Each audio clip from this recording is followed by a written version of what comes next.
I think we're ready to get underway. Good morning, everyone, to those here in person and those joining us online. Welcome to this session. There are two items on the agenda. Obviously, Ontario Place is the major item that will be dealt with first. And the second item after lunch is 153 to 185 Eastern Avenue. They're both here for what's called issues identification. So we will be not taking a vote at this meeting, but the purpose of the meeting is to identify whatever issues the panel feels are important to be addressed as this process continues. I think we have some general items to deal with right at the beginning before we actually commence the item. First of all, approval of the minutes from the last meeting of our panel.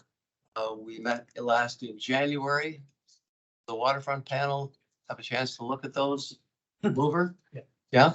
Okay, David, seconder, Nina Marie. Thank you.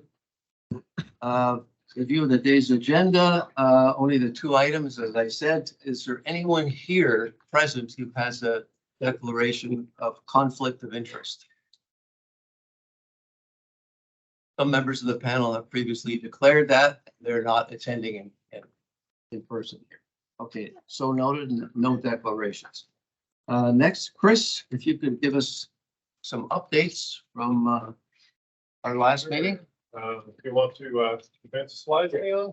Yep. Get through the agenda. I think Paul already talked about it, didn't he? Yeah. So Quayside Master Plan and Urban Design Guidelines were here.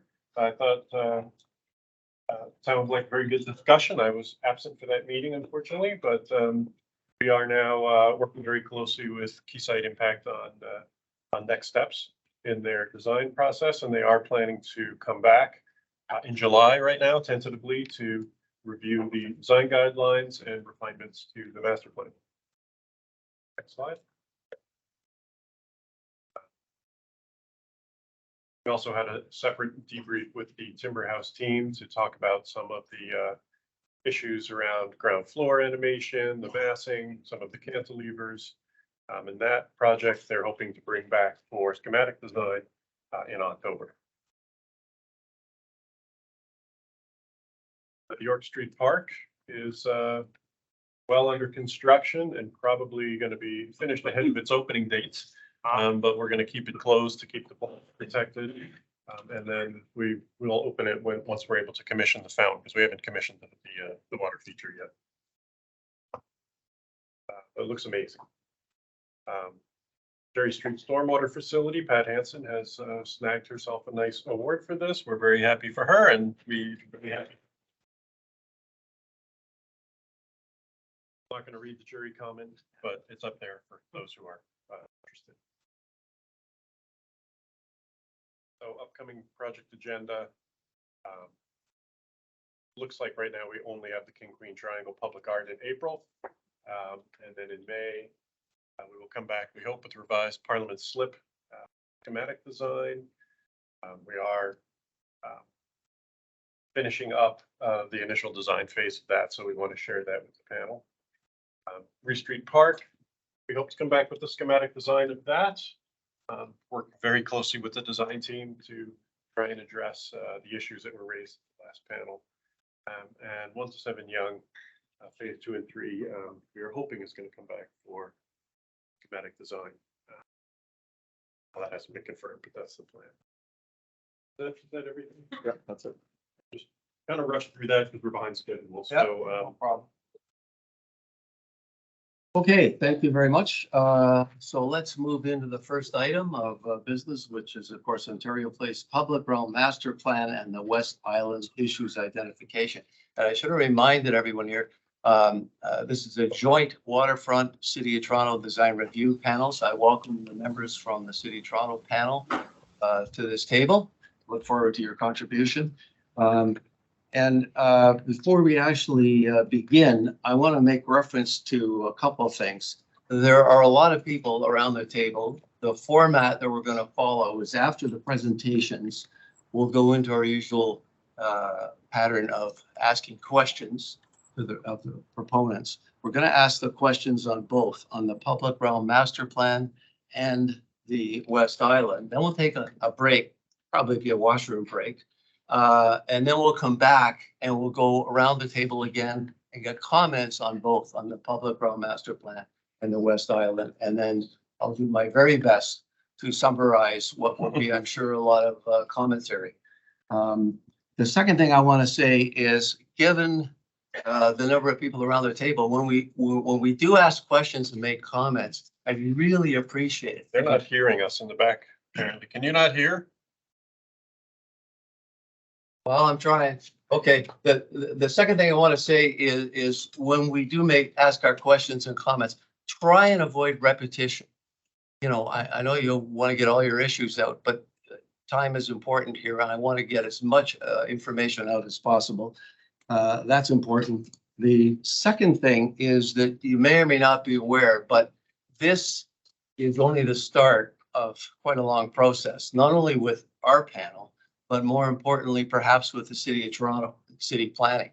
And you may or may not know that city planning has scheduled 3 things already as part of the official plan amendment or rezoning process on Ontario Place.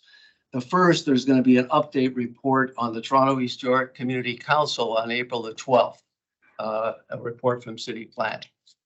And that'll probably just, you know, pull together where all the material is right now in the process and spell out what's ahead.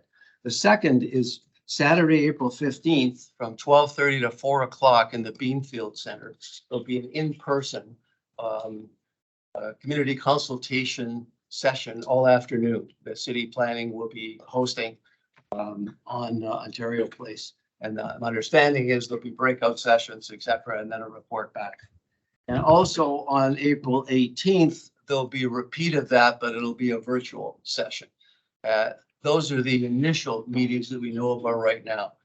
The latest information I have in terms of dealing with everything is there'll be a final report sometime later this year from city planning to the relevant committee and to city council. So by and large, you have 6 to 8 months ahead of you. I just want to be clear on that. So with that in mind, let's get underway and I'm starting off. Oh, I'm sorry, you wanted to say something too. Yeah, well, I thought that given the large numbers of people here and the interest in this project, it would be helpful to just refresh our collective memories about the broad mandate of Waterfront Toronto, which is to enhance the economic, social, and cultural value of the waterfront lands, and to create an accessible and active waterfront for living, working, and recreation. Design has played a critical role in that revitalization effort, and the panel was established, the waterfront panel was established by Waterfront Toronto in service of that mandate. This panel, I think everyone knows, has been instrumental in shaping great public spaces around the waterfront that enhance opportunities for public access and promote inspiring works of architecture. So I think, you know, with thoughtful, considered design commentary here, our objectives, whether they are economic, social, cultural, can work in harmony with the waterfront, not in conflict. So as we all review the Ontario Place proposals today, I would invite us all to keep in mind the principles that I outlined, that we have been working hard to implement, and we often do implement them through innovative public-private partnerships. This revitalization really works best when everyone works together. Doing that, we can shape each project into a beautiful, visually coherent, sustainable set of neighborhoods along the waterfront. Today's Ontario Place proposals have the potential to create great opportunity for all of us, and if we work together, be part of a publicly accessible legacy of economic, social, and cultural value, as was originally conceived in the conception of Ontario Place in the late 60s and 70s. Just wanted to reiterate that today's meeting is a joint meeting of the Waterfront Design Review Panel and the City of Toronto Design Review Panel, which Paul mentioned. And I think that is a testament to the citywide significance this site holds, that we've brought these two panels together. So I'm looking forward to your deliberations and continued efforts to promote design excellence and improve environmental performance and ensure that we're delivering on a vision for a more accessible and active waterfront. So with that, I'm going to turn it over to whoever is doing the presentation. Yeah, just before you do, I want to make special reference and a special welcome to James Zeidler and Bridget Huff sitting in the front row. I'm really glad you're here. Welcome. So everyone knows Jane and Bridget, of course, are the spouses of former architect Ed Zeidler and Michael Huff. So I really appreciate your attendance. And the last thing I have to say, I promise, is I have to remind everybody that the public sessions are being recorded and will be posted on the Waterfront Toronto website. So for those of you who want to look at it later, it'll be posted on the website. Okay, so with that in mind, let's get underway here. I believe Colin Wolf is going to make the introduction. So go ahead, Colin. Morning, everyone. Can you hear me back there? Great. I'm just going to walk you through a really brief introduction from city staff on this project. We're not going to take too much time because this is a subsequent issues identification, and we've already done a lot of the background in the first issues ID. So we're not going to be going too in depth on the background here. A few words from the core team. My name is Colin Wolf with Community Planning. I'm joined by Dan Nicholson from Community Planning, as well as James Parak, Spilana Lavrenchieva, and Adrian Phillips from Urban Design, as well as Ann Fisher and Aaron Smith from Heritage Planning, many of whom are on the line, as well as Meg St. John from the Waterfront Secretariat, who also joins us online. So these are part of the core project team working on this piece. Paul walked us through a few of the big pieces for process, but it probably would help to reiterate them here. We received a combined official plan amendment and zoning bylaw amendment on November 25th, 22. We're completing our review of the first submission. We're very nearly ready to submit comments back to the applicant on the first submission. The role of the city is that we're playing our usual role as approval authority. The role of Infrastructure Ontario and the province is the applicant and project manager working with the private tenants, as well as leading some of the non-tenant areas. So that delineation of roles is going to be important to understanding where everybody is. And finally, the majority of the lands here are provincially owned. So some of the timing, again, Paul touched on this. April 12th, we have an update report to the Toronto East York Community Council. We're laying out some of the high-level features of the combined application, some of the process pieces around that, as well as outlining some of the key issues that we're hearing so far from based on a review. And so some of those features and elements are good, and something that advances city building objectives. Other issues we have with the development application. So we're laying those out at a high level in that report, and our detailed comments will be going further with that. So on the 15th of April, we're launching our first community consultation meeting in person at the Beanfield Center.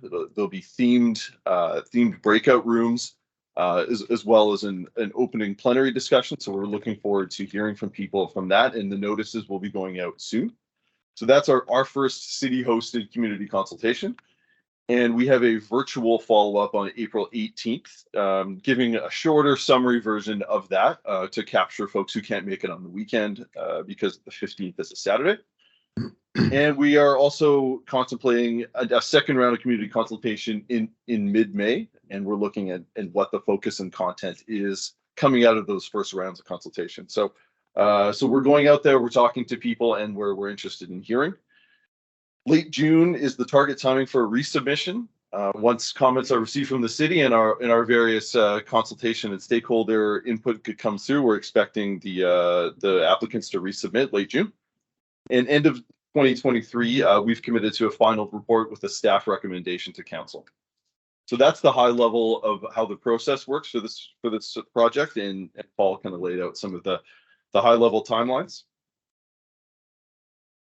Again, I'm not going into too much detail on the policy summary, but I did want to give a quick refresher. The site is designated, it's a parks designation in other open space areas under the Central Waterfront Secondary Plan. And Ontario Place is a cultural heritage landscape of provincial significance recognized in the Statement of Cultural Heritage Value. And that's in reference to the original Zeidler and Howe design. So what you're seeing in the graphic below is what we're referring to as the core area. I'm sure the applicant team will talk about that, but this is the area of key heritage significance. And that's an integrated buildings, landscape, water, microclimate, entertainment facilities, innovation. It's an integrated idea, and this is the key area of heritage consideration coming forward. So that's important to recognize as you're reviewing this. And just to orient how you experience that core area, the west approach here, this is on the Martin Goodman Trail. This is your view and how you would experience this coming from the west. And this is from the east.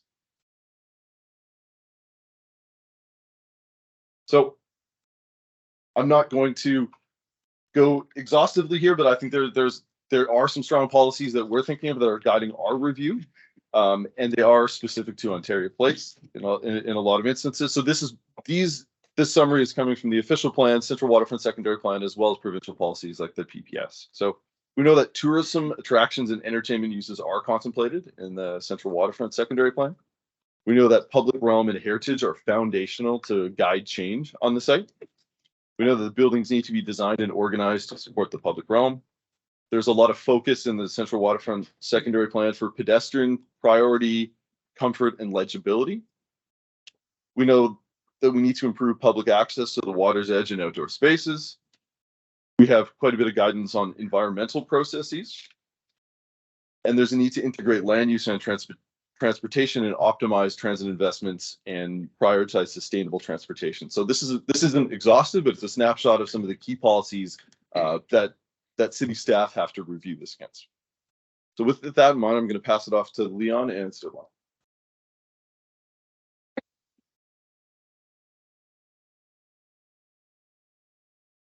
Hi everyone, my name is Leon Lai. I am the Design Review Panel Manager with Waterfront Toronto, and I will just speak to the Design Review Panel schedule and the previous Hang on panel. a second, Leon. Can you guys hear back there?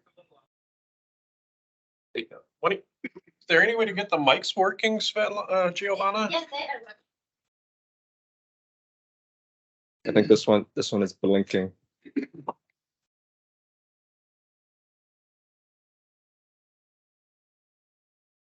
Hello, hello. This is better. Sorry, everyone. Okay. Sorry for the interruption. So, in July 2022, Ontario Place came for the very first panel appearance for issues identification for the Public Realm Master Plan. Today, we will look at the Public Realm Master Plan and also the West Island for issues identification. And I will just quickly recap the previous panel comments from last year. So the panel appreciated the presentation and they want to see the project be phenomenal. Ensure the project can continue the spirit of Ontario Place and inspire future generations. There was strong support for the year-round uses of the site. Consider relocating the parking area underground to create a public space. Refer to precedents such as the Ontario Square, where a public space is constructed in place of the service parking lot, and which is now relocated underground. The Ontario line will connect to the Science Center with Ontario Place, and a partnership with the Science Center is encouraged. Indigenous consultation remains important for the project. Continue to provide updates on this process of the next review. In terms of the site context, provide more documentation on existing conditions and present the comprehensive site analysis at the next review. And the panel would like to see site topography, tree canopy coverage, the cultural value of the landscape. How does the original Hoff landscape relate to the new built form? Provide more information on public access and circulation to the site. So from Ontario line, shuttle service, etc.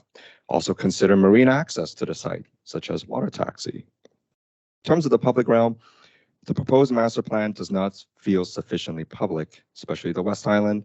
It is recommended to provide generous, robust, and continuous public access through the site and along the water's edge. Refer to Evergreen Brickworks as a public-private partnership precedent. Provide clarification on public access in and around the tenanted spaces. Ensure a successful public realm. Provide support programs like cafes, kiosks, washrooms. Ensure there's biodiversity in the landscape design. Consider solar, wind, rain protection to support year-round uses. And provide a clear and robust servicing strategy for retail and event spaces, programs that does not interfere with public circulation.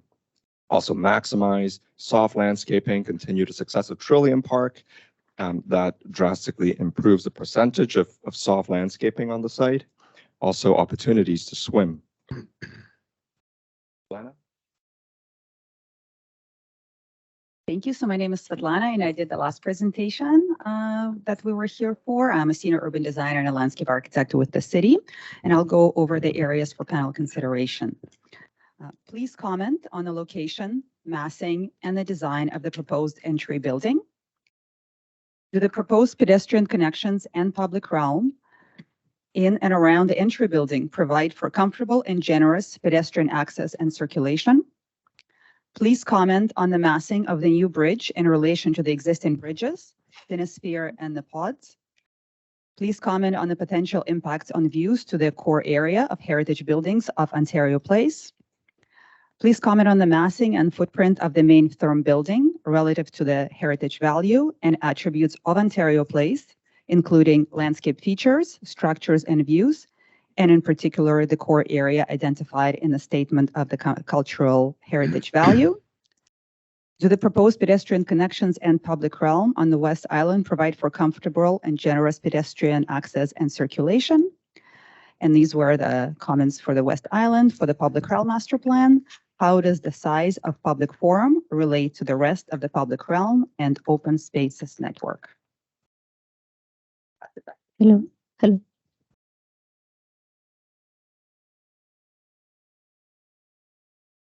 Okay, so from Waterfront Toronto, we would like to highlight these areas for panel consideration. The distinction between public and private realm and the public experience for visitors to Ontario Place. The extent of proposed lake filling to create the public realm and EA approval process. Scale of proposed multi-level entrance bridge to West Island and nature of public pedestrian access. The scale, massing, and location of the proposed entrance pavilion and main building. Views of Cinesphere and pods in relation to the therm buildings from Lakeshore. Proposed heritage restoration plans for Science Center concept for the Cinesphere and pods. Proposed changes to the key heritage landscape elements. The size and scale of the underground parking lot. Accessibility of the public realm design. Energy modeling sustainability strategy for the proposal. And finally, the marine strategy for boaters and water taxis from the Inner Harbor. So with that, we have concluded our intro, and I would like to just ask the team here to introduce yourself, and then we can begin with the presentation.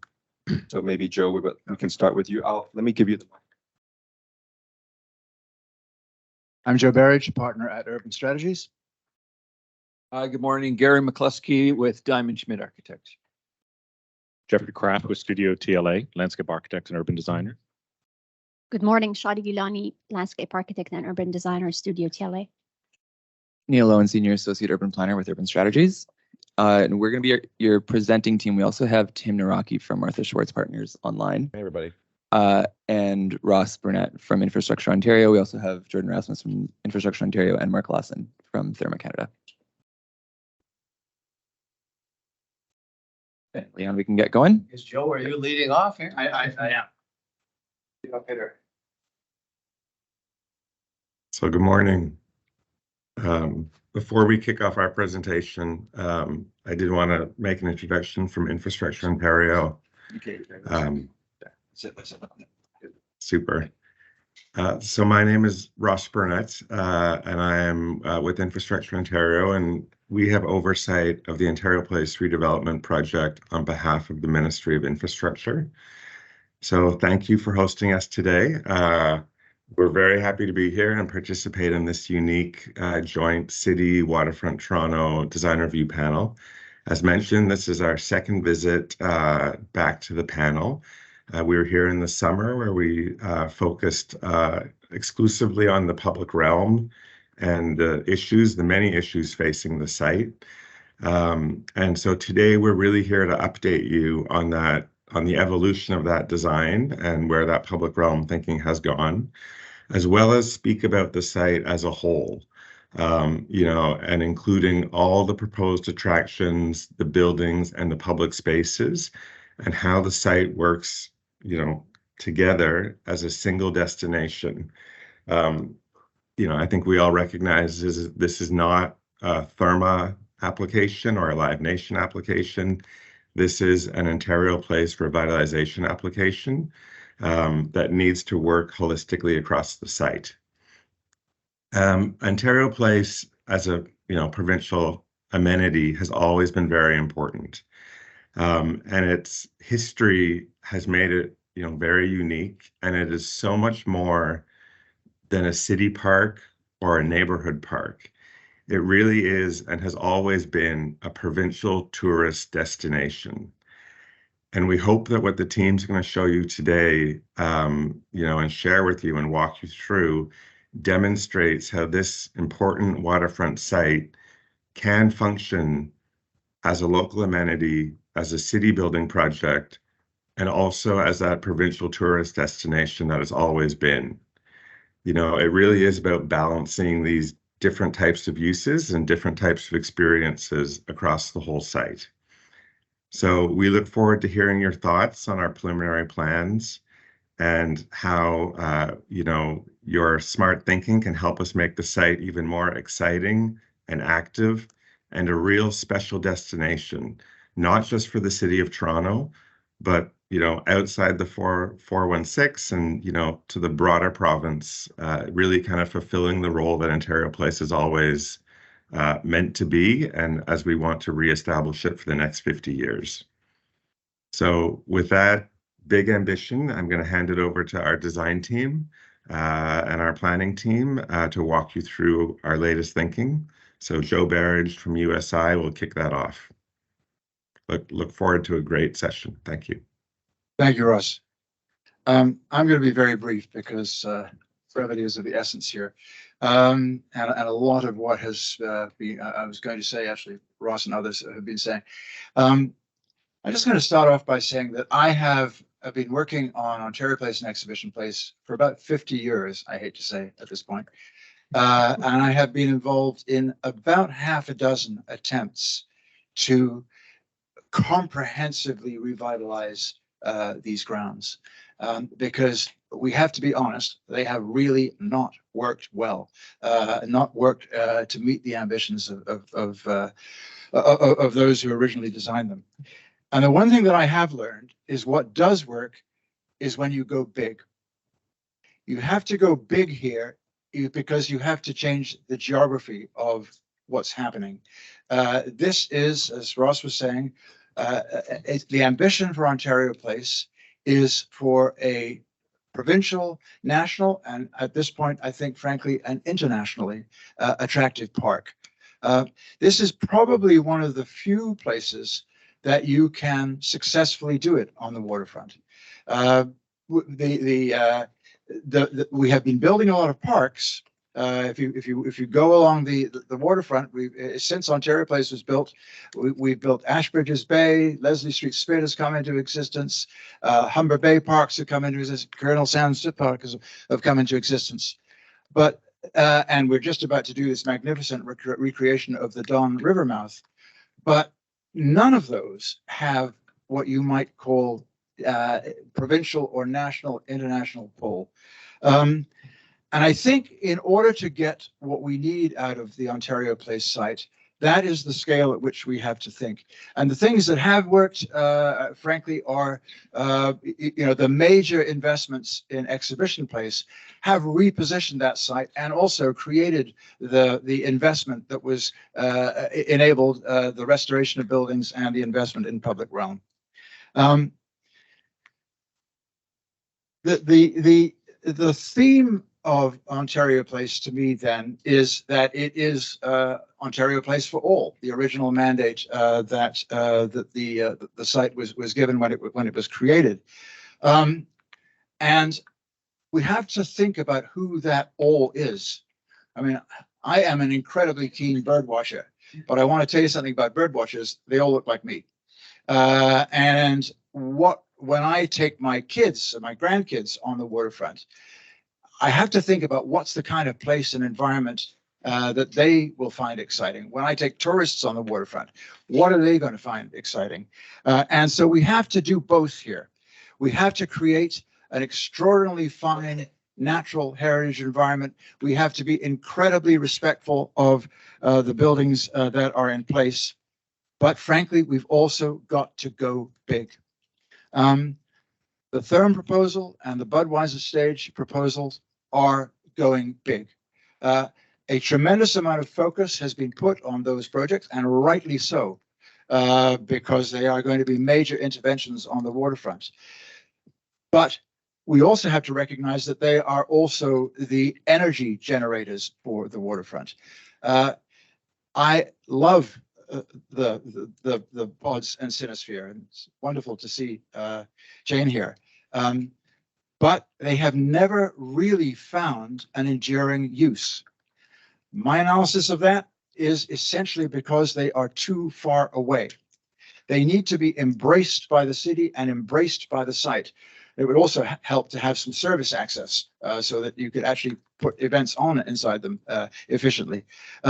And part of the scheme, therefore, is not to go backwards here, but it's to say, we want the best out of those buildings. Let's bring the city's energy. Let's bring the new population energy that's going to be created by those attractions and use that to really fulfill the inherent opportunity that those buildings present. Now, a lot of focus has rightly been stressed on the Therm proposal. It's big. It has to be magnificent. It has to be wonderful. We're in the middle of a design review process right now. What you're going to see today is changed from what you saw previously, and there are very active discussions going on with Waterfront Toronto, with the city, which I think will make it even more fine. But let's not lose sight of the fact that that building occupies 13% of the site. If you put it together with the Budweiser stage, only a quarter of the Ontario Place site is occupied by pay-for-enter facilities. And the pay-for-enter facility model within a public park is essentially the model that is being proposed here. And it's the model when Ontario Place has worked, and candidly, it has not worked well for most of its life, but when it has worked, that has been the model. Pay for enter facilities within a publicly accessible park. 75% of the land area of Ontario Place is going to be publicly accessible. Two really key destinations are going to generate the energy and the investment and the attraction, not just to Toronto, but to the province, to the nation, and I hope internationally. Toronto is not doing well from a tourist perspective. We really do need to have a shot of energy. This could be something extraordinarily distinctive if it is done well. There, you'll hear in detail the full agenda of improvements that are being made. Essentially, the landscape model for Trillium Park is being extended across the balance of the waterfront, across that 3/4. The ugly surface parking lots are being replaced. The very poor water conditions in Brigantine Bay and elsewhere and around the pods are being restored. The eroding beaches are being remade. This is a comprehensive and impressive revitalization. There may be, I don't know the exact number, I think it's 270 mature trees removed. 10 times that number are going to be put in place. So I'll go back to where I started. This wonderful revitalization requires both big and small initiatives. But everything I know about planning Ontario Place and Exhibition Place is that if you don't do the big, you will never get the small. Thank you. Thank you, Joe. Thank you very much. So once again, my name is Neil Owen from Urban Strategies, and we've introduced ourselves individually, but here's the design team that's behind the work. Land Inc. and Martha Schwartz partners for the East Island and Mainland, Therma Canada, Diamond Schmidt Architecture, and Studio TLA for the West Island, and then ourselves, Urban Strategies Inc., doing the overall master plan and approvals for the project. And we've sort of walked through already, I think, the process that we've been in today, but the important piece is that we had a very productive, I think, first session last July with yourselves, and hopeful that you'll be able to see the amount that has driven the work since then, and that we will be seeing you again after another resubmission with a greater level of detail at the schematic and preliminary plan level of detail. And that there's been a lot of engagement ongoing alongside as part of the parallel EA process and with Indigenous communities, both for the West Island and East Island. Here's the summary of your feedback, which we've already walked through. I'm cognizant of the comically large countdown timer here that I think might set off a loud buzzer when we hit 0. But yeah, so we're going to present to you what I think is a lot more detail about the existing site, and you'll see the previous comments about the spirit of Ontario Place and everything else that's listed here through the design work. So thank you, Joe, I think, for articulating pretty well sort of the problem before us, but also the opportunity that we have here. This is an artificially constructed site from about 50 years ago that is facing erosion and flooding, but it's also a place that has so much sentimental connection for all of us who've been there over the years, and is at an incredible location on Toronto's waterfront. So the approach that we have taken, that you're going to see, this will be the structure for the remainder of the presentation, is aligned with these 6 big moves. That's what we're calling them, to set the structure for the redevelopment.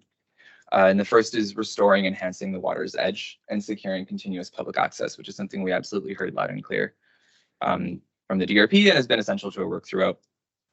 The integration of Ontario Place with Exploration Place in the city beyond, how to connect to Toronto and the wider area. Prioritizing the rehabilitation of the Synosphere and the pods, providing a use for those incredible structures, and focusing on heritage renewal. Number 4 is enhancing long-term resilience, environmental performance, and sustainability on the site. 5 is upgrading the public spaces and beach and creating new and expanded waterfront parks at this amazing location. And 6 is to deliver existing programming for all ages, 365 days a year. So we're just going to go through those 6, and the second half will be a really detailed dive into the actual spaces and the architecture. And element number 1 is to restore and enhance the water's edge.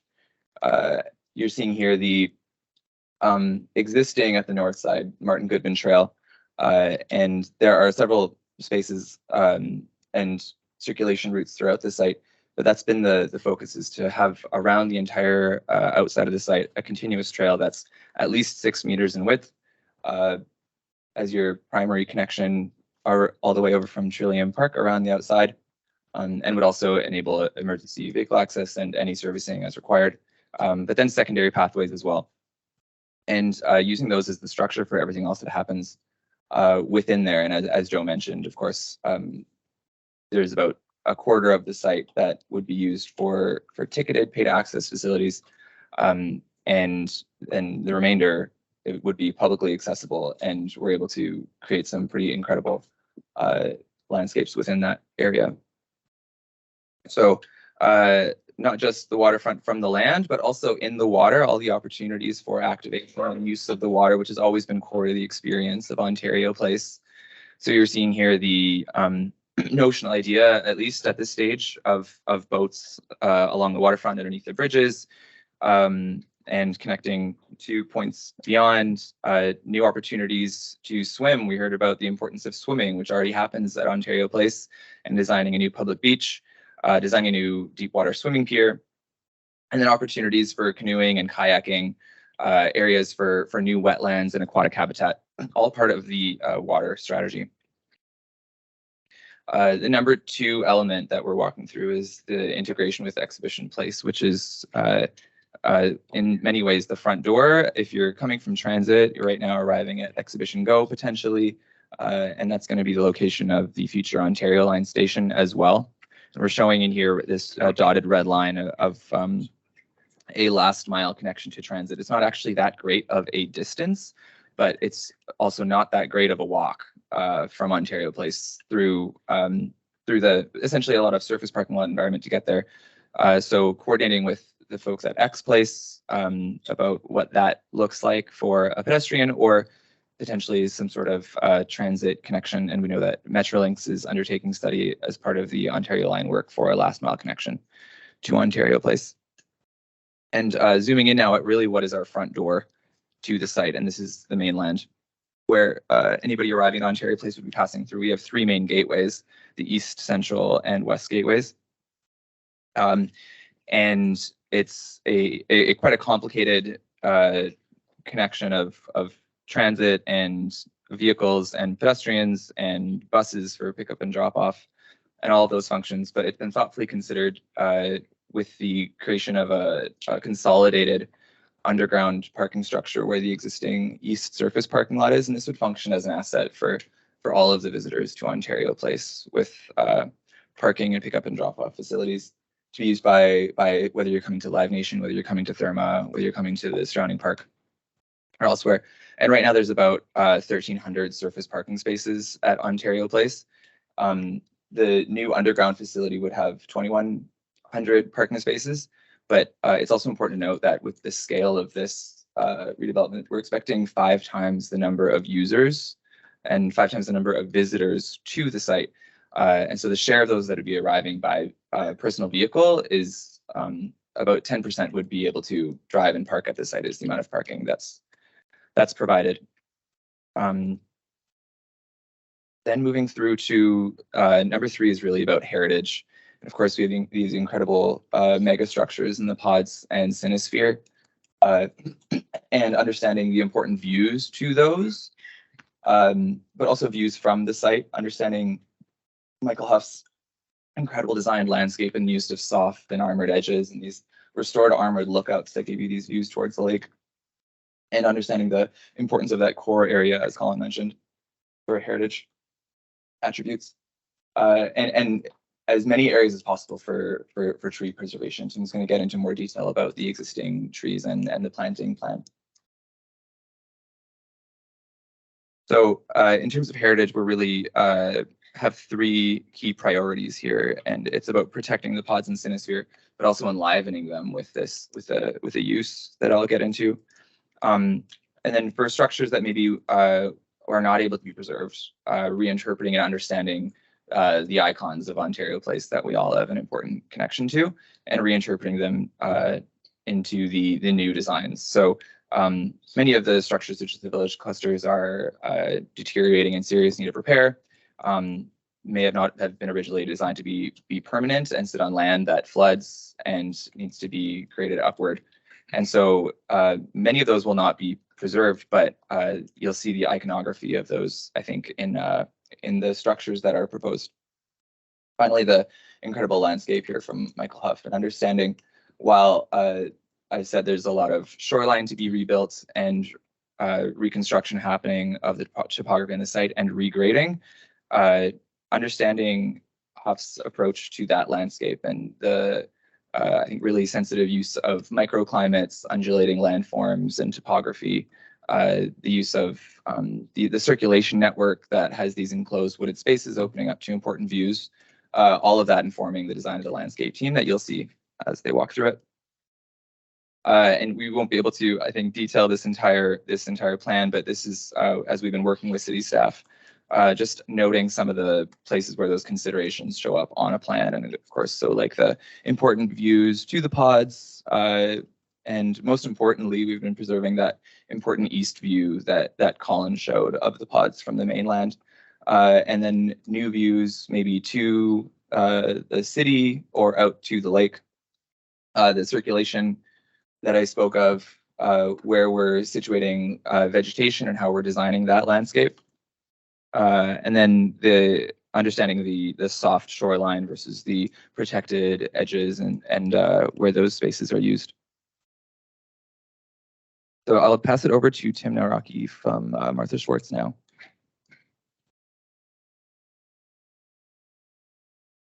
Thanks, Neil.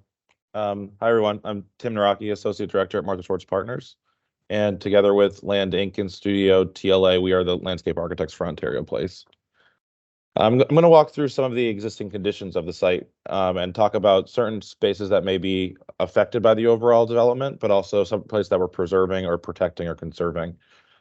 As you can see through this diagram, some of the existing buildings versus some of the previous buildings that used to exist on the site, including the Forum at the Center Island, the Children's Village at the East Island, various water slides. And this kind of starts to show various iterations of Ontario Place over time. This place has evolved and has had many iterations over the past few decades, and we feel that in some ways, some of these larger developments have kind of been built and kind of been designed at the cost of the landscape. And we're working at reasserting the landscape in these new developments so that we can begin to create a unified space where it's these new developments work seamlessly and cohesively with a larger unified landscape.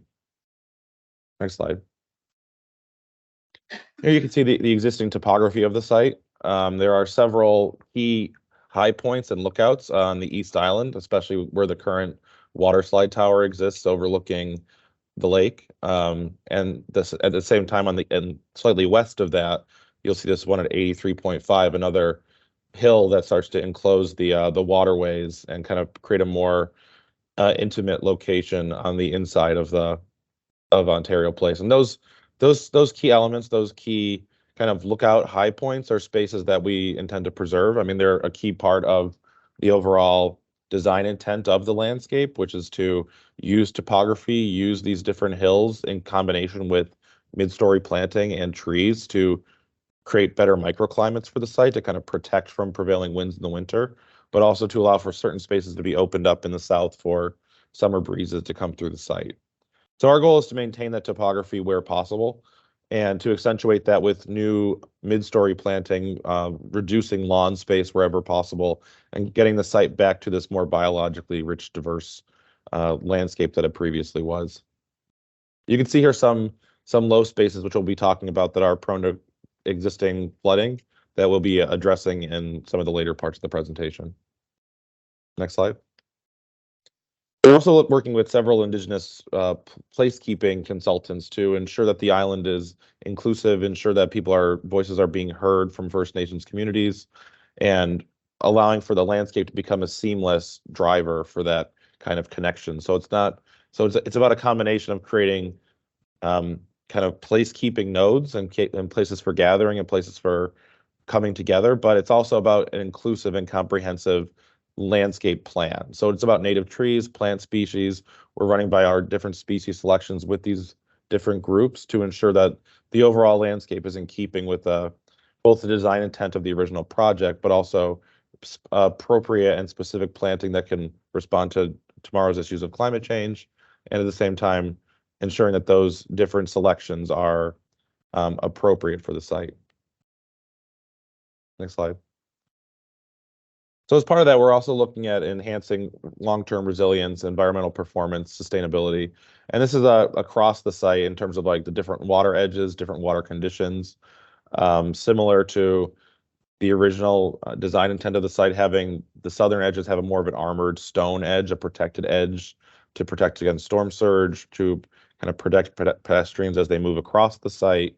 And then on the interior, having these soft edges that allow people to get down and closer to the water, have access to the water, especially in the cove area, which we see a lot of potential with really boosting the tree canopy cover and the understory cover to create a really immersive water environment there. So several factors, including seasonal flooding, site impermeability, water quality issues, they impact the overall success of Ontario Place. And these must be addressed as a baseline for the landscape to ensure that the public realm is, renewed in that way.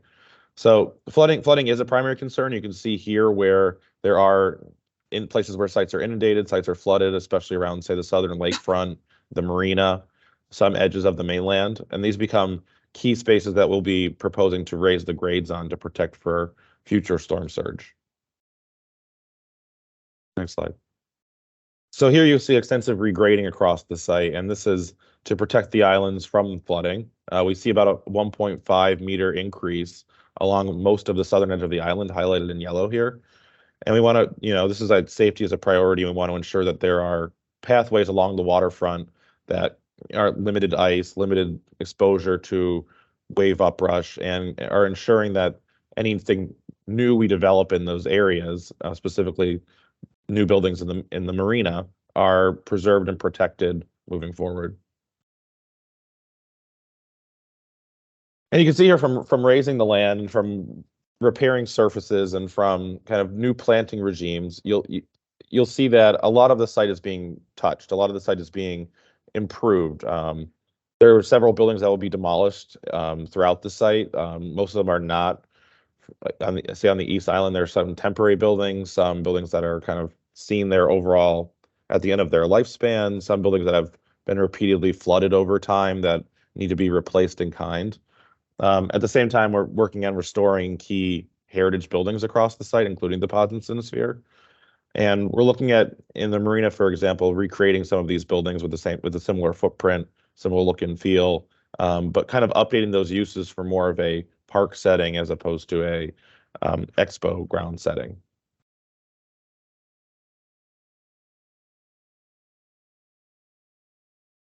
So you'll see here we've been working with Morrison Hirschfield, our arborist, to do a overall tree inventory of the health of existing trees on the site.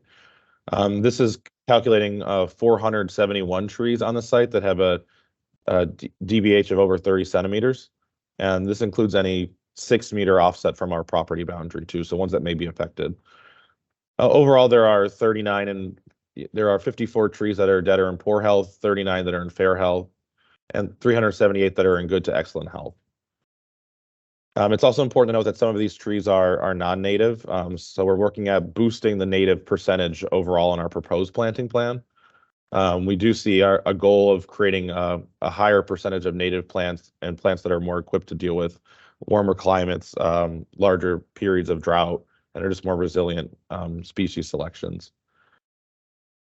So of those trees, we see about 370 that'll be need to be removed for new development. And we're working to offset that 370 number across the East Island, West Island, and mainland to really densify the tree canopy and create a substantial offset to the ones that are going to be needed to be removed for future development. You also see here that this extensive work, we do envision a much greater green space, a much larger, improved, permeable site that greatly improves the overall kind of green coverage of Ontario Place as a whole. Currently, Ontario Place is about 25% pervious, and we're looking to double that to about 50% pervious. The proposed tree planting strategy looks to utilize heritage relevant species that are native to Ontario. It also looks to create stands and groves of trees and clusters of trees that protect from winter winds as a group and create better habitat for different bird species. It also looks to connect the islands to the mainland and kind of bring the park from the islands to Lakeshore Boulevard by creating more of a dense network of tree canopy along the mainland. We also plan to create several plant typologies that reflect ecosystems across the province. So wetlands, forest areas, meadows, they combine to create this array of habitats that specifically look at mid-story planting, grassland planting, a limited amount of lawn where possible. We're also looking at utilizing several species as that have been successful and are thriving at Trillium Park. So they're being able to track these over time, see which ones are doing well, which ones can kind of extend that habitat further across the island and kind of rejoin Trillium Park, the East Island, the West Island as one unified Ontario Place through this planting palette.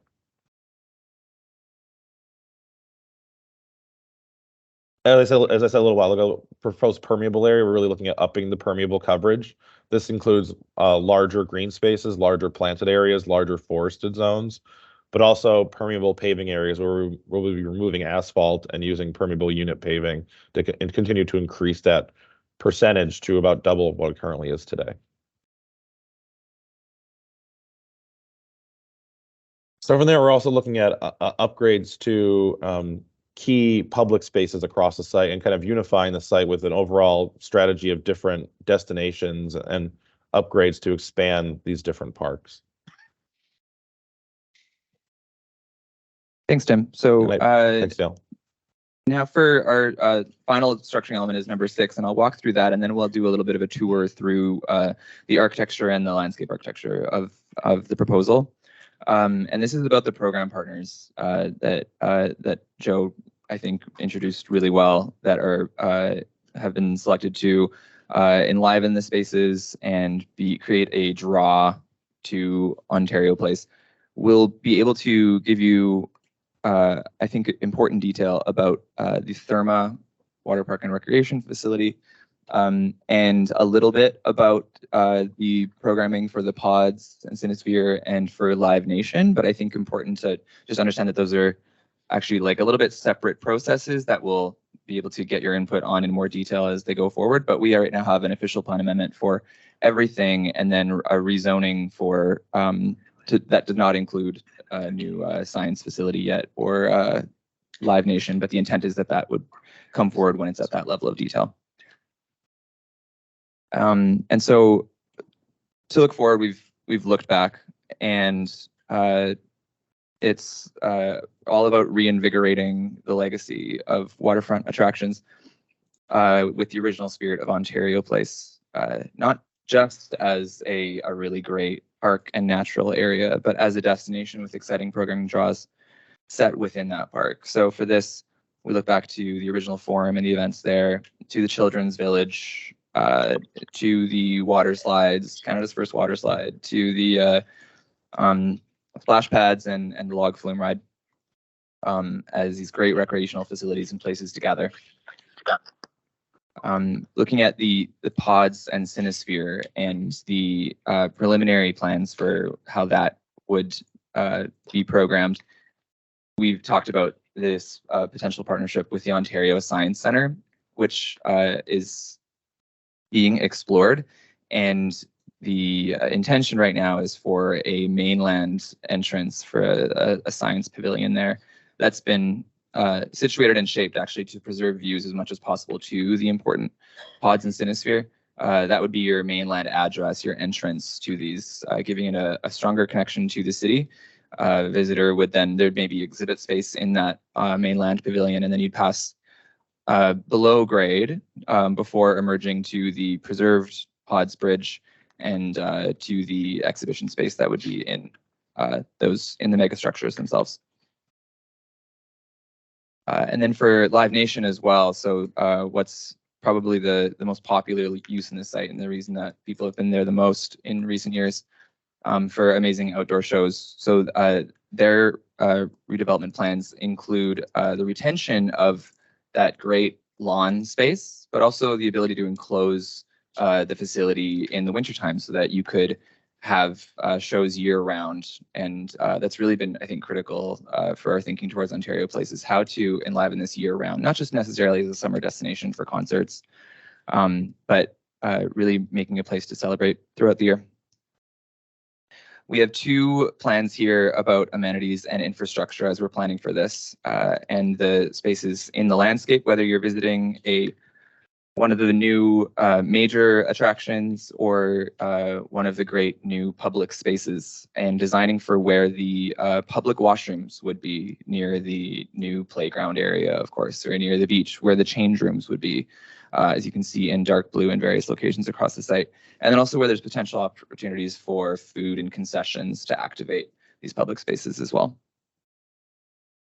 And similarly, the different amenities in the landscape itself. So opportunities to interact with the water, as I spoke previously, new fountains and water features, opportunities for small watercraft recreation, including boat launches and kayak areas, and then other children's play areas. I'm going to give it back to Tim, who's now going to go through our tour of the landscape. And we have about 25 minutes left, Tim. Okay, I'll go a little speed up here a little bit. So what we're gonna work through here is we've set up for the EA process a series of focus zones that we've been talking with the public about and kind of gauging public input based on different design options. And we're going to use those same zones as a way to talk through different design ideas and solutions to different conditions of spaces. So we're going to start on the mainland as the first one. So existing conditions and design challenges is the mainland is, primarily paved space for parking, a lot of road circulation. And we also have a lot of infrastructure upgrades that need to happen here as well. So there is improvements to the bulkhead walls, improvements to the shoreline edge, raising some of that area that's prone to flooding on the southern edge of the site.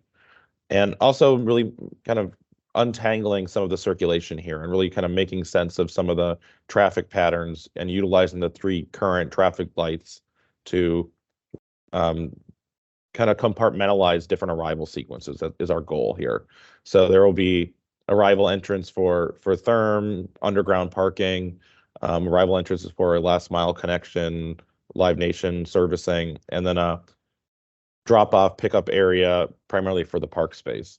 And you can see here that allows us to create, reduce the amount of surface parking overall, but also to create pedestrian precincts that are do not have cars in them. So like removing Remembrance Drive, for example, allows us to create a very generous public promenade that connects east to west across the mainland through Ontario Place.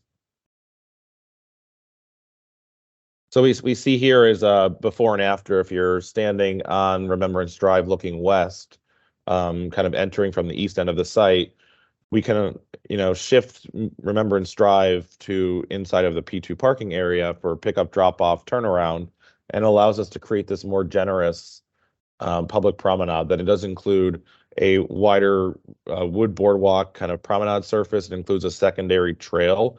We're looking at widening the existing Martin Goodman Trail along Lakeshore Boulevard, but there will be a second offering that will reconnect you at the west side of Ontario Place. So this allows you to have the choice if you have a more kind of faster paced bike across the site, you can take the Martin Goodman Trail, which will be widened and improved. And here, if you're kind of coming through Ontario Place, want to bike along the islands, along the waterfront, you can also do that. Here we're showing the overall widths of some of these spaces where you do have this, 6-meter timber public promenade right along the water's edge. And we're looking at creating some cantilevered promenade boardwalk areas along the current waterfront, because as we're raising some portions of the site to deal with flooding, we still want to have people accessing it close to the water. So there will be certain spaces that you can get down, ramp down to the water and get close to the water's edge. At the same time, we're looking at creating these larger linear planted spaces that become, that shield existing parking, that really kind of bring the park to the mainland overall. We are looking at creating a series of gateways that become proper park entrances. So Live Nation Budweiser stage will be moving the ticketing area across to the island, and that allows us to create a more formal and kind of celebratory gateway for Ontario Place as a public space. And we're taking inspiration from the pavilions that existed in the marina and on the West Island as a kind of reinterpretation to create new pavilions for the site that really, take advantage of the interesting architecture and interesting style and reinterpret it for new uses. So this is a view of our proposed central gateway. Similarly, on the east side, this is the east access to Ontario Place now. You can see Trillium Park in the distance here. By allowing us to remove some of these extra streets, to create turnarounds into the parking areas, to kind of break up the overall circulation and not having to connect across the site.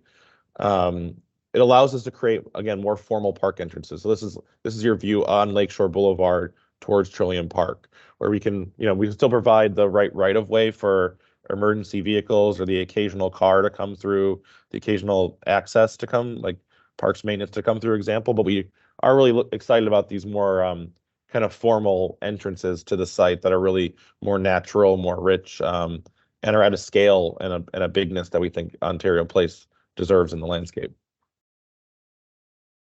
This is just showing you existing versus proposed conditions.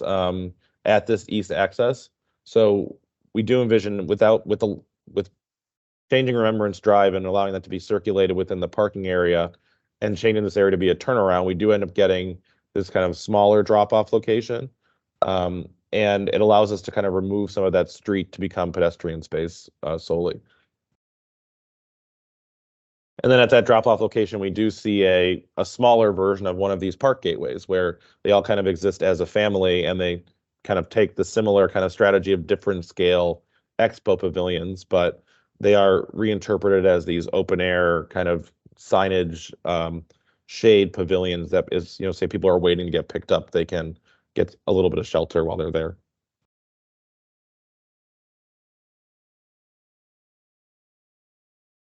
Tim, we lost you. Oh, sorry, guys. Okay, so the East Causeway that connects currently to Trillium Park, we do envision improving that and reconstructing that as a proper bridge so that we can get better water circulation and better recharge into Brigantine Cove. We do see that as a key part of improving water quality across the site. And we do envision this as another plaza, a new gateway. If you go to the next slide, that starts to show as like a formal kind of landing area that unifies Trillium Park with Ontario Place. That becomes a kind of a key node for the east access to the site. We're also working to ensure that the clearance for that bridge allows for kayak access and allows you to get out of the cove and get into the lake proper, ensuring that there is this more continuous boat access east to west through Ontario Place. Jumping over to the west side of the mainland, this is seen as the space between Therm and the Science Pavilion programming. We do envision this as a larger, more public plaza that remains open to preserve the views of the Zeidler pavilions from Lakeshore Boulevard. We also see this as a really nice space for temporary events, for say science programming that's outdoors, but also ensuring that space remains clear and open to preserve these heritage views. So now we'll have Gary McCluskey from Diamond Schmidt. Neil, how are we doing for time? Not a lot. In the interest of content, I may read here a bit, just to kind of cover as much ground as possible and advancing, pressing down here. Okay. So the Therma building on the site is fundamentally it's a water-based recreation facility. It's housed in a year-round botanical environment, and so the simple way I understand that, swimming pools in a greenhouse. And that's really I think that's the kind of the eureka moment that Therma had about 25 years ago as they started to evolve this facility, was creating that amazing indoor space, the warmth, the softness of plant life in that swimming deck environment. That's the essence of the experience of the facility. And then I think they've really over time just been able to evolve the different ways. So whether that's water slides, whether that's cafes, all the other amenities that might become part of that, at its core, it's that swimming environment in a wonderful greenhouse. Real focus on wellness, relaxing, restful environments, connecting with nature. And really, core values for them are accessibility, affordability, and sustainability. And I'll sort of touch on that in the design. So here's the facility on the West Island. Sort of three key components: entrance pavilion, which is on the mainland; new bridge structure, which has both private and public components, so crosses over to the West Island. And then the main building itself is located on the experiences themselves are mostly on the West Island itself. Here in kind of a cross-section diagram on the bottom here of the slide, you're seeing that entrance pavilion on the mainland, multiple access points within that. So I'll come back to a more detailed section to talk about that some more. The bridge itself is a kind of a combination of service level at the lower levels. So that's how goods, materials coming, going every day, separated from the visitor experience, which is at the upper level, change cabins. That's where the change rooms are. And then when you arrive at the West Island itself, that's where the main experiences are, and divided into three large levels. So a large family recreation zone topped by wellness, topped by therapy. And again, I'll talk about that in a bit more detail. On the main island, the main experiences here. So the largest area is at the ground level, the family recreation zone. Almost 2/3 of the facility is the most affordable, most accessible. This is focused on families, family experience. This is in addition to indoor, outdoor pools and deck areas, which you have at all levels. This is the area where we'll have the water slides, wave pool, a lot of those sort of more fun, interactive family events. Wellness, which is at the second main level, 3 stories up. They're all sort of 3-story spaces. So that wellness zone starting to focus a bit more sauna, mineral bath, a little more personal connection. And the very top level is where things like physiotherapy and those sorts of connections. Joe mentioned visitor. And so Therma is looking in year 1, the accommodation for over 2 million visitors. The size of the facility can actually accommodate between 2 and 3 million. So a busy day in the summer at Therma is about 14,000 people. That's over the course of a day, can handle about 7,000 in one time in the facility. So this idea of sort of scale and this capacity to have a lot of people visit, that's what's thought about a lot in the design. And I'll try and touch on those elements on the interior. Stepping back out though to built form and seeing this in the context of the other buildings on Ontario Place and buildings of Exhibition Place. So we are on average, we range from 25 meters in those first 3 vaults, 35 meters in the wellness at top of 45. But comparing to our neighbors next door, Cinesphere is 30 meters, Live Nation at 26 meters, and then across the way on Exhibition Place, BMO Field at 55 meters and existing Hotel X 101, coming Hotel at 100. So this is certainly very aware of that context of the scale of facilities, the built form facilities. And then this slide in the top section, we're looking east-west here across, west to east across the Ontario Place site. So Therma building, again, this sort of range, but in the average of 35 meters for the Therma, 30 there for science programming in the Zeidler pavilions, Live Nation. And then on the bottom slide here, again, just sort of seeing those elements in the context of Exhibition Place and Ontario Place. I think those relationships in that neighborhood, I think very much part of our context. Getting into a little bit more detail on the building elements themselves. So this is the entry pavilion, the sort of arrival point, really built as a sort of a 3-part element. The podium level at the lower level, so that's for arrival.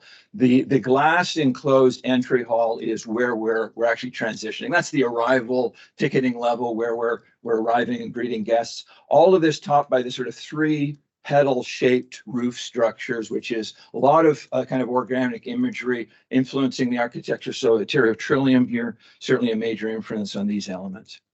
A little more detail here then about arrival. So we want a wonderful ticketing area that we arrive at, but we're kind of coming in a very multimodal way. So parking and drop off, there'll be a lobby at the lowest level. Pick up and drop off. So, Uber, all of the kind of connectivity that folks are making use of. That's at grade level within the building. The lobby, the plaza lobby, so transit, folks arriving, bicycle and transit, maybe coming on foot. That plaza level connects in at level 2. And then everybody rising up to level 3, where also the bridge from the Exhibition Place would connect in at that point. Level 3 is where we all gather together, that transition moment for ticketing, and where we head off to the bridges that connect over to the islands.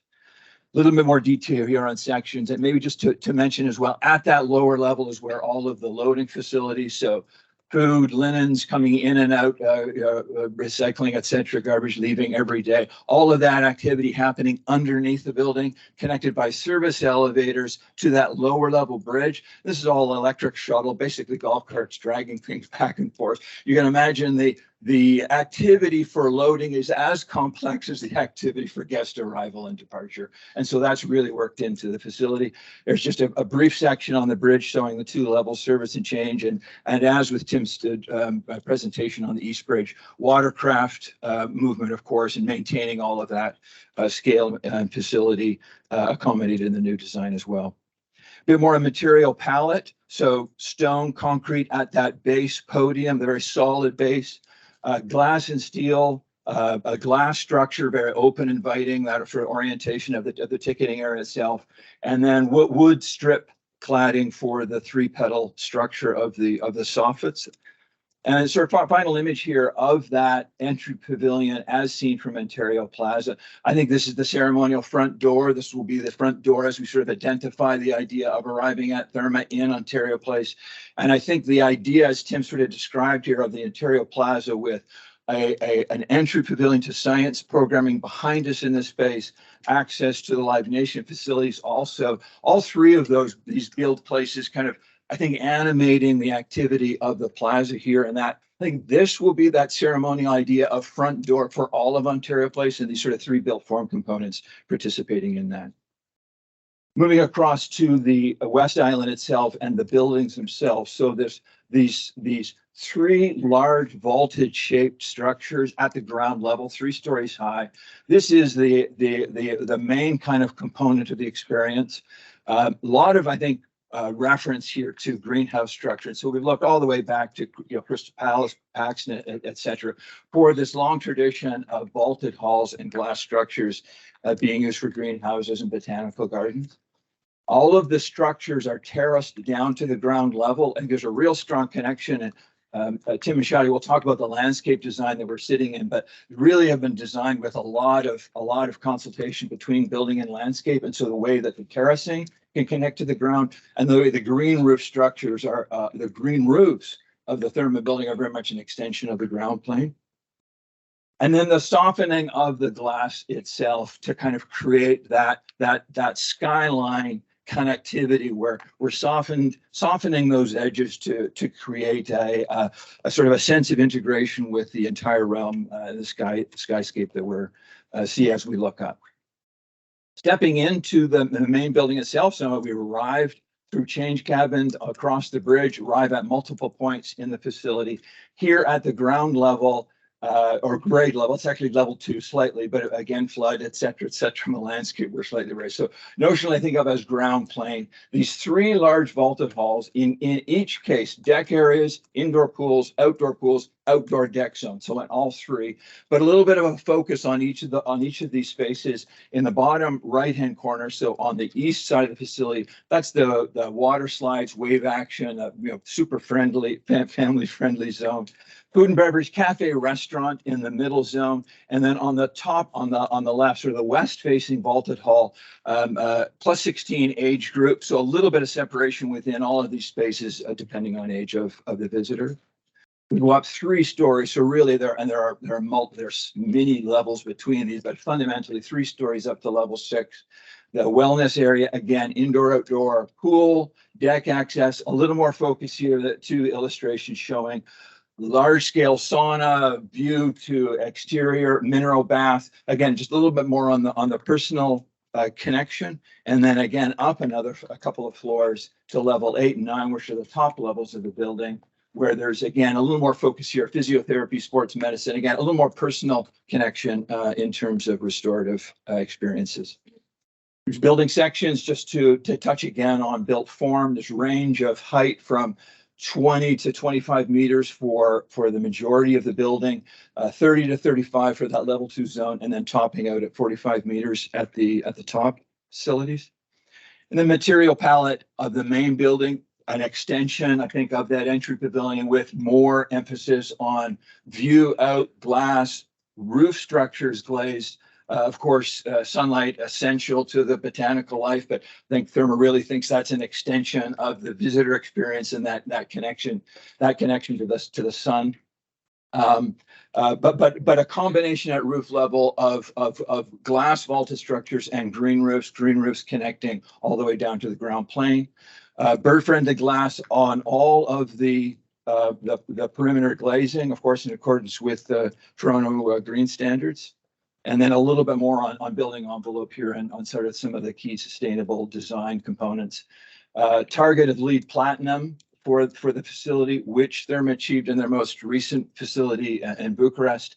Some of the key strategies they developed here that they're going to be looking to expand and even go beyond here in the Toronto facility. But for example, cooling loads essential to minimize in a sustainable design approach. So whether or not that's the use of free cooling in shoulder seasons and into the summer, or what they've now developed is ways that these glass roofs can be retracted. So all 3 of the 3 large vaulted halls would have retractable roofs to allow for natural ventilation during the summer months.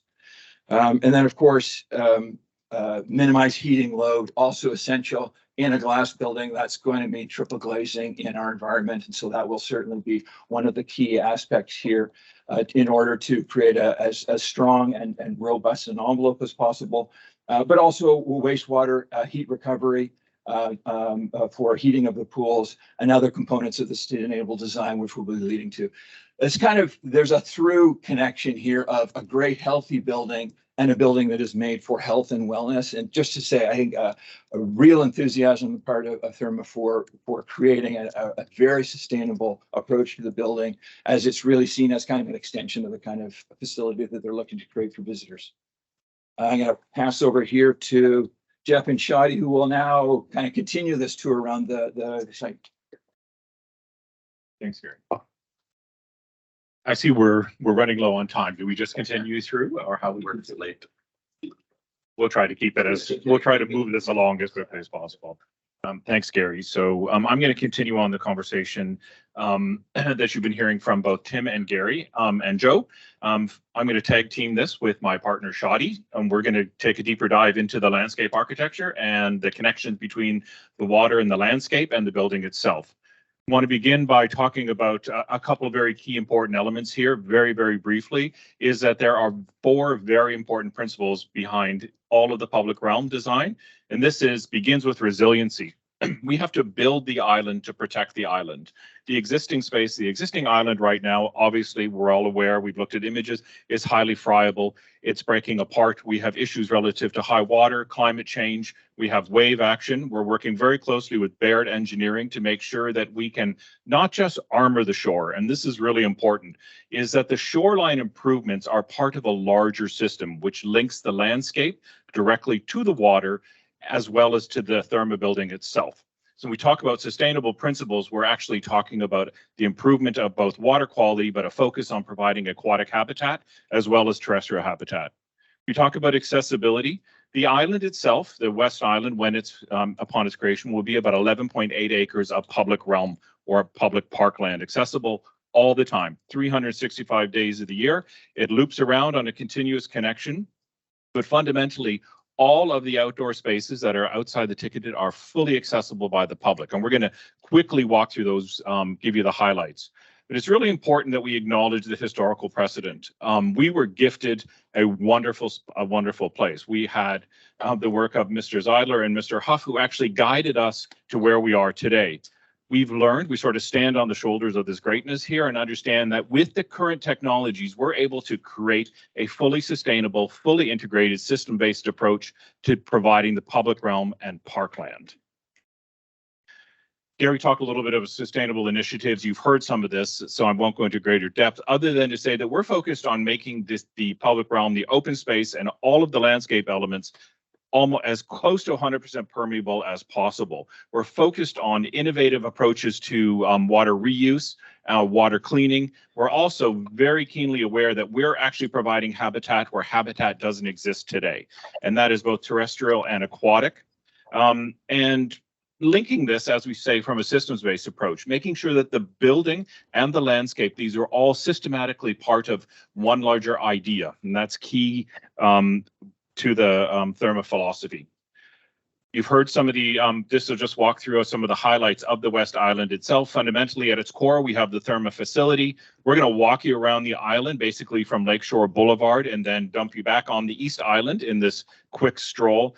But key to this is understanding, I know you have the presentations in front of you, but understanding that there are some key nodes or key elements here, which includes a major public promenade, the creation of a beach in its initial location as proposed by Michael Huff. We have the Western Headland, which we're showing here as a Fountain Plaza, which is a major exhibition space, but it's also required to allow us to have that beach. All of these things, once again, work together to create the public realm. We've got what we call, the armored shore. We're going to show you how not only are we armoring, we're actually making it accessible. And that's really key. Right now, the water itself, to be able to get down to it, is not accessible. We actually, when we talk about historical precedents, I actually failed to mention that we're working very closely with the design partners, the Mississaugas of the Credit First Nation. They are assisting us to understand functionally their needs as a nation and using these public spaces. And it actually begins fundamentally with access to the water. I won't walk through all the existing conditions. Tim talked a little bit about it. What we want to be clear here is that we are very understanding that the actual shape and form of the West Island follows the initial shape and form as it was initially proposed. Unfortunately, very little of it really exists today.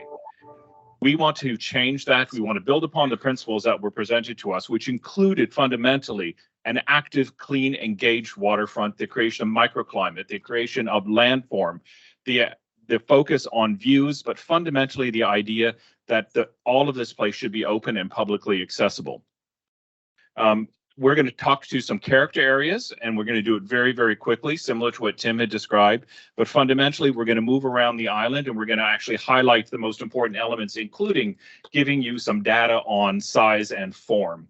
We're going to begin at Lakeshore Boulevard, where some of us, obviously, this is how we sort of see the entry to the West Island itself. You've seen the pavilion structure that Gary has shown you in his drawings here. We've got the enhancement along Lakeshore Boulevard, the enhanced Martin Goodman Trail. We have the provision of a major plaza space at the intersection here. We have the drive entry, which takes you underneath the building and access to the parking and drop off. But what you see in the foreground is a major ramped bridge structure, which is integrated into the building form itself. But all of this is publicly accessible, including the entry into the pavilion itself. What you see is a ramp that takes us down to Lakeshore Boulevard and allows people with strollers, bicycles, to make it safely up and over and cross over onto the West Island itself. And you're going to see a little bit more of what that imagery is. But the key here is that we're making it experiential. Where this bridge structure touches the building, it's part of a much larger landscape. When we talk about it being 6 meters wide, it varies in width. It's at a minimum of 6 meters wide, which for most of us in the room understand, that's about the width of a Toronto city street. We're working through, we've listened to the city staff and their comments over the last few months and recognizing that we have needs for secondary pathway systems. We have needs for enhancements in certain areas. And I assure you that we're working, listening carefully and working to meeting some of those comments. I'm going to turn it over to Shadi. Thank you, and thank you for your time. So in the essence of time, I'm just going to quickly take you through some of the character areas. In general, as Tim and Neil mentioned, the shoreline, it's 50 years old. It's past its intended design life. We see lots of damages, deterioration, and degradation of the shoreline and of the original fill. In this particular area, facing the northern channel, which is supposed to be the gateway to the island, currently the bridge connecting to the mainland and the pedestrian pathway is only 1.8 meter wide. It's in 2 levels with rebar poking out of the degraded concrete. It's restricted, it's not safe, and it's not inviting. It's not accessible for pedestrian and families that are trying to pass the mixed users such as cyclists and segwayers. It also has critical water issues, which we're going to respond to it in our design proposal. Our proposal, first and foremost, puts accessibility for all at its core design principles, introducing a linear park that frames the island and the thermal building that rise from it from substantial landscape terraces with generous multipurpose pathway that snakes through and creates unique, diverse, and iconic experiences throughout the waterfront and Lake Ontario. This character area, the Gateway Bridge, also offers from the edge of the building. It emerges from the landscape with a lot of terraces and viewing platforms with native planting plants to create microclimate, and expands between 18 to 40 meters at this location to create a meaningful and wholesome experience. This is a section through the same Gateway Bridge in the previous slide. It really shows this average 36-meter public ramp, which narrows to conform to the shape of the island and includes 2 6-meter wide pedestrian pathway with 1 meter furnishing zone at each side, accommodating service vehicles and emergency vehicles, and terraces that divides it in 2 spaces. As Jeff mentioned, in the Development Infrastructure Policy and Standard, DIPS, most of the City of Toronto streets are 8 meter wide. And that's also enough to land a small aircraft. At the western shoreline, which is the original beach area in the Statement of Cultural Heritage, currently the combined sewer outfall contaminates the water. The original design also only allowed for 1.3 meter of water fluctuation, which current design allows for 2 meter water fluctuation, which it means that currently when the storm comes, it gets overtopped and it gets flooded. Images on the right side really speaks for themselves. It's a clear picture of the status of the shoreline currently. If I'm walking with my toddler, there's no space for her to safely enjoy a waterfront experience. The public plaza and the public pier are two destinations on the northern edge that together with the underwater reef at the western headland, they frame and protect the public beach. Public plaza is a large, flexible, programmable area with public concessions, with public washrooms, with terraces for sunbathers, and for renting kayaks and canoes. The public pier also offers a gentle arrival to the lowest water level in the summertime, and at the same time provides a platform for the views back to the city. But also in this area, the beach is 50-meter wide and follows the traditional Toronto waterfront experiences and beaches with a 4-meter wide boardwalk. In the foreground, you can see the public plaza, which is 16 meters wide in this location. Further back on the left side, as Gary mentioned, the Therme building rises from the landscape, but also undulates to conform to the shape of these terraces and the public beach on the right side. And on the right side, you can see the current status of the same location. A section through the public pier and plaza really demonstrates a public programming opportunities here, public facilities, also creates and promotes aquatic habitat and terraces that gives all year, regardless of the water level, an immersive experience to Lake Ontario. This is another section, and it shows that we really have studied many notable and memorable waterfronts around the world and have combined the best practices, offering a beach area that can accommodate thousands of sunbathers, families with umbrellas, chairs, public washrooms, showers. And the Therme vision of well-being for all ensures that the beach is accessible and inclusive for everybody, with water wheelchairs that can easily move on sand and enter and float on water. The beach also conforms to the original Michael Huff design intention and location. It's a pebble beach and it's various strata level. It offers spawning ground for fish habitat. This is a more closer look at the section cut to the public beach. We understand that all these sections are really large, so we just wanted to show you how we are thinking about bringing in public facilities. This is one of the washrooms and public showers, which is tucked under the landscape. Everything from the red line to the left is the public, with the public washrooms, the multi-purpose trail, the boardwalk, all in the excess of 14 meters in this location. The Western Lookout, it has the highest heritage integrity, but is currently an asphalted space with frying and eroding shoreline, no habitat value. And according to the Strategic Conservation Plan, all the original amenities and features are missing from this place. The proposal for the Western Headland really acknowledges this heritage attribute and offers a sheltered, pervious, programmable space that will be designed in collaboration with our MCFN partners that can host, for example, up to 3,000 people for powwow celebrations, or be a place for the Toronto Symphony Orchestra to perform. There's also a 4 to 6 meter wide boardwalk around it with a terrace landscape that really preserves the views to the lake and guarantees access to water at all times. And the underwater reef that is not, you can not see, but that's the piece that protects the Western Headland for the next 50 years, but it also creates immense aquatic habitat. The Western Headland is framed by native oak trees that resemble our scarce native Ontario oak woodlands, it really creates the microclimate in the summertime for the children at the Fountain Plaza. This is where it's animated. It's filled with laughter of children playing and splashing. And in the winter time, it transforms to an ice rink. With a nearby Therme Cafe, I highly suggest that you grab a coffee and really enjoy the time there. And this section is cuts through the West Headland. It really illustrates the various component of the public realm. It's 98-meter wide in this location.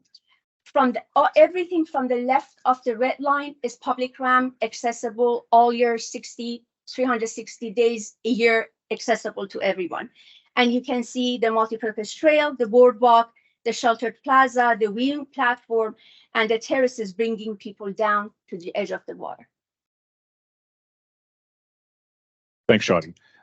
As we move further towards the east, we've been very conscious of understanding the existing shoreline and in particular the eastern headland. These are very key elements historically, but it's also the greatest opportunity zones for us as we re-armor the shoreline. And I think you noticed in some of those previous renderings that, and you can see here that there is different type of stone illustrated. Once again, this is an illustration, but we're working with Baird to be able to understand how do you get down to the water in a safe and accessible way while armoring the shoreline. So at all times, it's focusing on providing habitat, but fundamentally, we want to be able to access the water. In our discussions with the our friends at Mississaugas of the Credit, we heard very clearly that there is a desire for ceremony to access the water. There's a desire for fire pits. There's actually a desire to go fishing. We're really focused on making this possible for them and for others.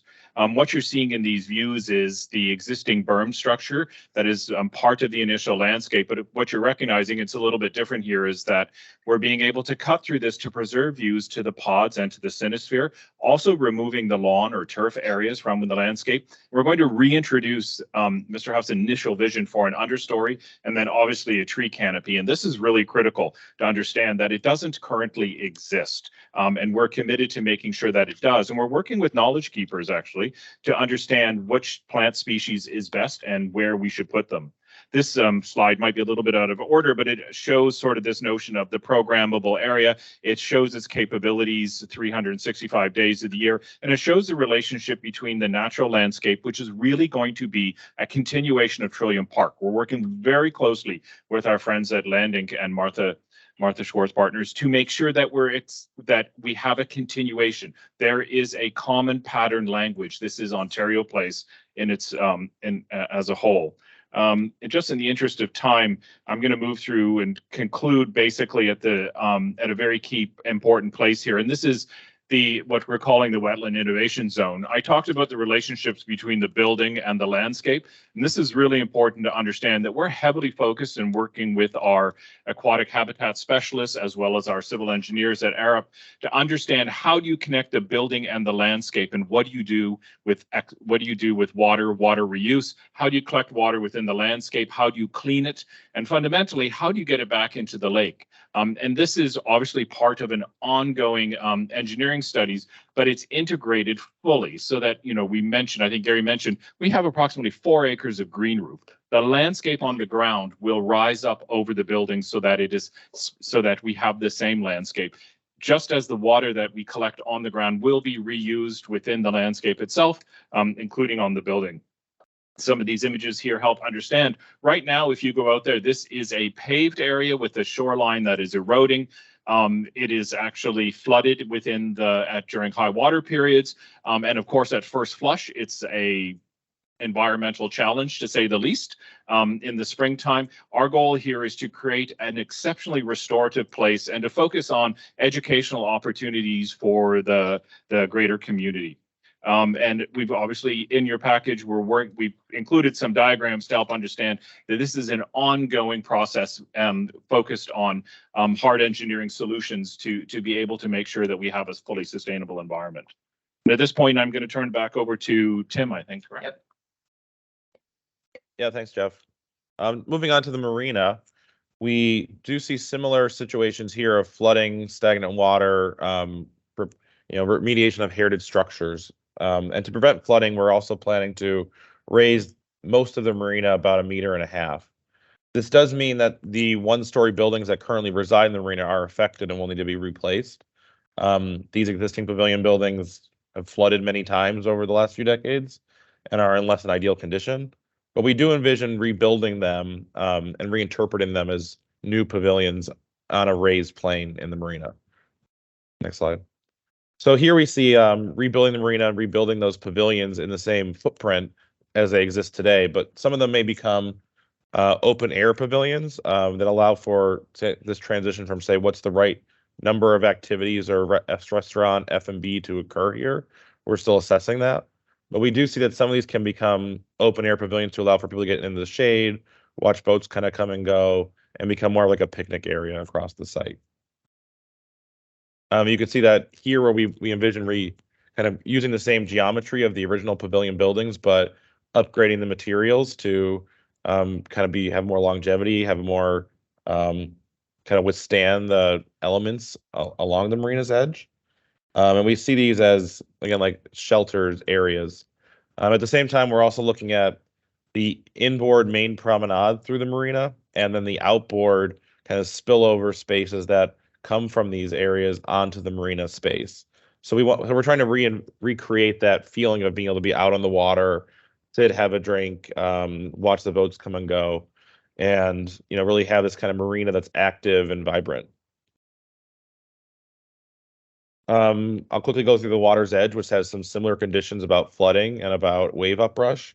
As Jeff and Shadi were saying, that we do plan to unify the overall east to west island treatment along the southern lakefront. So we do see this as more of a armored lookout condition that allows you to step down to gain access to the water. Next slide. You can see that here it becomes we propose pulling the overall main pathways that come from the east on Trillium Park to the west on the marina. We propose pulling those further into the site so we could have a more gradual kind of slope and grading here as we raise the site 1.5 meters at this zone. And that allows us to protect some of the existing trees that live on the southern edge of the site, but also allow for us to have a more gentle step down to the water in that area. Here you can see an overall view of this kind of step down area and how it begins to kind of gradually meet the raised topography on the main pedestrian path. An overall section showing how we're maintaining about a 7-meter public promenade trail at around 79 meters, and that kind of steps back down to the existing water level on the south. We envision the East Island as still a programmable temporary event space that can allow for events like Cirque du Soleil, basketball tournaments, hockey tournaments to occur on the site, but we have been very careful to ensure that pedestrian access and public access from north to south, east to west through the space will be maintained 365 days a year. So we do envision this as a reinterpretation of the forum that previously existed on the Central Island, thinking of this as a large gathering space that can be home to these temporary events. We also see a larger play fountain becoming the centerpiece of this site, where it becomes a large-scale water destination for people from across the province to come to Ontario Place. This would be a free park element, place to camp out for the day, bring your kids, spend time out in the water's edge, but also become in this protected, more fountain-type space. So here you can see an existing condition of the forum, shows the original topography, Slide Tower Hill. We do envision keeping this topography, accentuating the planting, densifying the planting with more evergreen planting, and allowing this to become a protected area for summer and winter events. Moving on to the Cove, we do see Brigantine Cove as a place that we can unify the space and create a kind of insular interior environment surrounding the Cove. This will help boost water quality by having more aquatic plants, more understory plants, better recharge of the water in this area. But our goal is also to really boost up the tree canopy here. We see this as a prime space to really densify and kind of extend that thicket of Trillium Park across the site. So wetland habitats, a denser forest along these edges. This will help the cove kind of become more of a naturalized environment, more of a passive environment. We are still continuing to refine and develop some of these items. So, for example, like say these floating boardwalks may become land-based boardwalks, as we've kind of reviewed some of these with our Indigenous consultants who are kind of a bit more concerned about the floating boardwalk concept. So these things are still in flux as we're beginning to review them, and I just want to point it out specifically for the cove. Next slide. So you can see here existing view versus proposed view, where we look at softening that edge, really building up the tree canopy, the understory cover, and creating a much more naturalized environment along this water's edge. And you can see these different key features that we're still exploring, relationships to key children's play precinct in this area. Can they become clearings within the forested zones that become places for playgrounds, places for abstract kind of play, places for kind of enclosed safe spaces for your kind of children to be in these different playgrounds for different ages. And then, reinterpreting those to become more of a kind of original children's village Macmillan plan with different structures that are more based on natural kind of play spaces that are kind of more in keeping with the concept of the forest? Or do they become more interpretive play spaces that are fun, poppy, and become, really exciting destinations that are amongst the planted zones? You can see an example of this here where we're looking at thicker understory planting, shrubs, mid-story planting that become these kind of enclosed spaces for different play areas. So this is our idea of kind of, inhabiting the forest in many ways along the cove. So thank you, Tim. I think we're gonna end off on this one here. This is zooming back out to the overall plan, and we had some discussions previously about how does there's so much going on in this plan, but what is the phasing of it? It's actually quite simple, is that everything we've walked you through today is being advanced. Our understanding of like the implementation timeline, depending on approvals, would be that only the elements that we've outlined in pink here, Live Nation and the associated bridge widening with it, and then the removal of an existing administration building and turning over into park space would be beyond the roughly 5-minute timeline, 5-year timeline. If only we could snap our fingers. But everything else is being pursued in a much near time frame. So we appreciate your time and the extra time that we've been given. We'd love to respond to comments now. Okay, does that conclude the presentation? Sure does. Thank you very much. Obviously a mountain of material there to digest. So we're about half hour over. So we're going to go through a round of questions now. And we're going to deal with questions can be on the public realm and the Thurm building. And then we'll take a break and we'll come back with the comments. So I'm going to start off with landscape architects on our panel, and I'll alternate back and forth between the city panel and our panel. So Fatty, how would you like to kick it off? Thank you for the presentations. I have a lot of questions, so I don't know where to begin. My first one is about just a general question for background. Have alternative forms of parking structures been considered before they've settled onto the underground parking garage? Just so that that's out of the way and questions are not asked, or is that just a given? Sure. Like, yes, like at a high level, what are the options for parking? Understanding there's a large increase in the number of visitors coming to this site, and how to do this most efficiently and with the least impact on the public realm. And so we want to reduce the amount of surface parking at grade. Of course, we don't want an above grade parking structure that's going to block any views towards the mega structures or any other elements there.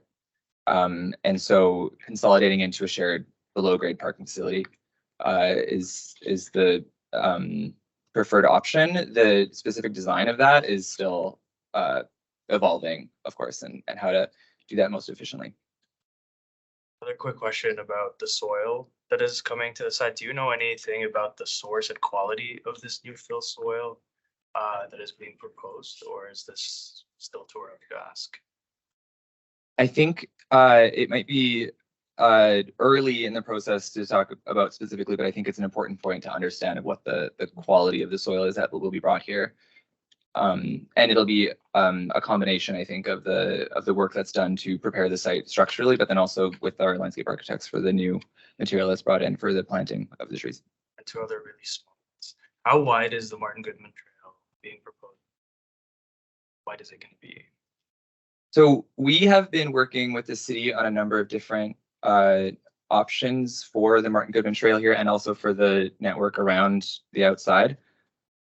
Right now, I believe that the Martin Goodman Trail is below 4 meters in width, if you can picture yourself riding along Lakeshore right now. And we would be expanding that, understanding the increase in the number of people here, that we'd be working with the city. Of course, it's public property on how to improve that. And then the trail in around the entire outside of the island is a minimum of 6 meters in width. Of course, that's bikes, that's pedestrians as well. And we're trying to find the right size for capacity of users, but also not to make it feel like an airport tarmac, essentially. Very last easy questions. Are the green roofs accessible to the public, especially on the southwest side where the stairs meet the promenade, or are those going to be fenced off?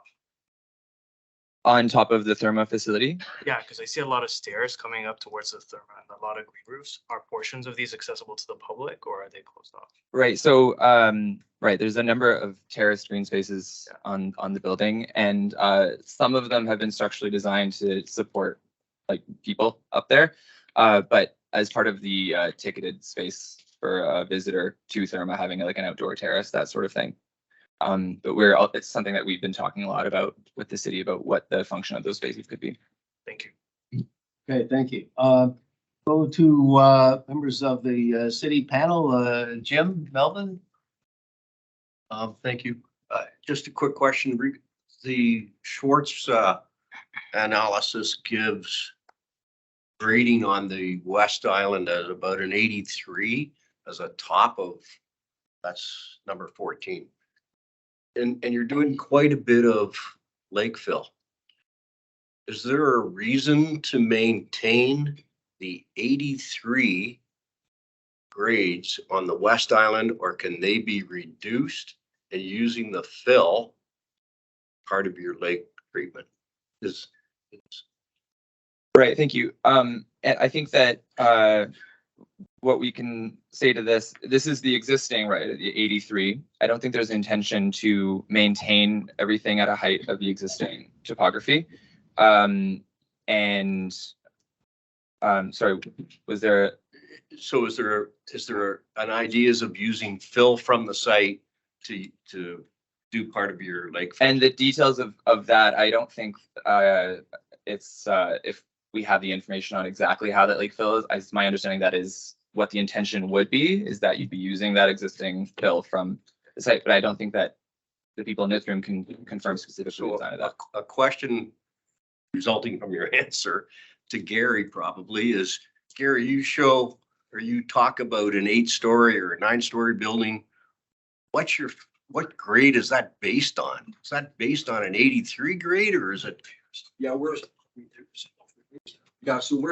our kind of ground plane is the 83. I think you see on here is sort of the top part of the existing island. And although the perimeter is being raised to get us above that floodplain level, so there is some raising going on, as was explained. You got the data that we've kind of started from what we say.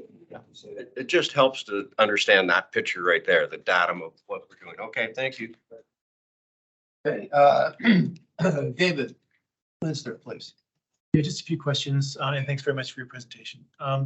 Firstly, is there any access from the Therma facility to the West Island directly, aside from the terraces? In other words, can you access the public realm from the building, or is the only way to access the public realm by leaving the West Island, coming back around to the public realm of the West Island? Right. It's not the intention that you'd have to go all the way back to the mainland entrance, take the public access to go there. And we've been talking a lot about the porosity of that and how you'd be able to access from the Therma facility at the beach out onto the West Island.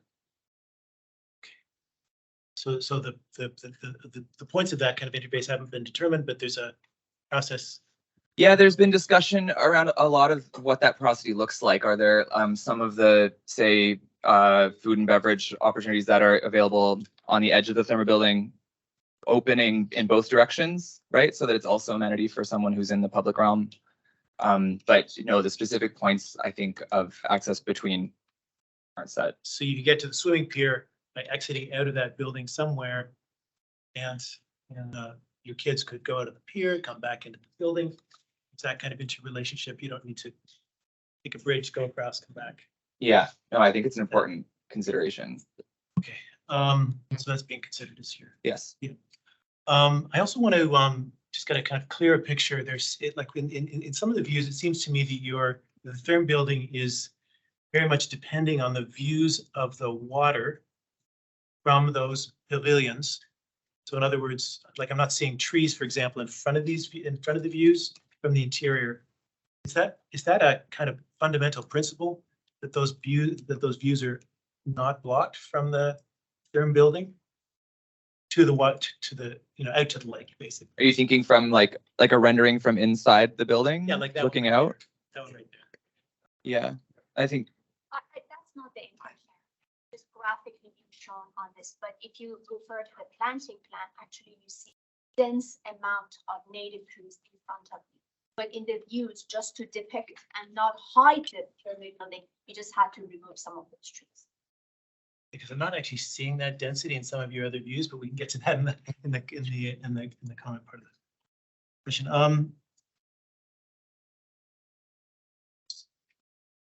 Okay.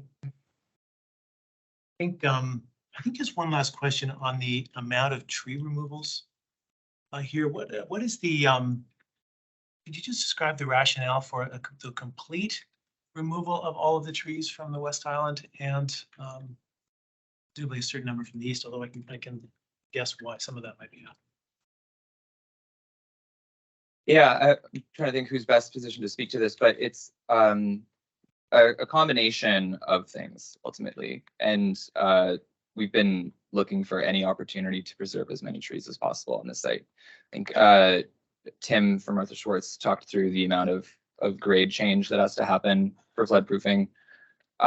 There's introduction of new servicing, which is impacting trees, and we're trying to design that in a way that will least impact trees.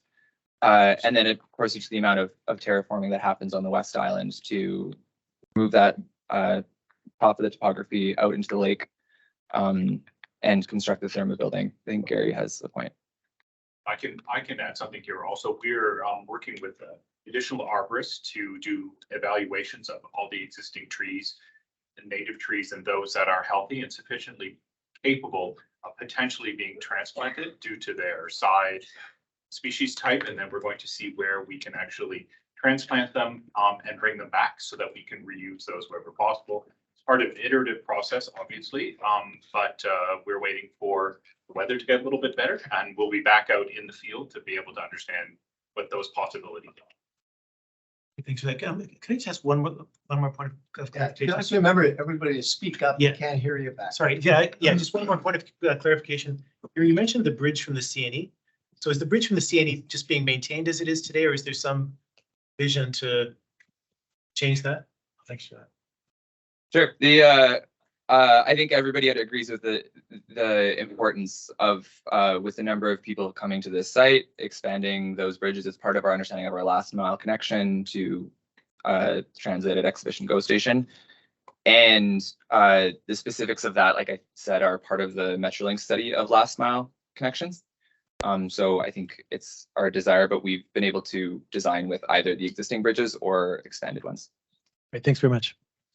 Okay, I'm going to try and go. We have several people that are joining us virtually. Is Jessica Hudson from the city panel? Are you online? I am. I do not have any questions at this time. Okay, thank you very much. Okay, back to folks here in person. Thank you. Could you explain your plan for bird safe design here? I haven't heard anything about that. I'm aware that the city would normally require bird safe glass, but what is your strategy specifically? For sure. And I'll throw it to Gary, who I just called Jeff Gary, but is the actual Gary. The other Gary. Yeah. He was left. So yes, so we've already in the application for rezoning, we've indicated that we'll be absolutely following the Toronto Green Standard designed for FRIT, the increased FRIT size, so for bird friendly mitigation on all of the glass. So we can expect all the glass to be bird friendly. Correct. Okay, thank you very much. The second question I have is just to come back quickly to the tree question. Could you just very clearly say exactly how many mature trees, DBH at 30 centimeters or above, are going to be removed between east and west? It's a little confusing from the material presented. Right, of course. So Tim spoke to this a little bit, but the amount is that there would be 370 mature trees of 30 centimeters DBH removed from the site. And Is that west or east or both? that's both. Total, That's combined. thank you. Yeah. Have you already retained terrestrial and aquatic ecologists? I don't see them listed, just curious at this Yes. stage. Yes. They are. And so we have working on this. We have Morrison Hirschfield. We have SLR Consulting. And I think that's the team. Yeah. SLR is doing both aquatic and terrestrial habitat. Thank you. Could you explain the meadow plantings to me? The planting palette is a little bit confusing to me, and I wonder if under meadow, that there's some confusion with the species here, and I'm just not exactly sure where that is intended to go on the plan, even though I'm reading the plan, and it's a little bit confusing because there's blending of species between biotypes here. Just wondering, what is the meadow and where does it go without trilliums, So I think I'll have ask Tim to speak to that. for example? Yeah, that's a good question. I mean, we're looking at, kind of complementing the existing planting in Trillium Park in certain areas, and we do see it extending, say, on the East Island in the, say, lower portions around the existing hill where the slide tower is. Certain portions of the cove where we cannot build in wetlands just based on the current grading and topography, and complementing certain parts of the West Island too. So it's just confusing because you've listed a sugar bush and a green roof area with a meadow. So that's leading to some confusion about just understanding how that would relate to programming. So if that, anything to add, I can let me answer know. that question. Thank you. It would, what happened is that we have an understory planting as well as an overlay of a sugar bush. That understory migrates from that location and as a meadow style planting that will rise up and over as part of the green roof. So we have a continuity. Okay, thank So you they very do much. things. Thank you. Appreciate that. Are there areas designed to flood safely for recharge outside of the little wetland spot around the cove and at the edges? In other words, are there publicly programmed areas that you might expect for soft infiltration, public lawns, gathering spaces, and so on? Or are we to understand this as just in the prescribed areas of wetland? Just in the prescribed areas. I'm asking the question because of the ratio of hardscape. And I'll move very quickly through this. I do understand that normally there is a city requirement for EA, but I'm wondering whether the West Island will be undertaking an EA, that is an environmental impact assessment at the under the provincial statute, and how that might affect what we're seeing in terms of the design and evidence for it. Right. So the West Island as a private tenanted space has not been included as part of an EA.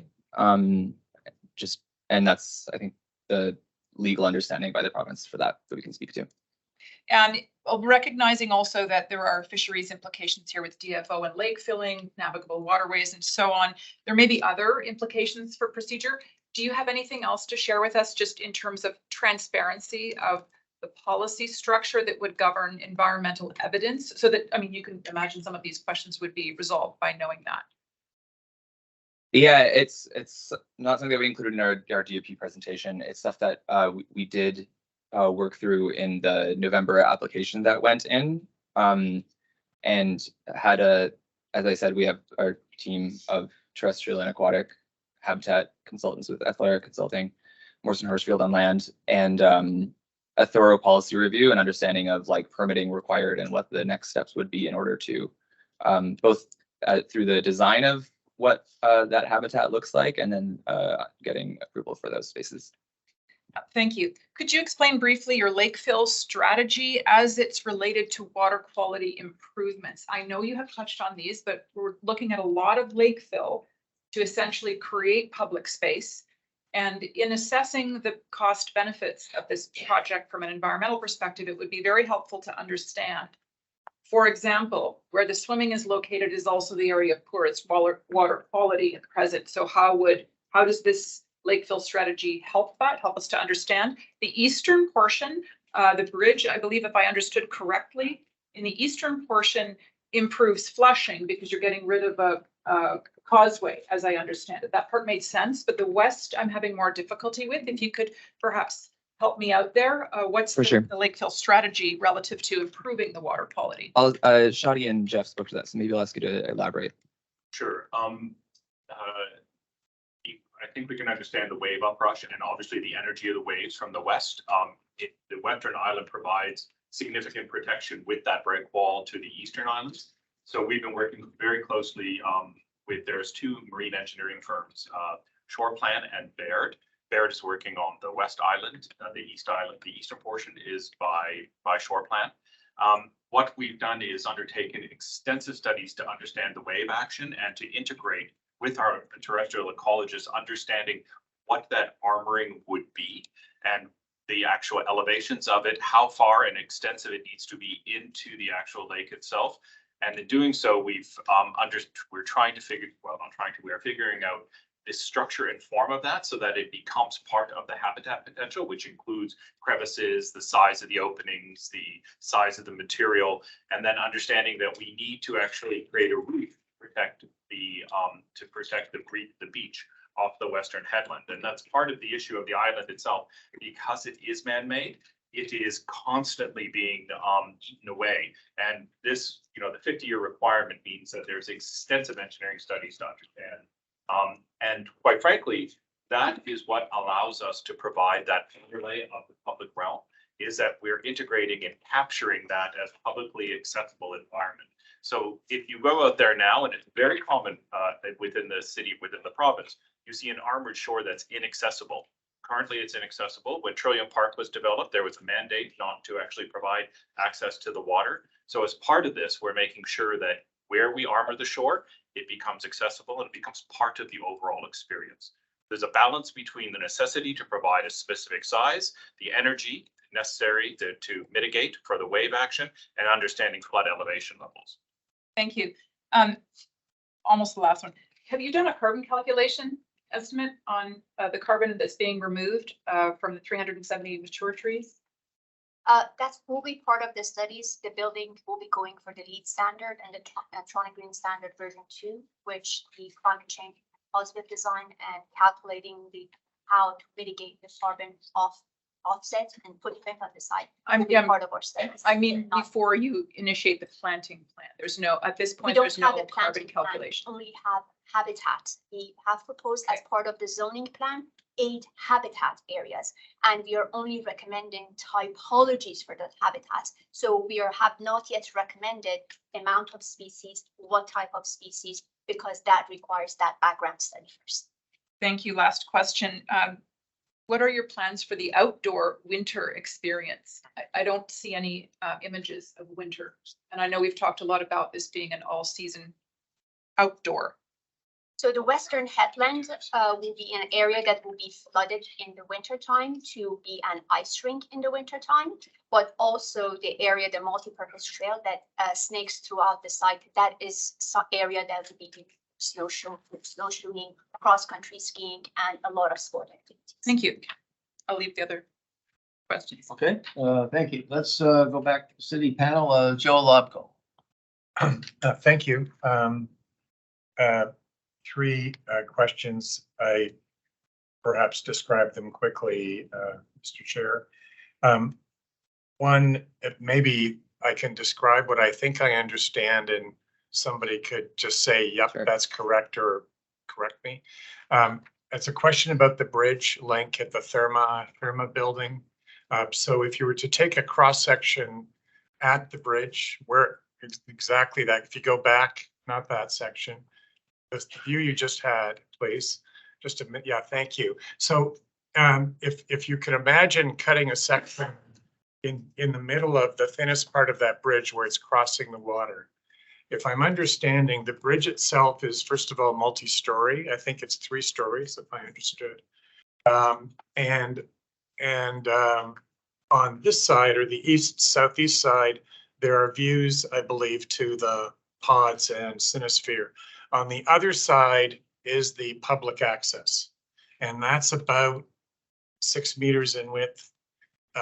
So that's where I know, for example, some of those images that go along with that image on that slide didn't immediately correspond to the kind of pinch point, if you will, and I'm trying to understand that pinch point. So that's the first question. Just a bit of clarification there. I'll just go through them quickly if I can. All three. Is that all right? The second question was about view corridors to Ontario Place.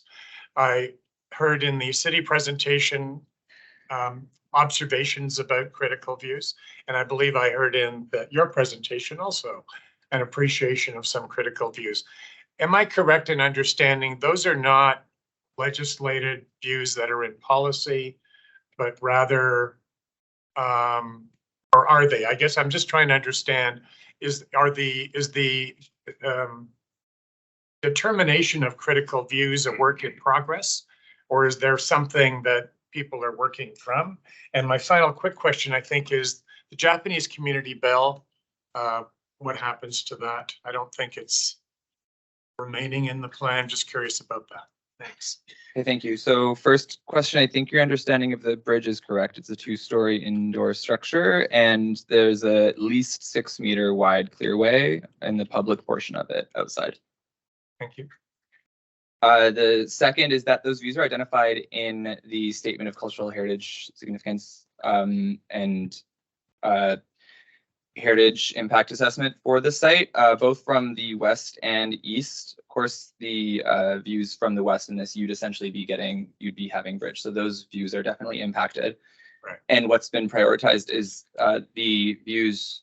Colin had a really good view at the start that showed the view towards the pods and Cinesphere. That's been the part of the driving force for that Ontario Plaza between this new science programming entrance there and the Thermo Pavilion. So preserving those and also preserving, keeping it at a height and designing the underground parking garage that does not protrude to a height that would block views for someone on the Martin Goodman Trail looking south as well. Great. And the Japanese bell? Japanese bell, I'll send to Jeff. It remains in place as far as we know. Okay. Then I would ask him, but I want to clarify where there was do you see that upper image in the, sorry, go back. Sorry. Upper image in the top right-hand corner, that would be at the narrowest part of the bridge. And this is where, and if you remember in that section, there was a couple red lines, which actually illustrated that the public realm component varies from 14 to 40 meters in width. And what happens is the bridge structure itself forms a type of amphitheater, and it's planted up to its edge in different places, steps down and is terraced. So the public, we always refer to the pathway, but that's just the clear way for movement of emergency vehicles, pedestrians, cyclists, but it obviously varies. It's at a minimum of 6, but it obviously expands, it narrows, expands, and narrows. So you have a variety of experiences.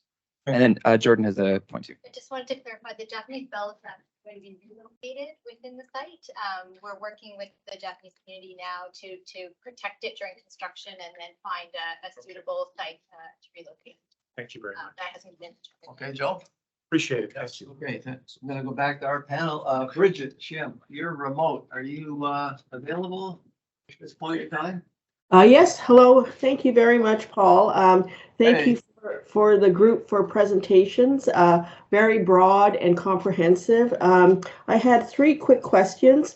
One, at the beginning of the presentation, you described the transit link through Exhibition Ground from the train GO station to Ontario Place.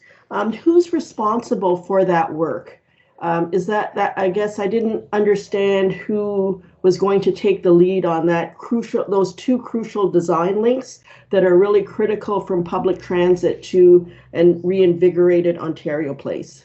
Yeah, that's Metrolinx. So we're coordinating with them as closely as possible, but it's under study as part of the last mile for the Ontario line. Okay, thank you. Then I appreciated your desire to unify Trillium Park from west to east across the project. I guess I was wondering whether there has been any discussion about a pedestrian bridge from the canoe, kayak, marina area to the mainland. Right now, everyone gets funneled back through the bridge that is this kind of larger bridge to a kind of a point that connects to the north-south transit. Then you have to cross over a fairly major roadway, which is accessing to your underground parking. And I guess, you know, this kind of idea of how you find alternate ways to move west and east across Ontario Place, if you're not on the Martin Goodman Trail, just requires kind of a holistic view. There are several pinch points that make it tricky, and I just wondered if there has been any discussion about a kind of westerly pedestrian bridge. So do you mean if you can see my cursor from the like sort of the swimming pier at the very western end of the Western Island? Right. Okay. Just more because this issue of flow east west west east is kind of a critical thing, right? And talking about the sort of scale and numbers, it just seems like that everything's being funneled through that western bridge back to the lakeshore. Right. I appreciate the question, and it's something that we've thought about as well. Whether that's a clearer connection to the West Island, and what the impacts of that would be on the use of the water there. But also wondering, you know, how much do we want these islands to be islands, and how much we want them to be like entirely connected to the mainland. So happy to discuss the merits of that additional connection, but it wasn't included in the proposal. I guess I'm hoping that it's something you can think about. And then I guess a follow up to Joe's question about the bridge on the west side. Have you looked at other alternatives for areas for your change cabins? Because right now it seems just from your kind of presentation that almost all of the bridge has program in it. It's not just circulation in the therma portion, but is actually kind of programmed area that is quite substantial, and whether there were alternates for putting that either on the mainland side or on the kind of island side. But it seems that it feels fairly loaded up as a kind of program, and wondering whether there have been studies that look at redistributing those change cabins in other places. Right. Thank you. So as I said, we've been working pretty closely with staff and having some really good discussions with them about the design. And one of the things that has come up is the location of those change cabins and the amount of programming that's in that building. So it is something that the team is looking at right now about what can be pushed out of the bridge to make it less of a bridge building, and what the impacts of that are on the rest of the design. But happy to receive your feedback on that. Okay, thank you very much. Those are all my questions. I just wanted to say that I heard that there was a hand up online. I'm not sure if I'm supposed to be monitoring that. No, that's not, that isn't your job. Okay. I think earlier Ross had a hand up, but you just maybe tell me to. Somebody here want to say something? Okay. Response? No? Thanks. All right. Okay, thanks, Bridget. Go back to the city panel, Jim Goff. Thank you, Mr. Chair, and thanks for the presentation. Neil, I think you mentioned a number of parking spaces that are going to be provided. What was that number? So there are currently 1,300 parking spaces on the mainland. In the proposal, there would be the west parking lot, or east parking lot on this slide has 632 that would remain through construction, and to the west you'd have an underground facility with 2,100 more. So it brings it to about 2,700 parking spaces. Okay, and I think in your presentation, you actually mentioned a modal split number that you're anticipating for trips. Right, so what I mentioned was that what that allows for is that at peak, there would be up to 10% of people who are driving their own car to the site able to park at parking at Ontario Place. Okay. And I guess my question is, Has a transportation impact study been done for this proposal? Yes. Yeah, and it was submitted with the application in November. Okay. That would be very informative to see, I think. And probably. I think just on that, maybe Mark from Therma might have a comment. Yeah, just one piece of clarification, and Neil, you'll explain it better than I will. The parking is for multiple tenants, correct? Yeah, so the loads for that parking structure, of course, you can understand, like right now, so much of the parking you use for a Live Nation event, right? And that's maxed out when you got thousands of people coming all at once. That would continue and would actually be year round now with the plans for Live Nation. And then you also have what's really a very significant facility with Thermo Canada, and then any of the visitors to the park or to the Pause and Cinesphere and the science programming there. Okay, just a couple of other quick ones. I sort of got the feeling from your presentation that Therma is actually going to be running public programs on the public area surrounding the building. Is that the way you are proposing to work this? So the lands around the Therma facility are entirely publicly accessible lands, being constructed as part of the Therma development, and so there will be a ticketed area and a non-ticketed area, and the porosity, I think, as I've said, between those two areas is being explored. So are there functions of Therma that a member of the public can be invited into, or elements of Therma that may come out to be accessible to the public in the public realm? Yeah, you mentioned things like the water wheelchairs or whatever they're called, that Therma would be providing those. So that's what made me ask the question, is like what is Therma doing? You know, is Therma maintaining the beaches here, or what's the split of Yes, Therma would be paying to maintain the public realm around here. Okay. And last question, I think you mentioned that the Goodman Trail would be widened along the frontage along Lakeshore Boulevard.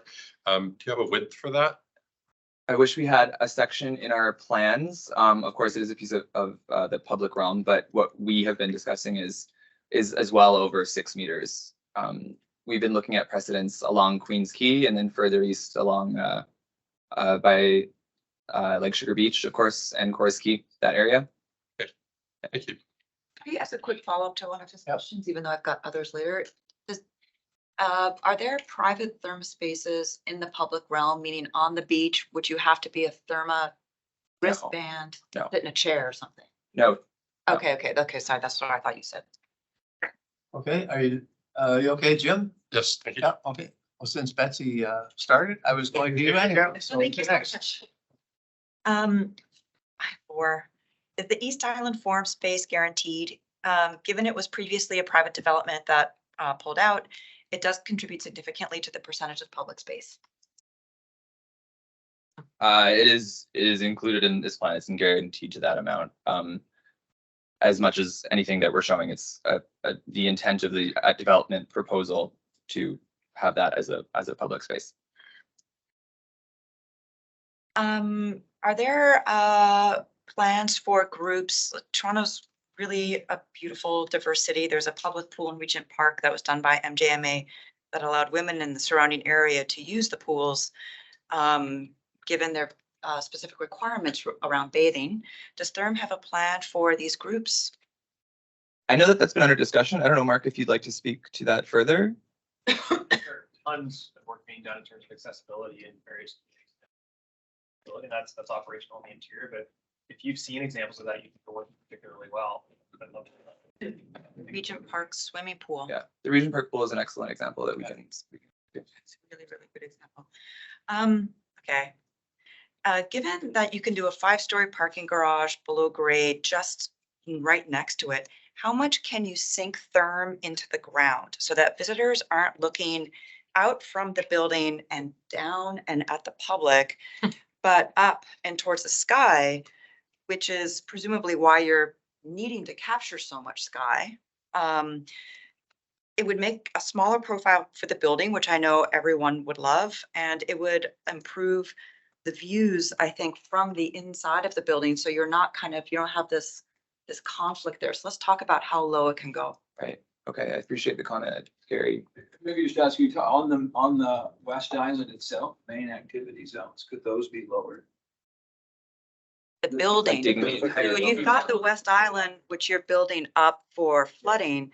The building, you can just start pushing that sucker down, I right? think that's something we can look at. A very interesting comment. Other questions? That's it. All right now, okay. Back to the city panel, I believe Gord Stratford is virtual online. Are you there, Gord? Yes, Paul, I am. Can you hear me? Yep, go right Yes, ahead. excellent. I have a couple of questions. First of all, thank you very much for the presentation regarding the public realm. You have, of the three main entry points into Ontario Place, you have two that are really interestingly branded. They have sort of a portal. In terms of the one that heads towards the original buildings, Ontario Place buildings, is it just the plaza, or do you plan to quote unquote brand the portal entry in the same way so that all three entries are similar? So you're meaning this west entrance where the Therma entrance pavilion and public. The west entrance, but also the causeway, if it's still in the plan, that heads due south to the pods. Right, yeah. Branding and signage has been something we've been talking about a lot more of late, actually, and the importance of that being cohesive and also feeling like the Ontario Place that we know and have been going to for decades. And so we're hoping to be able to show some signage that gets to that, so that it making sure that it does feel like an Ontario Place entrance at all three access points. Okay, thank you. My next question relates to the swimming pier. Is it going to be similar to sort of a European harbor pool? Could you describe its function? Would it be that sort of a facility? I think I'll have Jeffrey Kraft speak to that. Yes and no, it won't contain an actual swimming pool itself. It will be multi-level, and it's located actually at the deepest possible point to allow for deep water swimming, as well as diving, as well as fishing. It tapers in multiple locations to allow people of all abilities to actually physically access into the water. And then it has a series of, and intended now, and it's obviously in a rather conceptual idea, that it would have performative spaces, exhibition spaces, exercise spaces.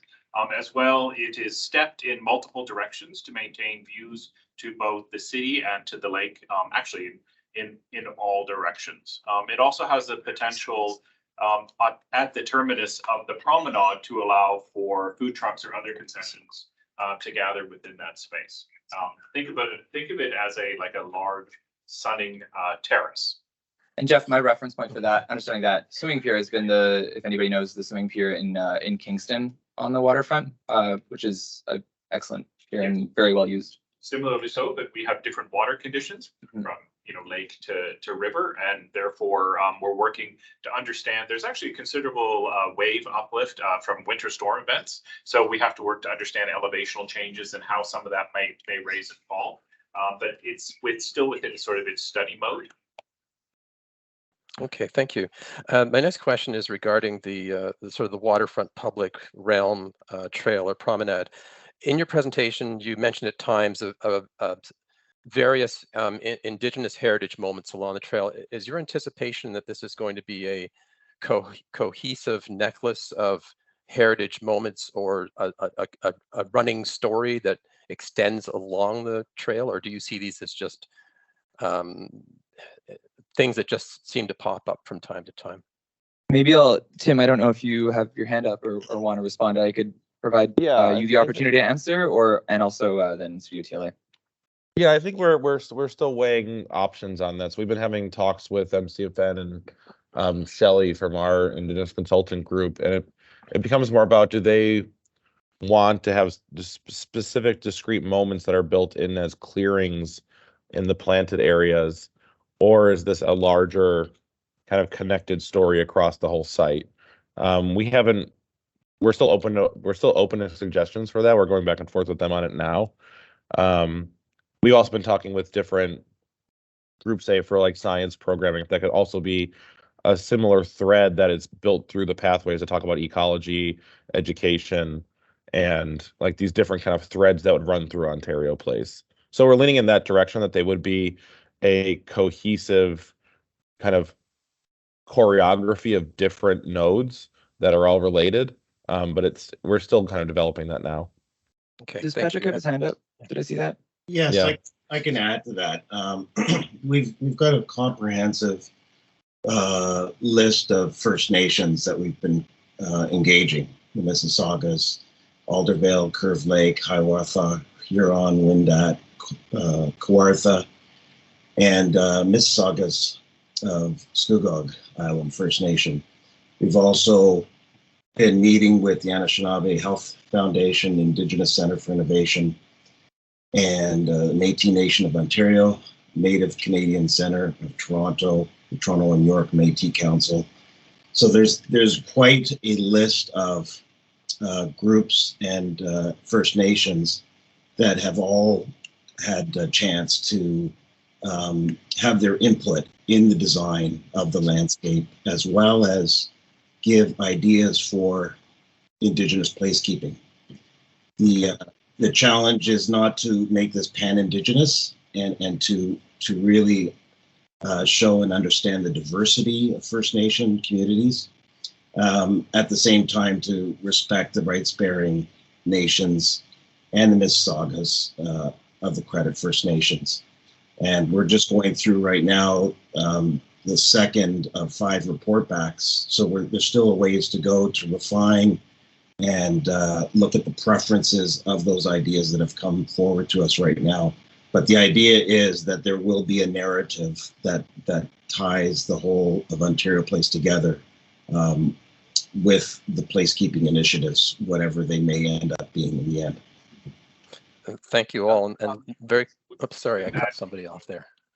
For the West Island, that the Mississaugas of the Credit are actual design partners with us, with the design team. And we have been working for the last several months to develop a terms of reference so that there is direct input holistically across the West Island. So it is not compartmentalized. It is not bits and pieces. Actually, there should be an overlay that speaks very specifically to desires for representation directly from our partners at MCFN. This is a commitment on Therma's part, and we'll continue through this process for the next several months. Okay. Great, thank you. Very last question, very quick one. I just wanted to verify the uppermost level of the entry pavilion for Therma. What is its main function? Is it lobby and ticketing? Is that mainly that at the very top level? And this is the entry pavilion on not on the island. Correct. Go ahead, Gary. Yep. Yes, that's correct. That top level 3 of the entry pavilion is that's the entrance hall where both ticketing, so arrival happens, but also there's also a significant departure as folks are departing and dropping off and connecting with the staff again on their way up. So both of those activities are happening. What's on the slide now, the ticketing hall is at level 3. That's it. All right. Thank you, everybody. Thank you, Mr. Chair. Okay, thanks, Gord. Matthew. Sure. Well, thank you. If you can go to page 4, understanding your work with the Mississaugas of the Credit First Nation, I'm wondering if you can elaborate on that process, that design process, and what it might look like or what it looks like. Sure, they have had many conversations with them, workshops at their locations, and the idea for the West Island is we're going to have a comprehensive approach to this, not as a segmented areas that they're going to be part of, but as something that they're going to be design partners. If there are shade structures, how we can incorporate that cultural overlay. We're talking with their knowledge keepers to bring in their knowledge for our planting plans. We're thinking about how there can be part of the culinary aspects that comes in terms of when think about the interior aspect, how their knowledge and their cultural overlay can be and overlay into the sauna design. So at the West Headland, how we can provide areas for them to be able to fish, bring that fish and clean it, and then areas that they can have the cultural and the educational tours. How that can be presented itself in the signage of the site. So there are many topics and then there are many components, and then we're working with them on a master plan with an Indigenous architect to connect this. So it's MCFN that is the only design partner. on the West Island. Okay, so, and you're consulting with the urban indigenous population as well? Or Anishinaabe Health and their Anishinaabe Health Foundation? Is that correct? Yeah, so the MCFN piece is our primary design partnership. So we spent a lot of time with them and they facilitate additional conversations. One of the things Chief LaForme said to us pretty early was this project is really important for education and reconciliation. So we just try to make that true and everything that's doing. Absolutely. Have you consulted with any elders, specifically water carriers? We understand that Mississauga's Credit First Nation are water nations, so it's very important for us to speak to their knowledge keepers, how that cannot be only a motif, not a gesture, but that can have a real meaningful part of the design. And those are all in process currently with them. Great, thank you. Page 16. Can you just clarify me what the term sample means here? I'm just wondering if this is a selection of Indigenous design recommendations, if there's a larger group of recommendations, or where this wording comes from. Yeah, maybe Tim or Shadi can speak to it more, but this is I think a compilation of across the site different Indigenous design recommendations, of which I think there is a longer list, but there's no like formal report submitted with the application of these are the recommendations. Okay, can you speak to the item here, Indigenous languages? When you say Indigenous languages, which language are you referring to, or languages? So linguistic diversity is the last item, inclusion of Indigenous languages, and I would ask either Tim or Shadi and Gary to speak to that. Yeah, I can speak to that, Neil. Out of the many engagement sessions that we've had with all of the First Nations, there is an interest not to be just focused on one or two languages, but to really express the diversity of languages that, you know, over 100 First Nations in Ontario follow. So we're looking at creative ways of representing those languages on the site through either interpretation or, in fact, art. So these are, this slide really is just it's a sampling of the range of placekeeping ideas. There's many ideas that have been presented, and they're going through a preference study and a ranking right now by those First Nation communities before anything gets published. Great. Slide 21. Understand that you guys have a terrestrial ecologist. Were there any studies completed on the habitat being affected by the removal of the existing trees? Yes, so the report does detail the existing habitat and the impacts on it, and then mitigation measures going forward. Great. Slide 42. Are there Indigenous artists involved in this work, and how are they being selected? Maybe Patrick, if you could speak to that. Yes, there will be Indigenous artists involved, and that's going to be part of the process once we narrow down what the exact placekeeping elements will be, you know, approved by the communities and by the ministry, and then we'll go through a process of selecting an artist to work with in the final stages of the project. Thank you. Thanks. Okay, thanks, Matthew. Jana? Yes, thank you for the presentation. Just two brief questions. In a lot of the sections, there's starting to be an indication of the Ferrum precinct and the extents of their land. And in some of the slides, fences being shown as delineating the public from the private. In other slides, it seems to suggest a landscape approach. And I'm curious to see if there's some image that you can show us from the public realm perspective, your approach to mediating the friction there. Yeah, go ahead, Gary. Jeff. I'm so sorry. You just both be called Gary. Yeah, I'll just keep it up to Gary. So there is a delineation between what is ticketed, what is non-ticketed, what would be open to the public. What we wanted to do was to ensure that the landscape was continuous, that passed through that environment. There is a control mechanisms that have to be put in place for individuals using the outdoor pools and the facilities. What we're proposing right now, and it's obviously early days, is that we're looking at more of a fin system, which would be thin metal of some sort, which would allow plants and animal life to pass through that. And it would also be integrated and allow it to grow naturally. So there has to be a physical barrier in some places, but fundamentally on the north side and on the east side, the building itself just enters into the landscape, and it all just wraps around and forms one continuous whole. It's just on that sort of western area in which there is those pool facilities, and that's where we would have that finned environment. But you won't. The goal here is that you won't see a fence. It will just be part of the landscape. Thank you. And then my second question is, I wasn't sure I understood the slide talking about the entrance to the Science Center Pavilion on the city side of the development. Am I correct in understanding that it's one level below grade, how you enter the Science Center precinct? Right. So the way that this is intended to function, and understanding that it's a lot more preliminary level of design than say Therma or Live Nation as well. But the larger new building here on the mainland is the main entrance to what would be intended as science programming, potentially with the Ontario Science Center. There would be exhibit space in there as well. And the experience of that museum space is a procession through here to the Podsnam Sphere and back.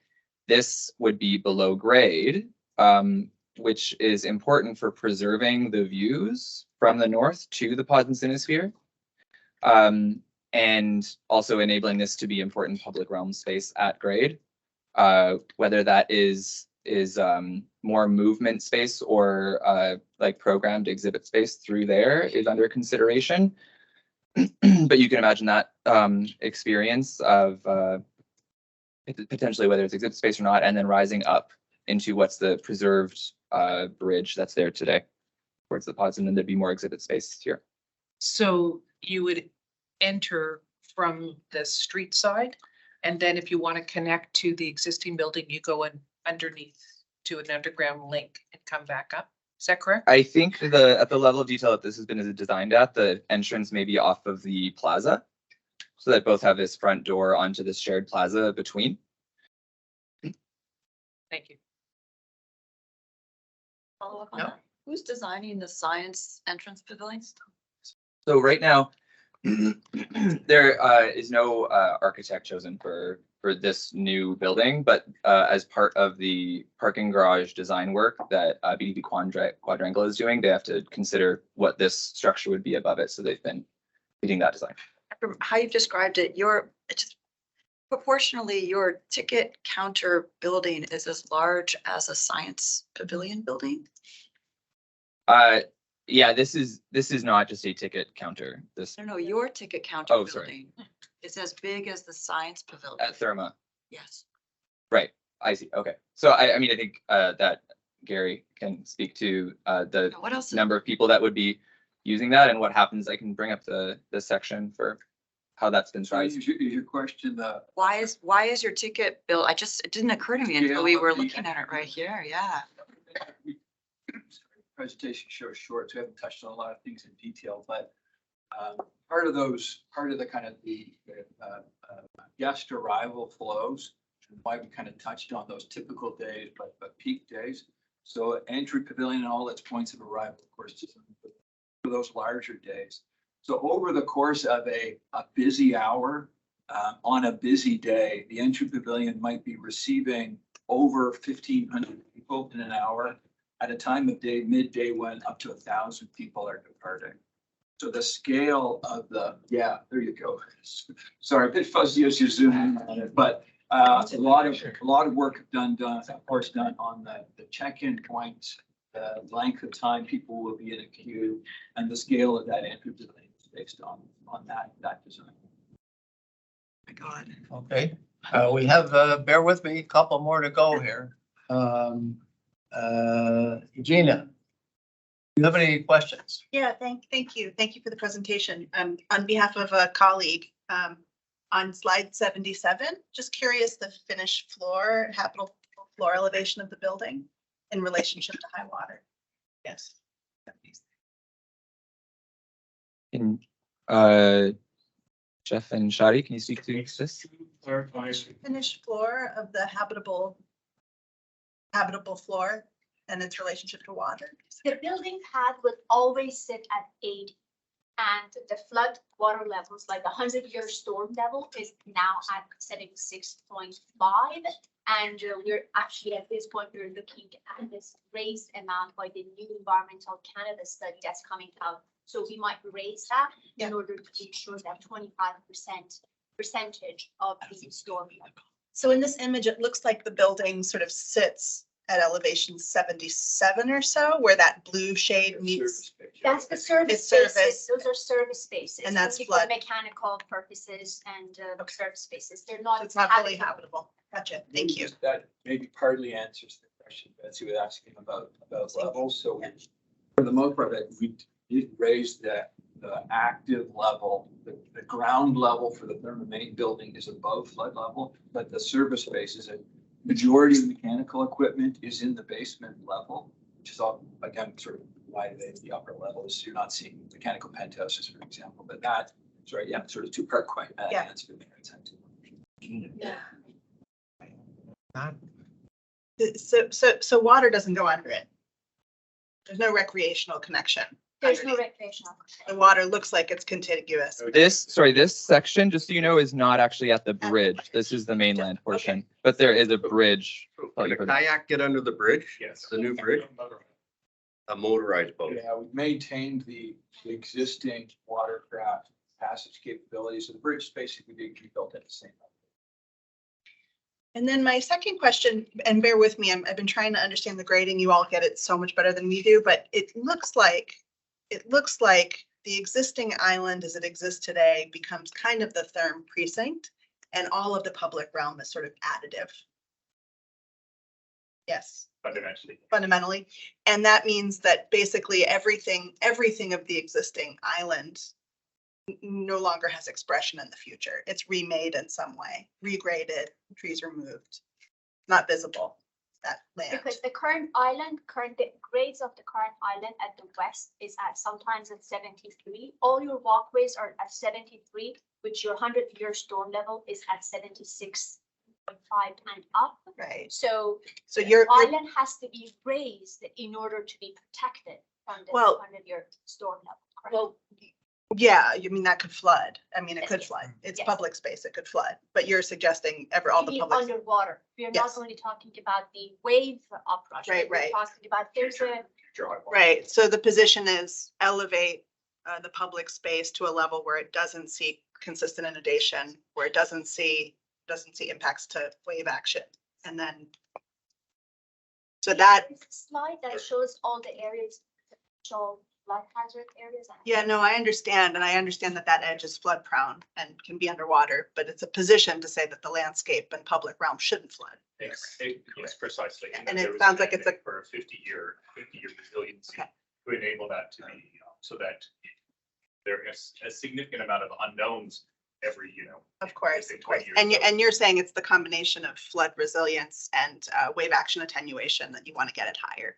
The position though that you're taking or command. Okay. When the island was designed, it was only designed to allow for 1.3 meter wave uprush. But now the Environmental Canada is suggesting a 2-meter wave. Yeah. So all those are the consideration for raising the elevation to keep it resilient and safe. And when you all talk about raising the island, what you're really talking about is raising the perimeter. Because that's the only thing that needs to be raised. Well, no, there will, obviously, yes, the perimeter forms, but then it becomes a terraced environment, similar to it. Yeah, similar to its in its current form, and where now we have a natural mound, natural mounding. There will obviously the building needs to receive a pad on a Right. pad. So you're doing some cutting on the upland and some filling at the perimeter Yes. and then some outer filling for the public space. Yes, Okay, I got it. exactly. I got And it. wherever possible, we're building on the principles that Ms. Michael Huff had said that, where we can terrace, create interesting spaces, create microclimates. Understood. Thank you. Thank you. Okay, thanks, Gina. Jeff, I think you're available online. Jeff Franson? Yeah, thanks, Paul. The only question that I sort of have, I saw, obviously all the sustainability information, but do you have a sense of like a projected greenhouse gas inventory for this, and also just especially with therm? So thinking therm specifically, have you gotten down the stage of doing any modeling around energy, greenhouse gas emissions, and water consumption? Are there data on there? Are there benchmarks that you're comparing against? Or are you still far away from that? Thanks. Thank you for the question. No, like energy use and sustainability has been an important part of designing with a very large building that has a lot of glass, of course, and has to be temperature controlled. There is energy study that was submitted with the application, and that work is being developed as the design develops as well. I don't know if anybody here wants to speak to more detail on that. But not, you're right, Jeff, not yet at that more detailed modeling stage. That would be enough. Okay, thank you. Questions? No? That's it Okay. for me. Last but not least, Kevin. I believe you're also available online. Not here to recuse. It's not here. No? No Kevin? Okay, all right. Got it wrong. Okay, that I think completes the round of questions. I know it was long and we're over time, but not to worry, we can have a shorter lunch. And it's really important that we have a very short break right now for obvious reasons. And then we'll come back and we'll go through a round of comments from everyone again. And then I'll try and do my summary at the end. So it's now what, 5 minutes? Take 10 minutes, come back just at 12. Okay, thank you very much. So it's 12 o'clock now. Again, I reiterate, we're going to go around again. This opportunity to make comments, and please don't try and repeat what somebody already said, because we really want to use our time to the best of advantage. So I'm going to start off with our own panel again. Betty, would you like to kick off? Sure. First of all, dear, thank you for your presentations. We all know how charged the site is and how much emotion and energy goes into it. So it's obvious how much clarity and commitment you have. So for the project, so it's really, really appreciated. I just want to mention a study that I saw recently from Michigan that shows just how much the Great Lakes have been fluctuating over the last few decades. Sometimes 3.5 meters to 4 meters of fluctuation happens within the same 5-7 years. So, speaking about resilience, it is really critical to think beyond the 100-year. High water, low water, all of those things are really kind of fundamentally critical and super exaggerated in a context like this. So, we know there's a lot of new investments in public spaces, wetlands, tree plantings with roots in various states of dry versus extreme inundation, huge freeze thaw cycles, high low water. So just for the sake of clarity in future presentations, it will be really clearly important to demonstrate and render both in your sections, diagrams, illustrations, the variety of this fluctuation. So it's never seen as a kind of static line in section or in render, but as a rate, as a gradient, and as a range. I really don't know if the train has left the station on this, but I'm also kind of nervous about a massive taxpayer investment in an underground parking garage structure. I really don't know if this is possible or not, but I feel remiss if I don't mention if there's a way to work maybe with the X, with BMO, with the city, with future science pavilion, with the World Cup coming here, to imagine a new kind of parking structure, at least to reduce the amount of underground parking. There are actually quite incredible precedents of above grade parking structures with public retail activation at ground level, vertical gardens, etc. And from my mind, if there's a way that this could be a way of future-proofing the decrease in car numbers, so even if it was a 2-story underground parking garage versus 5, people start using the Ontario line to come here more often than drive, we can imagine the use of this underground parking in 5, 10, 20, 30 years as an investment that just got distributed more into the public realm versus on a single utility form, space. Really important to think about soil quality. Botanist Peter Del Tredici talks about no native plants without native soils. So it's super important for the future health of this place. So if you really want to achieve the green canopy and ecological health you speak about, the source of soil is absolutely critical. I mentioned the Martin Goodman Trail because I don't know if any of you have seen or been to Lakeshore West when Active Toyo was happening during COVID. It's probably one of the most successful readaptations of a public street I've seen in basically the last few decades. Just Lakeshore was just so active, so alive, all kinds of people. And if this place is a destination, then, you know, the flexibility in expanding the Martin Goodman Trail is really important.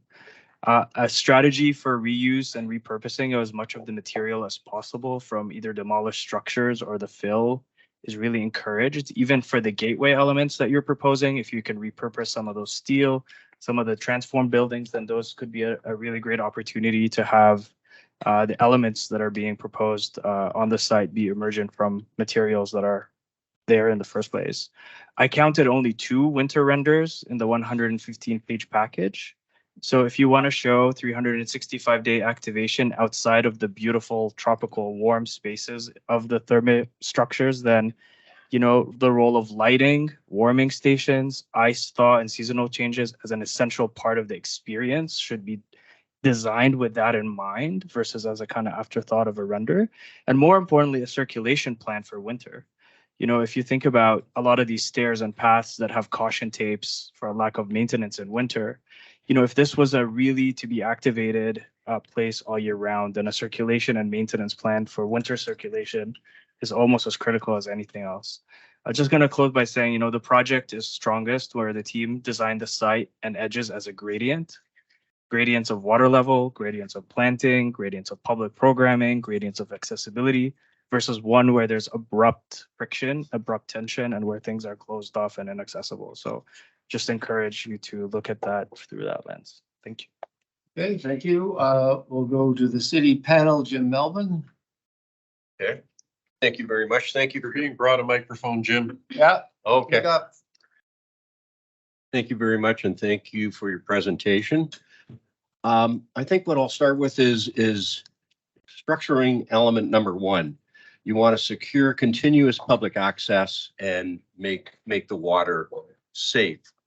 I believe what you've created here is a sort of a calm inland waterway against the parking lot and behind the break wall versus a rough lakeside waterway. And I think that distinction will talk about what kind of programming you should have there. I think we want to talk about how the project touches Exhibition Place and touches the city lands. No one has spoken about the 2 bridges that are there, and they are in very poor shape. And I think it's incumbent upon this design group to think of what those new bridges should be.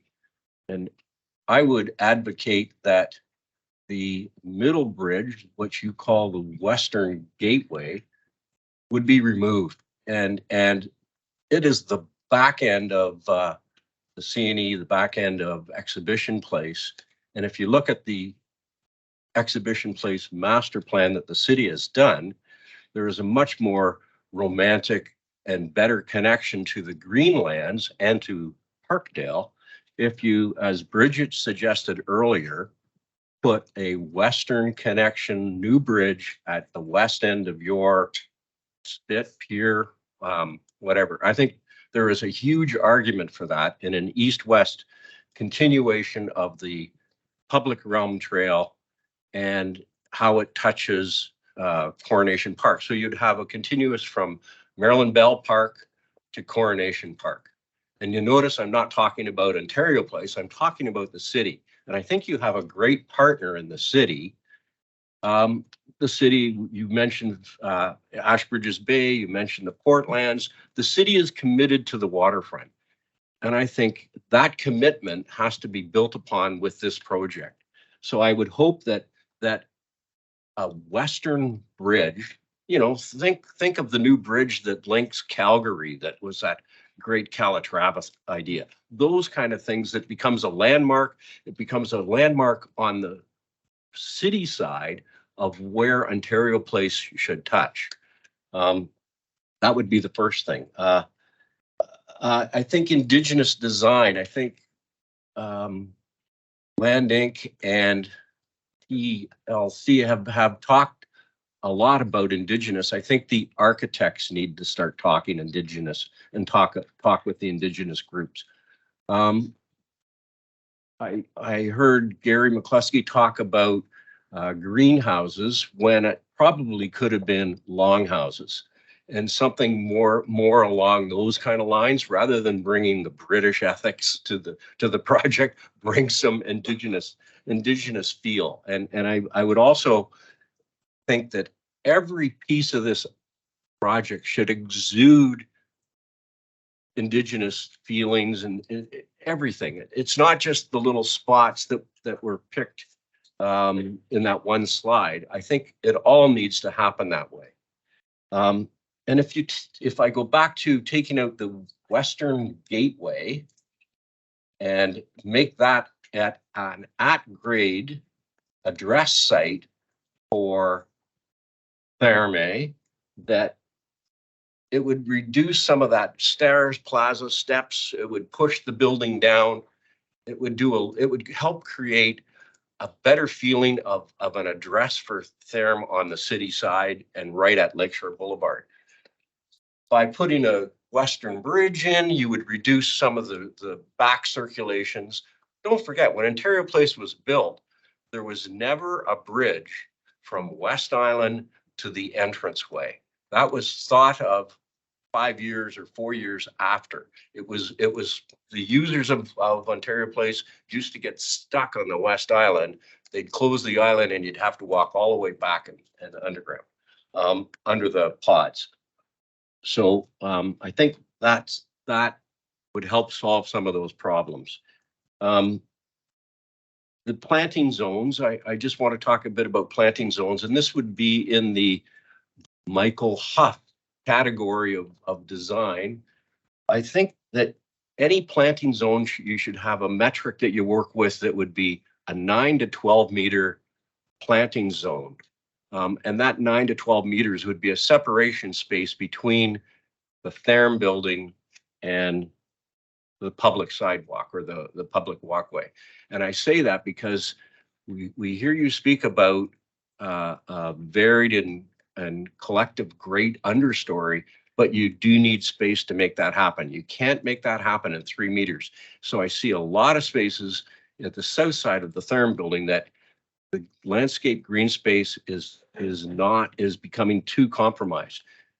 If I want to speak about the landscape green space, an element I see all the way around the bottom of the Therme building is a Corten steel wall, and I don't understand how that relates to the Indigenous aspect of this site. Why have you used Corten steel? Why do you terrace it? If you could get rid of the terraces, get rid of some of the steel, and make everything more gentle and natural, I think you're on a winning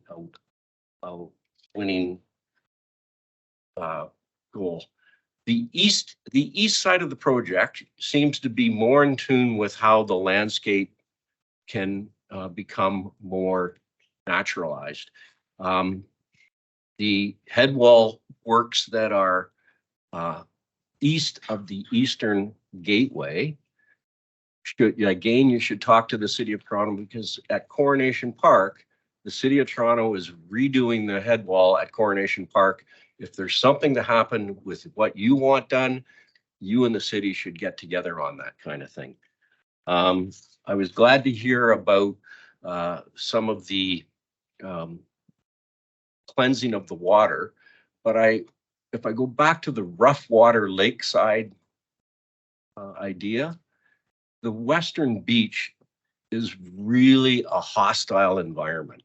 I understand the concept of wanting to make that a beach. It will be, as you said, a cobble beach, and the cobble beaches aren't the most comfortable, but the images you show sort of exude the idea of a sand beach. The wind on the west of that in winter, in summer, is brutal. If you could put some planting on the beach and provide some seclusion or rocks or something to hide behind or suntan against, and not leave it all open, I think that would be to everyone's benefit.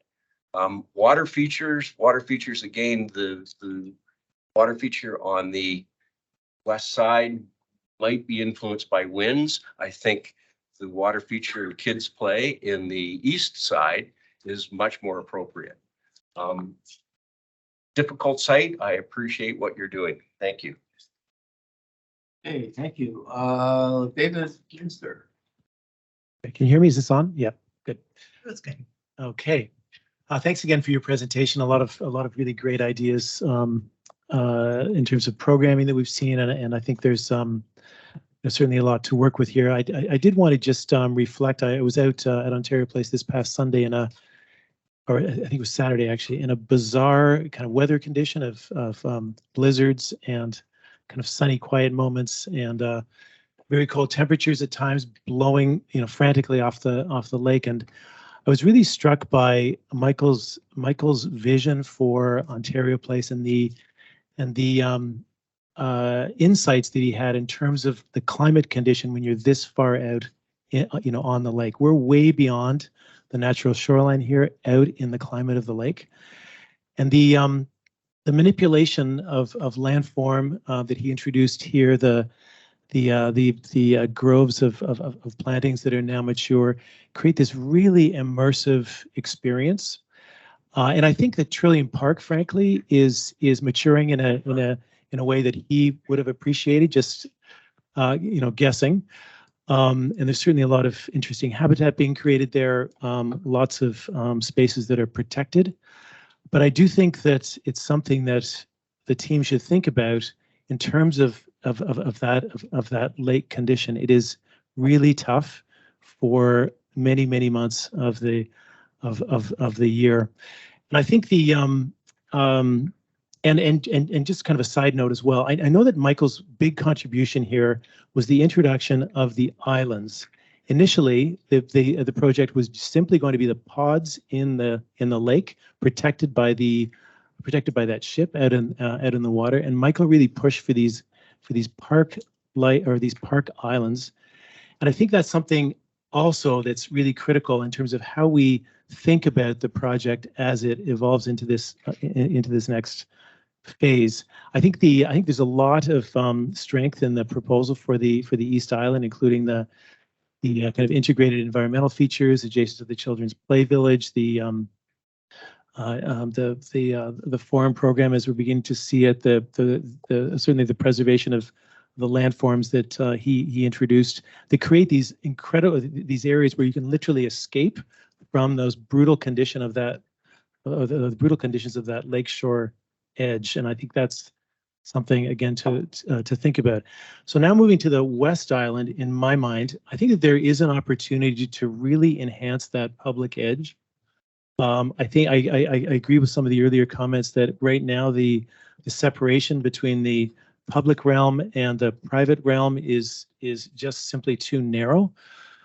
I recognize that this is a Lakeville initiative and that space is a premium. But when I look at the plan and the three major pavilions that kind of step out from that edge, they enclose a series of courtyards with swimming pools and sunning decks that are quite substantial. And I think that those need to really contribute to the experience of the public realm, even though they may be inside the fence, so to speak.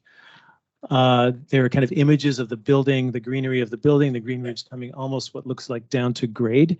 And I think that whole edge needs to be thought of as an integrated landscape that is not only that is essentially part of the building, those courtyards and the public walkway and promontory. So I do think that there's an opportunity here to really push that idea of a much broader kind of planted immersive green edge along that entire Western Island. I think that's the big message that I wanted to deliver today. Thanks very much.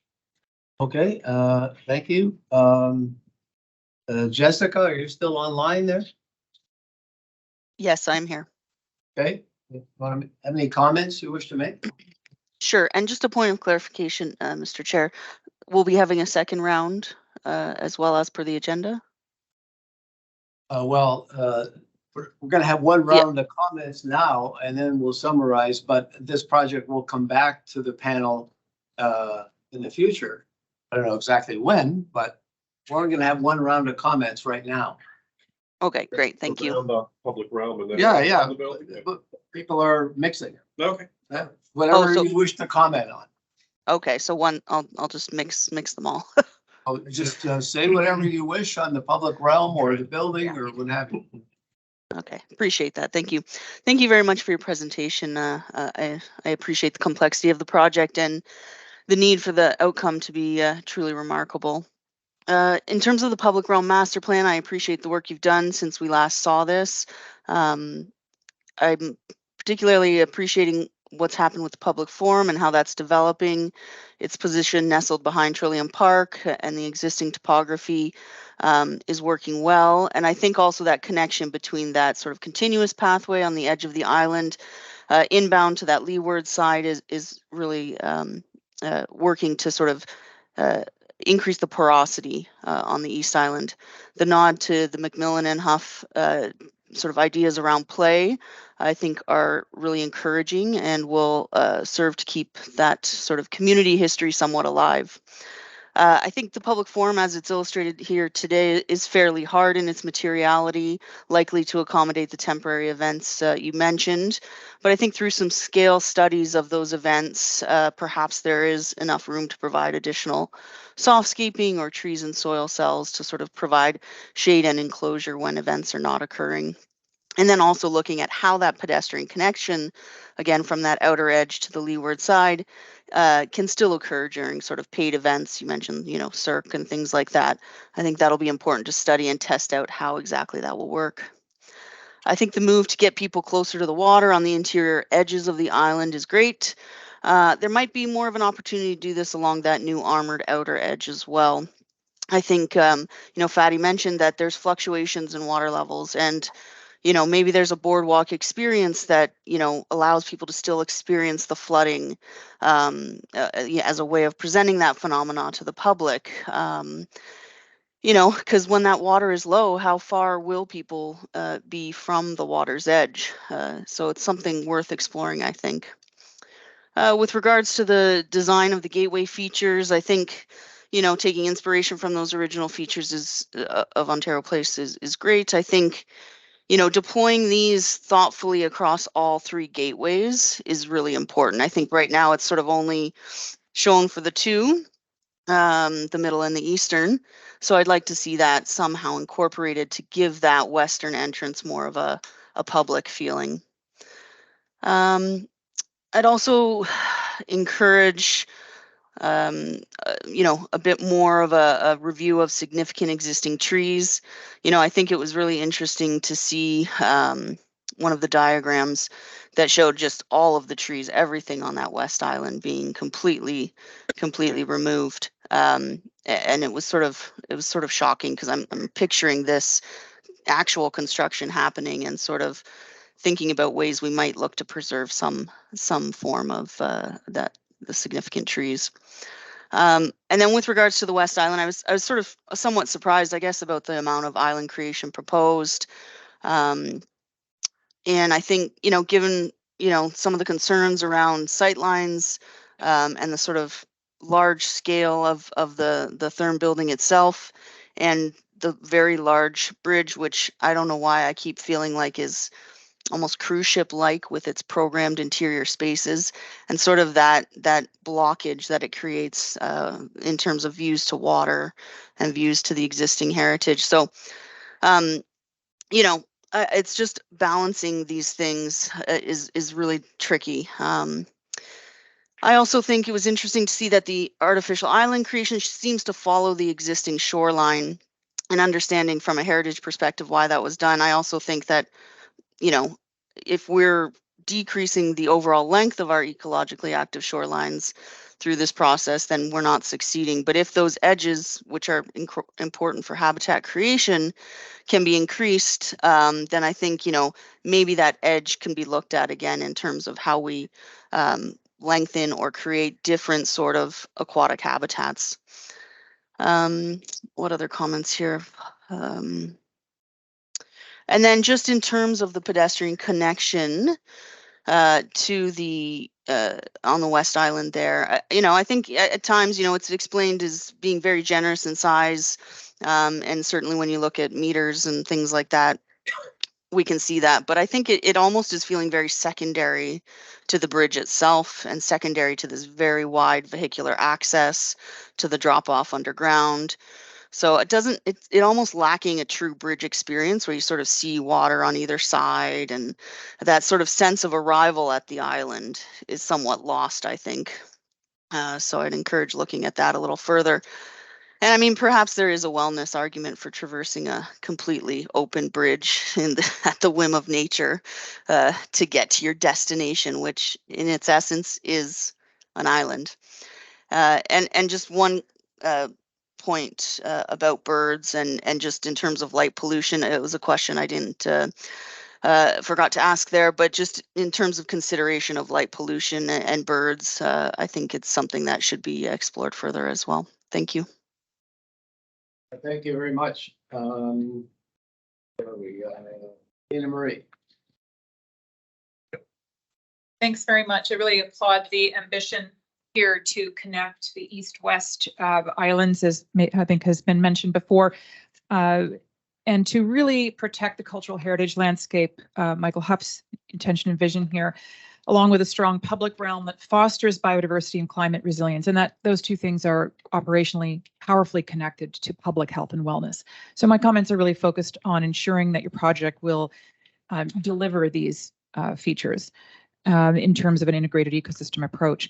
So while we agree that the public realm is paramount and in one place for all, it really has to be visually legible as much as physically accessible. And there are some challenges here in making what is public really legible, and I strongly encourage the continuation of that effort. This really has to also include very clear health and wellness benefits of local nature, not necessarily just the indoor experience, but the outdoor connections to local nature. And so to the extent possible, I really ask you to be very careful to make clear and public the analysis and of the net loss of habitat that will happen before a gain. Okay, that calculation is really important. It's important to make it public, and it's also important to justify, to help convince us so that we can support and massage this design with evidence. And that means, in particular, for example, just give you a couple of examples of how we might do this. In terms of the gain that you're proposing with lake filling, and that's a lot of public realm to be gained essentially by filling in aquatic habitat and by plantings. But in the meantime, we know already from publicly available data that we have 190 species of birds observed here on eBird lists, which I'll just point out are made on 1,567 checklists, some of which were made by me. So I'm also a birder. And so are the Blackbirders of Toronto who've contributed to those checklists. So are the Junior Birders Club. So are the Women Ornithologists of the University of Toronto. So we've all contributed. In fact, that does is give you a very clear sense that the diversity of bird life mirrors in some way the diversity of humans who are engaged with those species. That is a contemporary observation, just as is the 249 species of flora and fauna at research grade, I'll point out, on iNaturalist, just for this area. So those are publicly available data. They're really there to be used in tandem with the work that you're retaining by consulting ecologists. And I think the fish habitat in nearshore areas, along with what I've just mentioned, the observable community science data, really gives us some sense about how to be clear that we have net habitat loss happening. So then let's put that against what you're going to build and make that decision based on the evidence. We could also be very clear in the same context about mature tree removal first. And I just want to emphasize really clearly that new trees are not equal to saplings in terms of their carbon sequestration, saying nothing of their other benefits. And we all love young trees, yes. But we also have to respect that 2 days after the IPCC climate panel report has given us nothing less than imploring us to stop what we're doing. The City of Toronto lost 25% at a rough calculation of its tree canopy in the ice storm of 2013. We're only 10 years past that. Those trees are still not sequestering the amount of carbon they were 10 years ago, right? They're lost. So to be removing 370 trees in a climate crisis after this report in a city that's already tree poor relative to what it was, really, you might say it's not climate resilient. So I'm really asking for a clear justification of that plan against the incredible planting that you're proposing. And I might say that there's a compromise with a mixed or hybrid or novel ecosystem that's possible. That's a big challenge, I recognize, for on the West Island, maybe less so on the East Island, but surely there's a way where we can be tapping into the benefits that we have right now in terms of urban heat island reduction, cooling, shading, water infiltration, flood resilience, and frankly, the human health and well-being that's already there. Not in great shape, I recognize that, but it's there. So just not to belabor it, but to say there's a real cost benefit analysis that should be made clear, I think, and would actually support the project. In that same vein, I'd point out that there's another interpretation of climate resilience, which is not just getting back to normal. It's actually about adaptation and about getting to a new normal. And I thought Gina asked an excellent question about your positioning relative to flooding. And I might say that there's a creative solution here that, maybe to use the wrong metaphor, the horse left the barn already on this, but it would be really interesting to see some public commentary or at least some thought given to how that positioning of flood resistance has happened relative to flood resilience, meaning that if the flood levels here can really recognize that we have a potential 3 meters swing of fluctuation, and a 100-year flood level that's inevitably about to be revised, that there's a need for greater than 50% hardscape. There may be a need to do less armoring and resisting of water and a more strategic of bringing in water. That's happening in small pockets, I recognize, but I think there's room there. There's a gradient of possibility here for slowing, holding, recharging, and again, the retained trees that are your biggest source of pumping water already. So just really giving some thought to that and making it clear, I think would help amplify the rationale for this project in the way that you'd like to see that happen, given how much effort you're putting in and the conflicts around some of these issues that are bound to resurface. I think also I would like to see, in the same spirit, I'd really like to see some clarity of the process used to evaluate environmental impact, whether or not it's a provincial EA on the east side, yes, on the west side, we're told no, but also maybe. So it would be really helpful to make clear what evidence you're using, because again, it will help us to understand the evidence very clearly in the drawings, on the renderings, and in public communication, particularly because you're planning to grow a public realm by filling in aquatic habitat and a lake, even though some of that will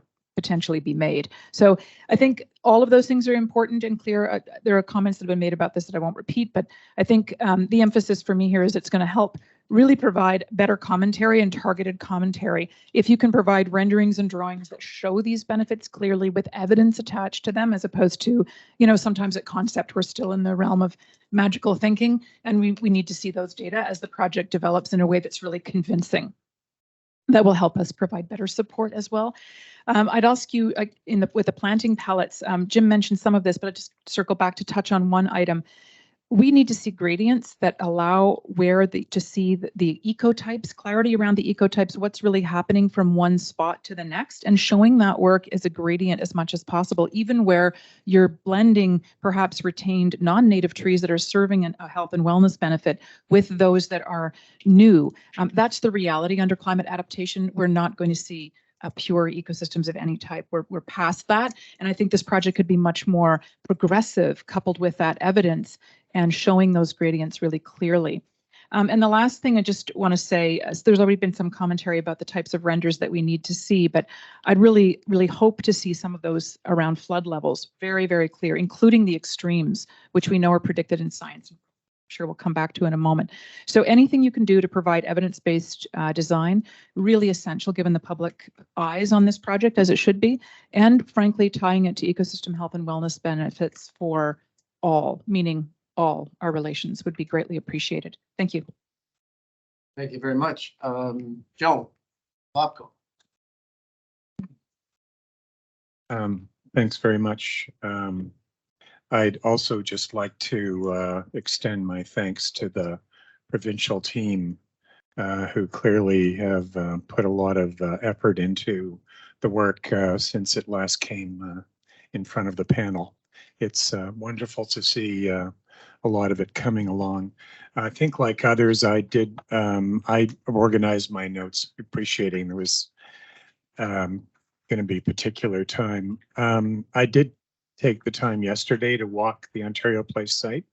And I think, like others who have probably done it recently, it brought back special memories for me.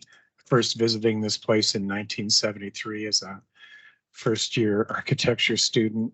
And, the special, notwithstanding kind of its rough around the edges, feeling old, feeling tired quality, it's still a pretty amazing, special place in our city.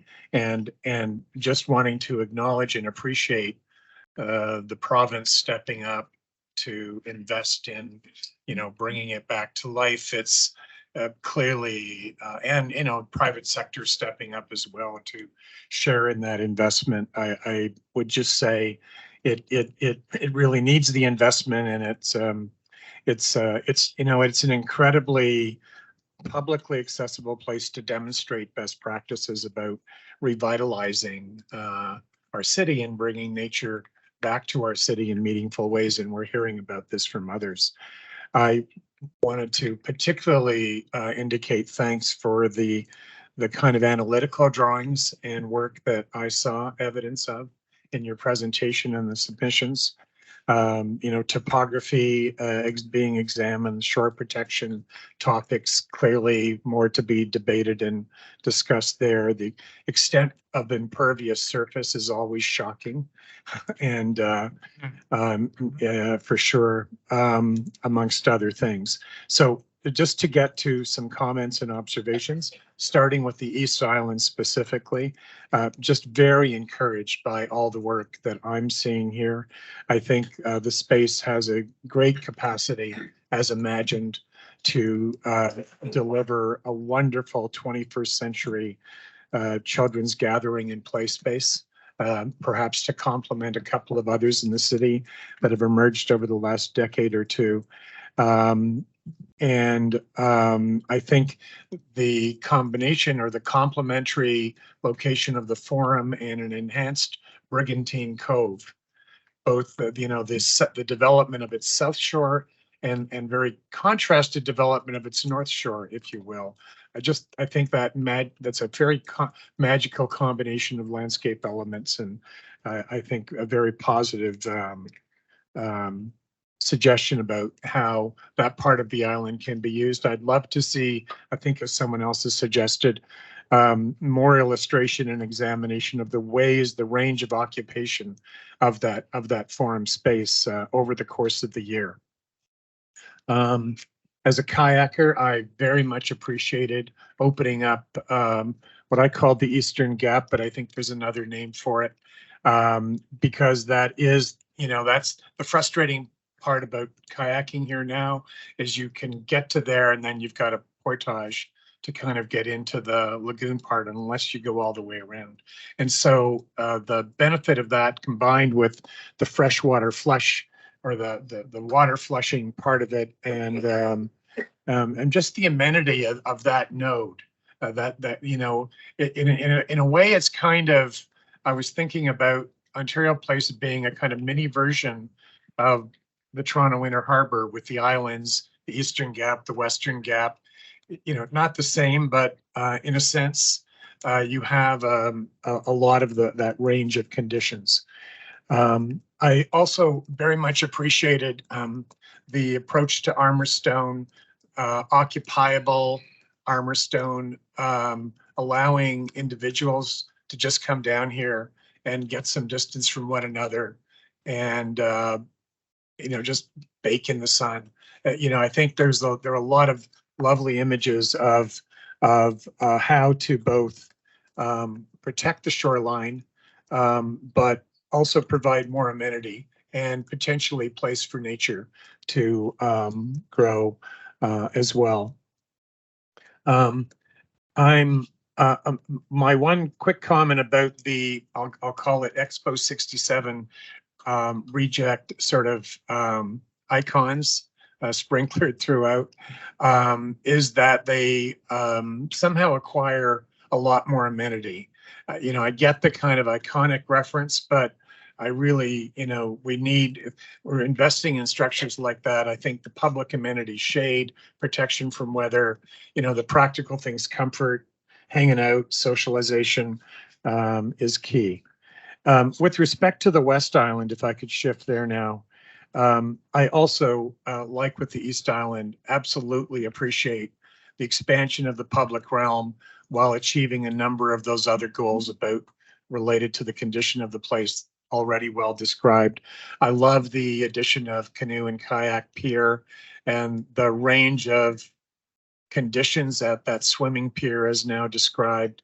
You know, without going through all of those spaces, they're encouraging in terms of providing a broader range of experience for members of the public. However, I guess the key to the success of that, I'm going to now focus on how you're welcomed and how you arrive. And I think how you then arrive as a member of the public really kind of helps set the stage for the experience you're about to have. And I would respectfully suggest, I think at this point, that's feeling somewhat compromised at this Western Gateway. You know, appreciating the volume of clientele expected here and the nature of the experience desired in terms of arriving at this special place.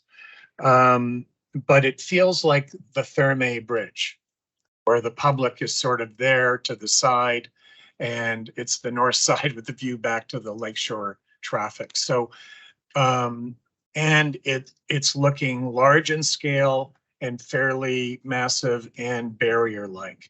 So those are not desirable qualities, though I appreciate these comments are based on minimal illustration yet seen.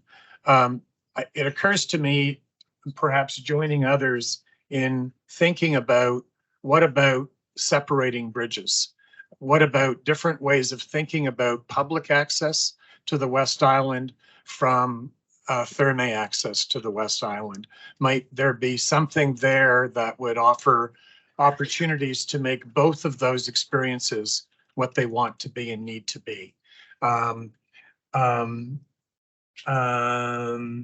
And this relates, I think, as well as the scale of that welcome pavilion to that balance we spoke about in the previous review of public land, public place, private interests, helping to invest and make it wonderful again and bringing life to it.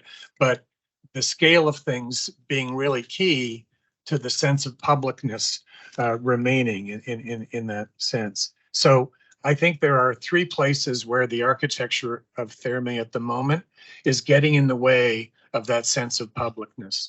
The first is the entry pavilion, which, and I appreciate the volume of people that have been described and the busy days hoped for and all of that.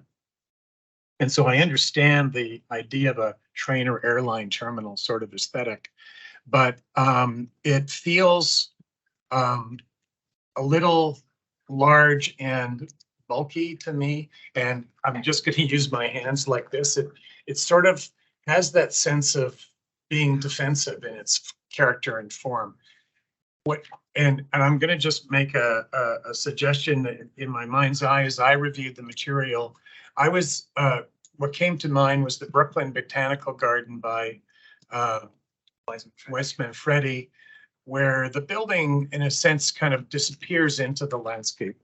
And I think they use a term called inhabitable topography. And I guess I'm imagining more of a Gardens of Babylon rather than the Crystal Palace, and wondering about whether an approach to form that is more landscape focused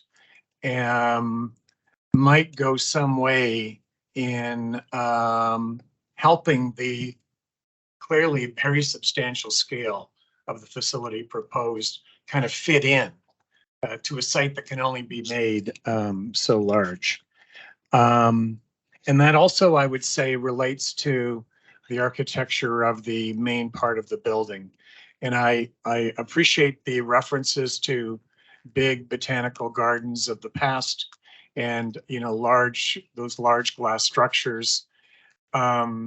Nevertheless, I think in particular as these, you know, up to 20-meter scale or higher forms come right out to the public walkway, they really do have an impact on the public experience there. And so some moderation there and a bit of a potential rethink on the kind of character approach of the architecture to me would be desirable.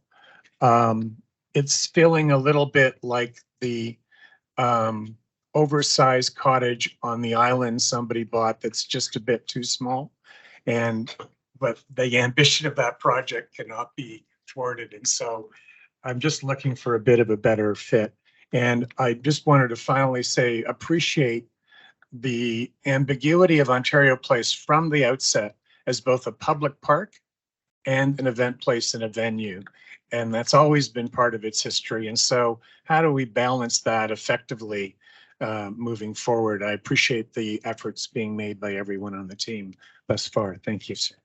Thank you very much, Joe. Bridget, are you still there? Yes, I'm still here. Can you see me, or is it like, because I don't see, it says here only select participate in video to share. Can you see me or not? No, we can't see you right now. We can hear you. So if you want to just share your comments. Okay. So John, can you we can put her. We're going to get you on, Bridget. Okay, yeah, great. Thank you so much. I agree with my colleagues about a kind of comprehensive presentation. It's a lot to digest. First of all, I just wanted to reinforce the importance of the north-south link from the transit to Ontario Place. And even though Metrolinx is actually looking after that, the public doesn't know the line between Metrolinx and Therm and Waterfront Toronto. And so it needs to be cohesive and really well thought through, especially at the link across the lakeshore. And so I just feel like, everyone has their own dotted line of territory, but it's so key that there's a really smooth transition. A lot of our discussion has been on parking, and I feel like public transit is a super important way to arrive at this site. And I really feel the coordination and the continuity of that public realm from the GO station, the subways, everything is so key. I think that for me, what I've learned from this presentation is that not only do we think about the islands, but there's actually a whole land-based program that was currently parking lots that is actually essential for what I'm understanding to be the future success of a reinvented Ontario Place. And that includes the Therm building and some science pavilion and a whole series of built forms that currently did not exist before. And in a way, I feel that the scale of those things, I just want to underline what other colleagues have said, is so key. And in a way, in future presentations, I would really like to see elevations from the lakeshore, from Exhibition Place. I would like to see sections going from Exhibition Place across the lakeshore to this mainland part of Ontario Place and then to the islands of Ontario Place. A lot of the sections have been focused on the east-west direction, but the north-south is so key in multiple locations. And in a way, it's so hard to assess and discuss scale, but these are big buildings being placed on what was a flat parking lot, and it's a whole new typology that's being introduced in this whole revisioning of Ontario Place.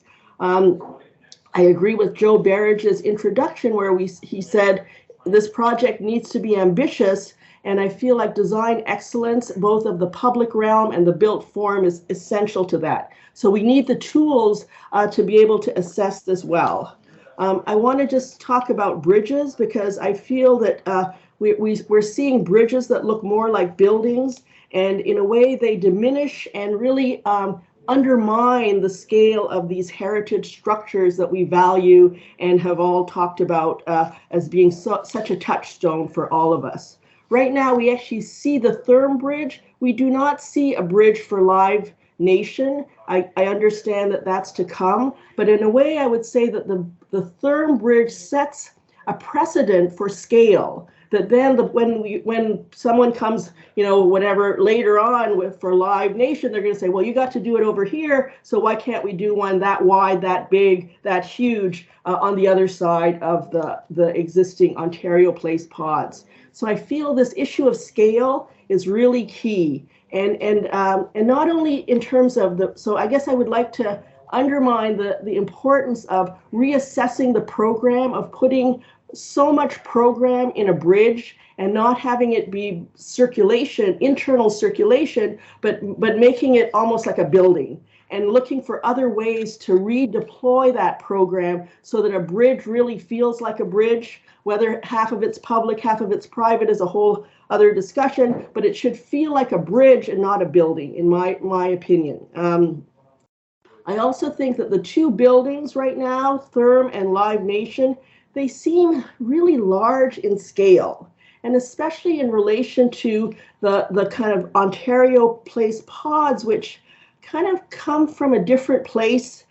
They're so delicate sitting in the water. I think that when we saw them originally in the 70s, they were huge and enormous, but in a way, the scale has shifted. And I guess I would totally underline Betsy's comment about pushing the buildings, Therm and Live Nation, further below grade to really address their scale in relation to the Ontario Place pods and the kind of IMAX theater. I just feel that this needs to be examined and tested really carefully, because right now it's like so out of scale that it really, for me, undermines the kind of the existing heritage pieces that we value. I also feel that there needs to be stronger landscape buffers between both Therm and Live Nation on either side coming to the water to really create a kind of as much of a kind of distance as possible, so that again we're not totally undermining and trivializing the scale of the Ontario Place existing pieces. I feel we need to see better east-west sections showing Therm, the kind of heritage buildings. You had some, but they were fairly schematic, and that you talked about how important landscape was in between the Therm buildings, but from your drawings that you showed, that was not visible. All I saw was built form. And I want to understand the kind of interrelationship that you describe between built form and architecture. So this kind of issue of scale really needs to be sort of like wrestled to the ground, and that we really have to have a clear understanding of the scale of your new buildings in relation to Ontario Place. And I just feel that for me is such a paramount issue. Then I feel like this east-west and west-east pedestrian realm for walkers, bikers, bladers is so essential. When I look at your plan, the marina is such a key pinch point. It's kind of like it was a piece from the previous plan that hasn't really been rethought. But if I'm, kind of biking with my family, I got a couple of kids, how do I get from one side, East Island to West Island, and off of Ontario Place onto the Martin Goodman Trail? I would really like to see more detailed circulation plans of what that public realm is. I want to see it in the summer and in the winter, and I want to really think about a possible pedestrian bridge at the west end of the East Island, supporting this kind of movement back and forth. I also was a bit disappointed that the Therm renderings showed so many palm trees inside. We're a Great Lakes city on a freshwater body of water. Is that really what you want to have for your interior kind of experience? I just feel like there's kind of a whole discussion about the local on the exterior planting, and I think it needs to have some kind of impact on your interior. Then just one last comment, the issue of, we had this amazing gift in the 70s of built form and landscape, and we basically didn't maintain it. And we've really let it deteriorate. So I guess I really want to understand in your new plans, who looks after what? What is looked after by the city? What's looked after by Therm? What's looked after by Live Nation? What's looked after by whoever? Because I feel like that understanding of long-term maintenance is part of a kind of description of what is truly public versus what is truly private. And then just one last thing, I felt that the forum, which I think is probably the only area that is large enough to have a non-ticketed kind of pay event on this whole property of a decent scale, seems to be a bit undercooked right now. And I know there's so many moving parts, a lot that you're working on, but I would really love to see more information about the kind of role of the forum, the way that public gatherings could happen, the way that family events could happen, and what its role is, again, in this kind of public landscape of Ontario Place. Thank you. Thanks very much, Bridget. Back to our guests. Jim Goff. Thank you.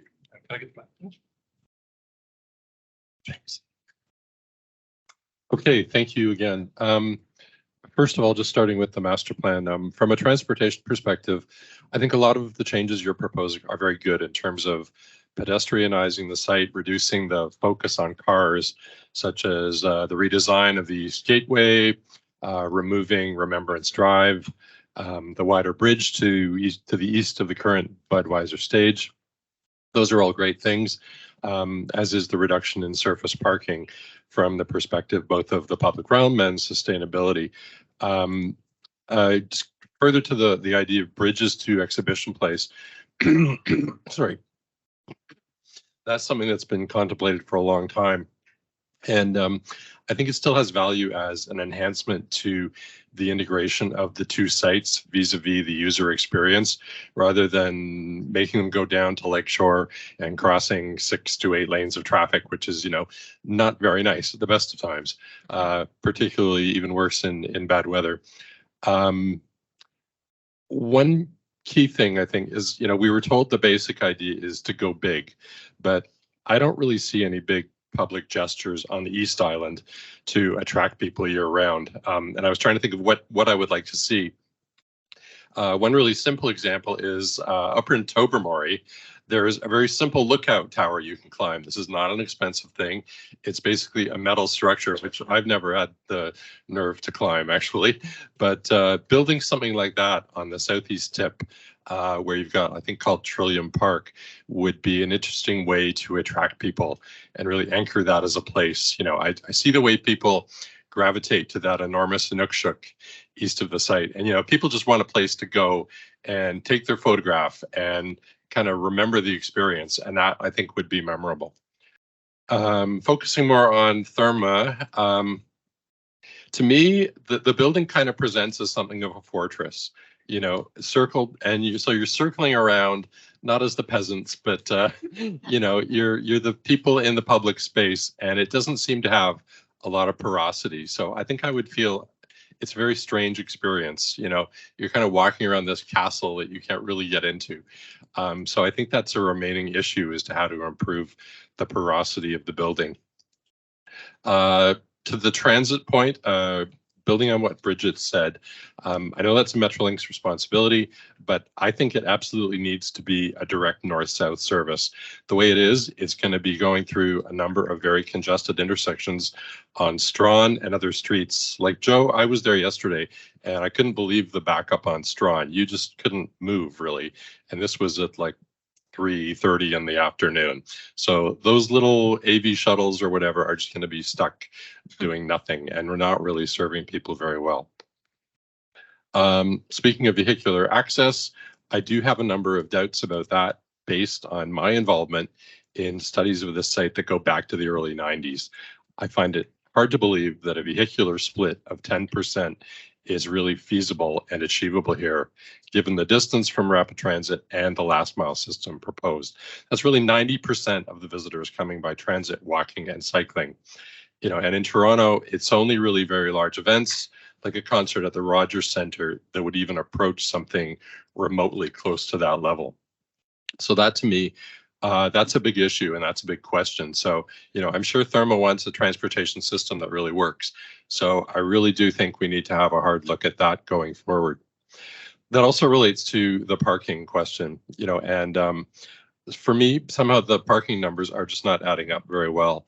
The proponent said half of the visitors would be there at peak times.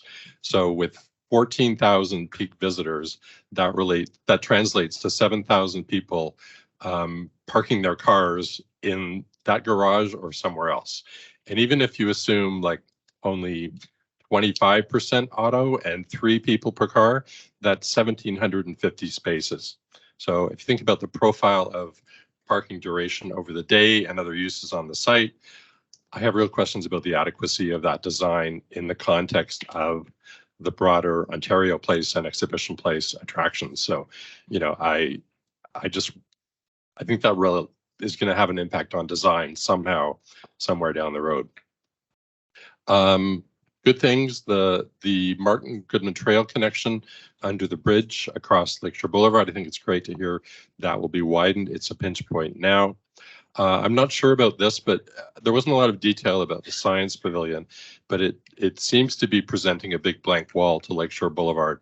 And, if as desired, or as if as stated, the desire is to connect to the city, an entrance really should be provided on that site. So you can just walk in, you don't have to walk all the way around the building to get into it. And finally, I know we're trying to avoid repetition, but I really do very strongly support Nina Marie's comments, particularly with respect to the tree canopy. We need more trees now. Thank you. Great. Thank you very much. Next. Betsy. Are you okay? Yeah. Yep. Hi, thank you so much. Thank you. Those were excellent comments about traffic and parking, so it means I can delete them from my list. Thank you so much. You're choosing to build on an island, and we always joke in our office that we create all these problems and then we're forced to solve them. So a lot of the things that we're bringing to the table today are problems that are created by the location of such a high traffic event space. Like it's basically like you put anything like this with the skinny little access points, you're going to start having some serious issues. When the bridge was just a bridge and not like this 3-story connection, we had real concerns about the openness of this to the public, and that was before it was enclosed at all. So this was a real surprise to see it in this package with the entrance pavilion, which is essentially a transit hub. I'm going to borrow someone else's words from chatting earlier. It makes me think about the tunnel to Porter. Like if Porter Airlines can build a tunnel to get and themed, you could theme the heck out of it and sell stuff the whole way down between the mainland and the island. And all you need are banks of elevators to get people down and then across. Like let's talk about how you actually remove building material from above grade and figure out a different way to get people there. The project is pretty heavy. It looks pretty heavy right now, not blending in with the park, to Bridget's excellent comments about the existing buildings. When we were reviewing the stormwater runoff building, which you saw at the opening of the day that Pat Hansen just won a Governor General's Award for, we talked a lot about water collection, the path of water, how water falls off buildings, how water moves on hardscape. I would think that the architecture of this entry pavilion and therm would be having a conversation about water. Like, what is it about this architecture that speaks to, the natural systems that are very clearly being kind of interrupted here? You also have the issue of all the glass. So how is the glass cleaned? How reflective or transparent is it for light pollution? How much heat are you bouncing off this glass in the summer onto the public realm? Because you need to reject so much at the level of the building. How is heat rejection being handled in general? Like, are you putting it into Lake Ontario or are you doing it some other way? I would love for you to bring images of existing therm buildings that show what they look like after the rendering phase has passed and we're faced with the reality of construction. Glass, there's a lot more mullions. Glass pieces gets much smaller. What kind of shading? How clean are they? How clean are they kept, say, 10 years down the line? You showed a really small picture of a piece of glass from a sauna building during the presentation. If you could achieve something like that, that would be fantastic. We know how good of a team they are and what they can deliver in terms of transparent architecture. I honestly didn't know that people were building buildings like this still. Like there's so much energy that gets put into manufacturing steel, manufacturing glass. Like how you're going to balance this equation. Marie's brought this up really early on about the ecology. Let's bring all of that thinking now to the building in terms of the kind of energy that you're having to produce to actually make this building and how much energy you're going to spend running this building every year. So I'll circle back to my first comment in the questions is try to sink the building as low as you can so that the height is more palatable, frankly. On the, I've really kind of left the East Island off to the end. I'm so sorry. I love the landscape initiatives that are happening there. I think improving this whole piece is so important for the city and for the province. It's all going to be welcomed once we can work through some of these issues that we're looking at right now. Public space has to be guaranteed, whether it's the EA process for all of that lake filling or whether it's the forum, making sure that these pieces are available to the public. I think my only comment on the building pieces on the East Island are these geometric fragments that are being designed. If it's sort of like a kitschy compositional take on the existing pavilion. I think they could be maybe more fun. Like they're not quite, they don't have the lightness of that existing geometry. I'm not sure what it is about them, but I don't think they're quite there yet. I would lean into it because it's that architecture of that era was so fun and unlike anything we do right now. So if this is going to be kind of a new take on those, I'd love to see them really push, get really rigorous about the design idea and informally about how they're kind of put, because right now they seem a little bit random, but you know, they would add a lot and be kind of a fun element on that East Island. Thank you. Hey, thank you. Board Stratford, are you still there? No, Gordon has he left that. He had to leave, okay. Let's see if there's no one else on the city panel, so let's go back. Jenna? Sure. Yeah. Here, Jenna. Thank you, and thank you for the presentation. I agree with the comments from all my colleagues. I think you have a really extraordinary opportunity here to create a 21st century precinct in a piece of city building. And I want to take a bird's eye view. I think there's been a lot of granular comments, and I want to go like 100 feet above the powers of 10 perspective, because I think that's why we're all here, is to make a better city. You referenced the great Victorian innovation of the Crystal Palace. You talk about the architecture and landscape of the Huff-Zeidler scheme. And these all celebrated great technologies and new innovations about landscape and construction.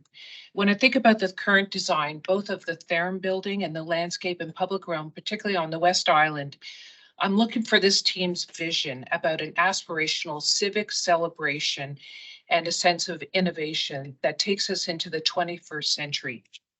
And so from that perspective, I really wonder if the Crystal Palace is the best operating simile in 2023, given that the overarching issue we all face is climate change.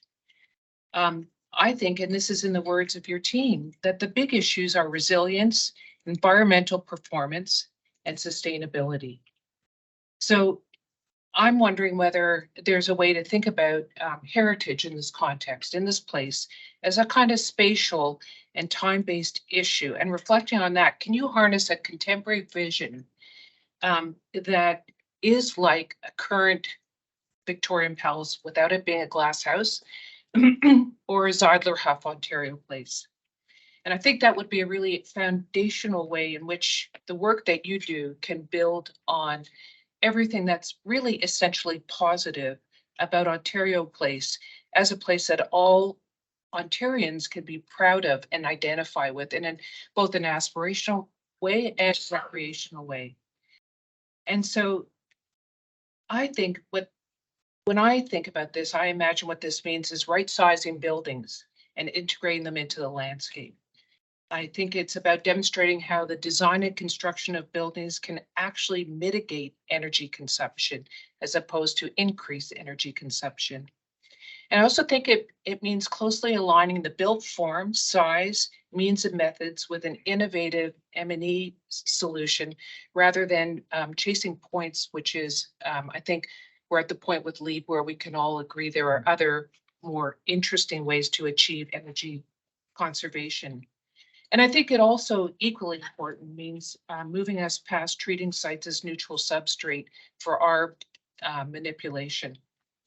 And I think it means embracing the existing built form that's there and the robust ecology and significant landscape that's there and building on that. I don't mean keeping everything as if it's all precious, but really being forensic about what's valuable.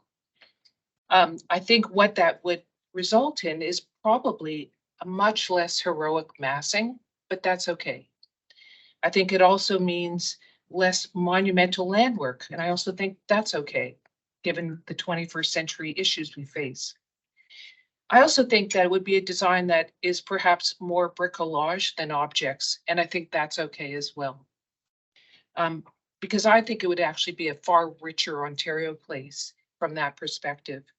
I think it would be a far more nuanced public realm where there's a broader range of spaces and experiences rather than the kind of what I sense as being a very binary experience of being public or private, in or out, nature or hardscape.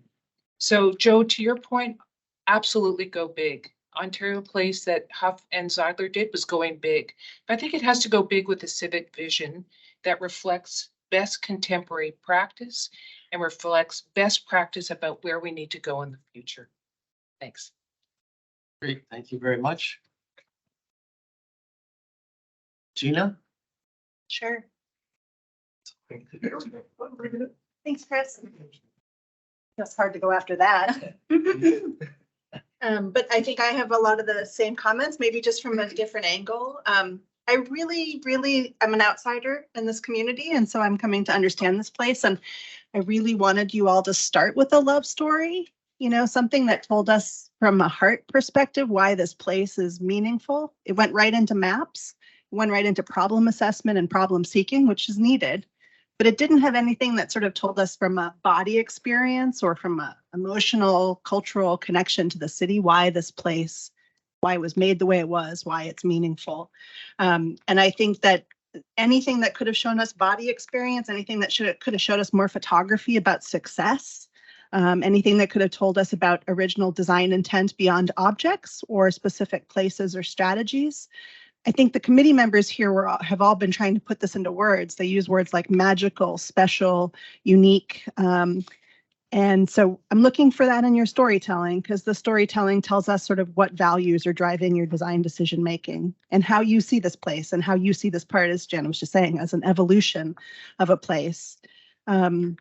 The idea of revitalizing it, bringing more resource, more life is great. I think there's more of an opportunity here to celebrate this as an evolution of a globally significant heritage landscape and a world-class park in and of itself. Doesn't have to be sort of a distinct story or a distinct piece.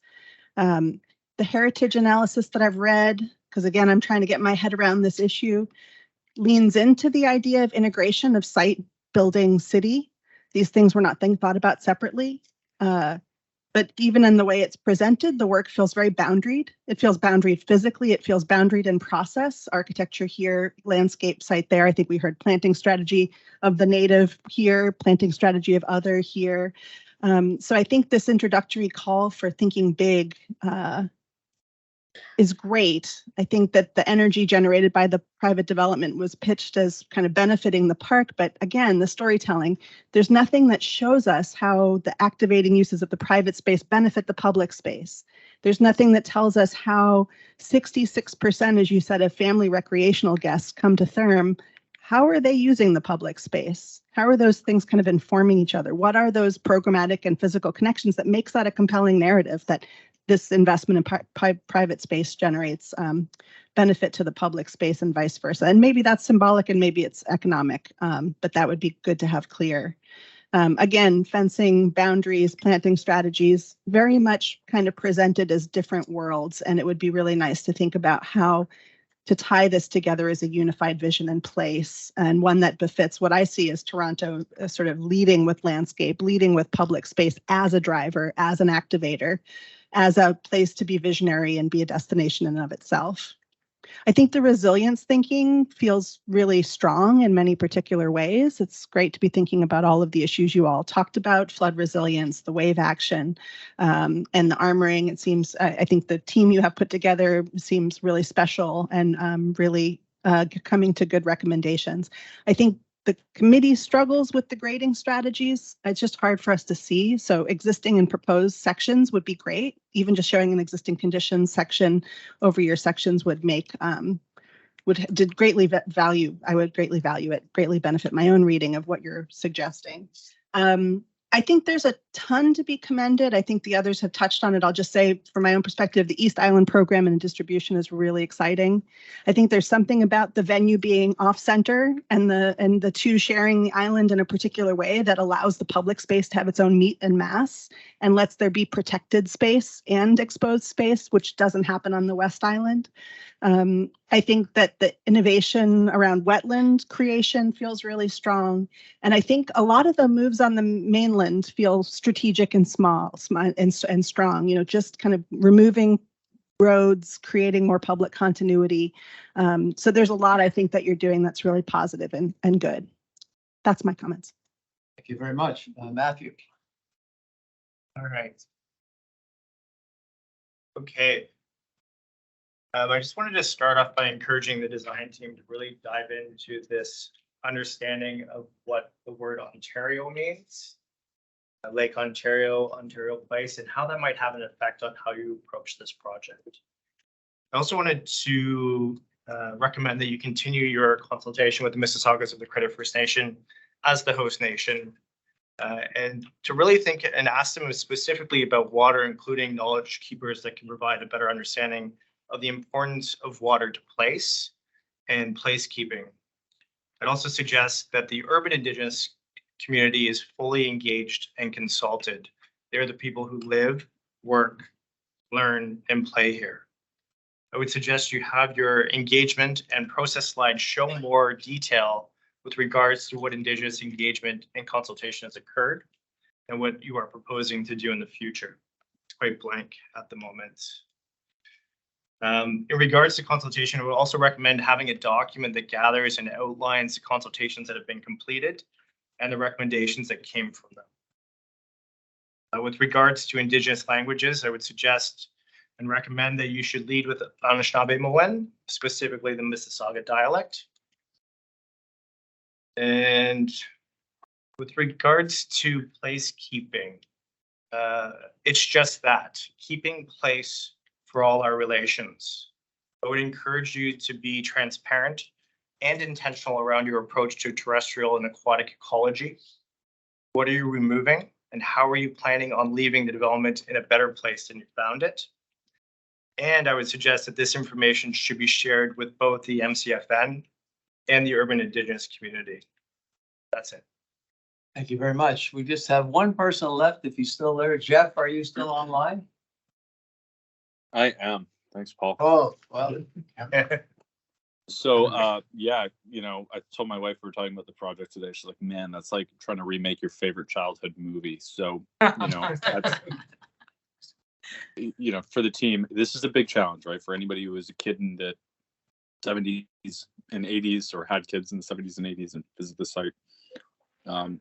It's a, you know, it's a big challenge, but, you know, I'm going to be really specific and concise with my comments because a lot has been discussed. But, you know, for me, I'm going to talk about the environmental performance in a really operational, because there's lots of details about what you're planning. Carbon is the discussion right now. That's what everyone's talking about. That's what we're all trying to figure out to do in the building side, deal with carbon. Not to discount all the other aspirational things. But this is a one-of-a-kind building. I don't even know how to set targets for it. So, to an extent, the groundwork that you can provide looking at similar buildings around the world to even show, what's being done, what's the current benchmark is going to be really important to informing our ability to sort of evaluate this within its peer group. But then the other challenge is, City of Toronto, we have a 2040 zero carbon goal. Province of Ontario is a 2050 goal.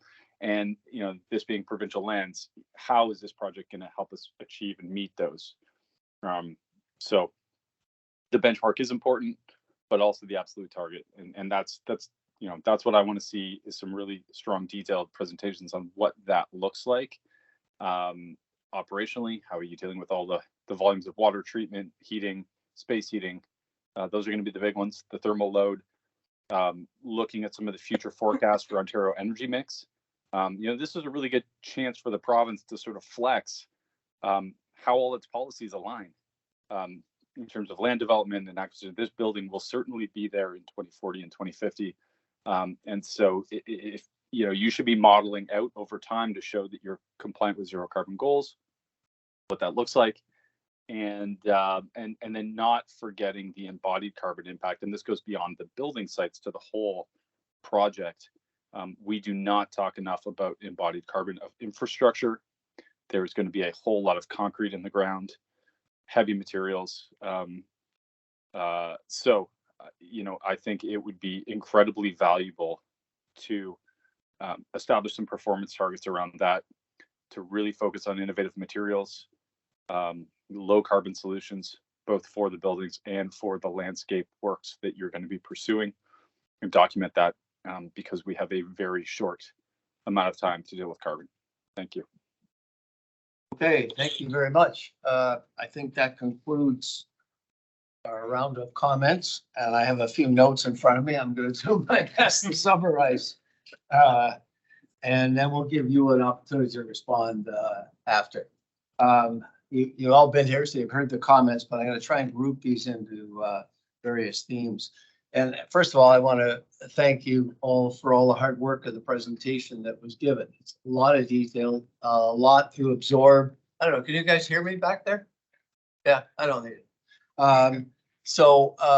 We all appreciate that. And there's a lot of work yet to be done. And we hope that our comments today have helped you to rethink some of these ideas and advance this concept to a more acceptable and sustainable level. I think one overall theme that a lot of people said was we're looking for closer integration of the public and private experience. And that can be achieved in a whole bunch of different ways. But one of the things that would really help as a starting point is just maps, legible, east, west, north, south. What's the circulation pattern for pedestrians to go all throughout Ontario Place without necessarily, wanting to pay to get into third. I think that was an important overall theme. With respect to scale, that's the second big area that we've heard, both in terms of the scale and the massing of the therm buildings, but also the scale and massing of the Gateway Entry Bridge. Without repeating all the comments, I think you heard some strong suggestions with respect to the therm buildings. One analogy was it kind of feels like a fortress. Walking around the castle has been mentioned. I think there's suggestions that need to be looked at for stronger approaches to integrate the buildings actually into the landscape through a whole variety of different strategies. Another analogy was made, and I thought it was actually kind of interesting, about an oversized cottage on an island that's too small. And I think there's something to that. I think people want that scale to be addressed. With respect to the need for additional elevation sections, north, south, east, west, as it relates to both the new buildings and the public realm, I think many people have made comments of that effect. With respect to the actual bridge, the entry bridge, various comments made about that it feels more like a building than a bridge. And why is that needed? Some people suggested to even look at removing the West Gateway Bridge entirely. The cruise ship analogy was mentioned. It does block views that are important from different perspectives in the mainland back towards Sinosphere and to the pods. And I don't know exactly the pros and cons of perhaps a separate public bridge versus the private bridge, but a different scale, a different feeling, the sense of welcome and arrival was mentioned by several people.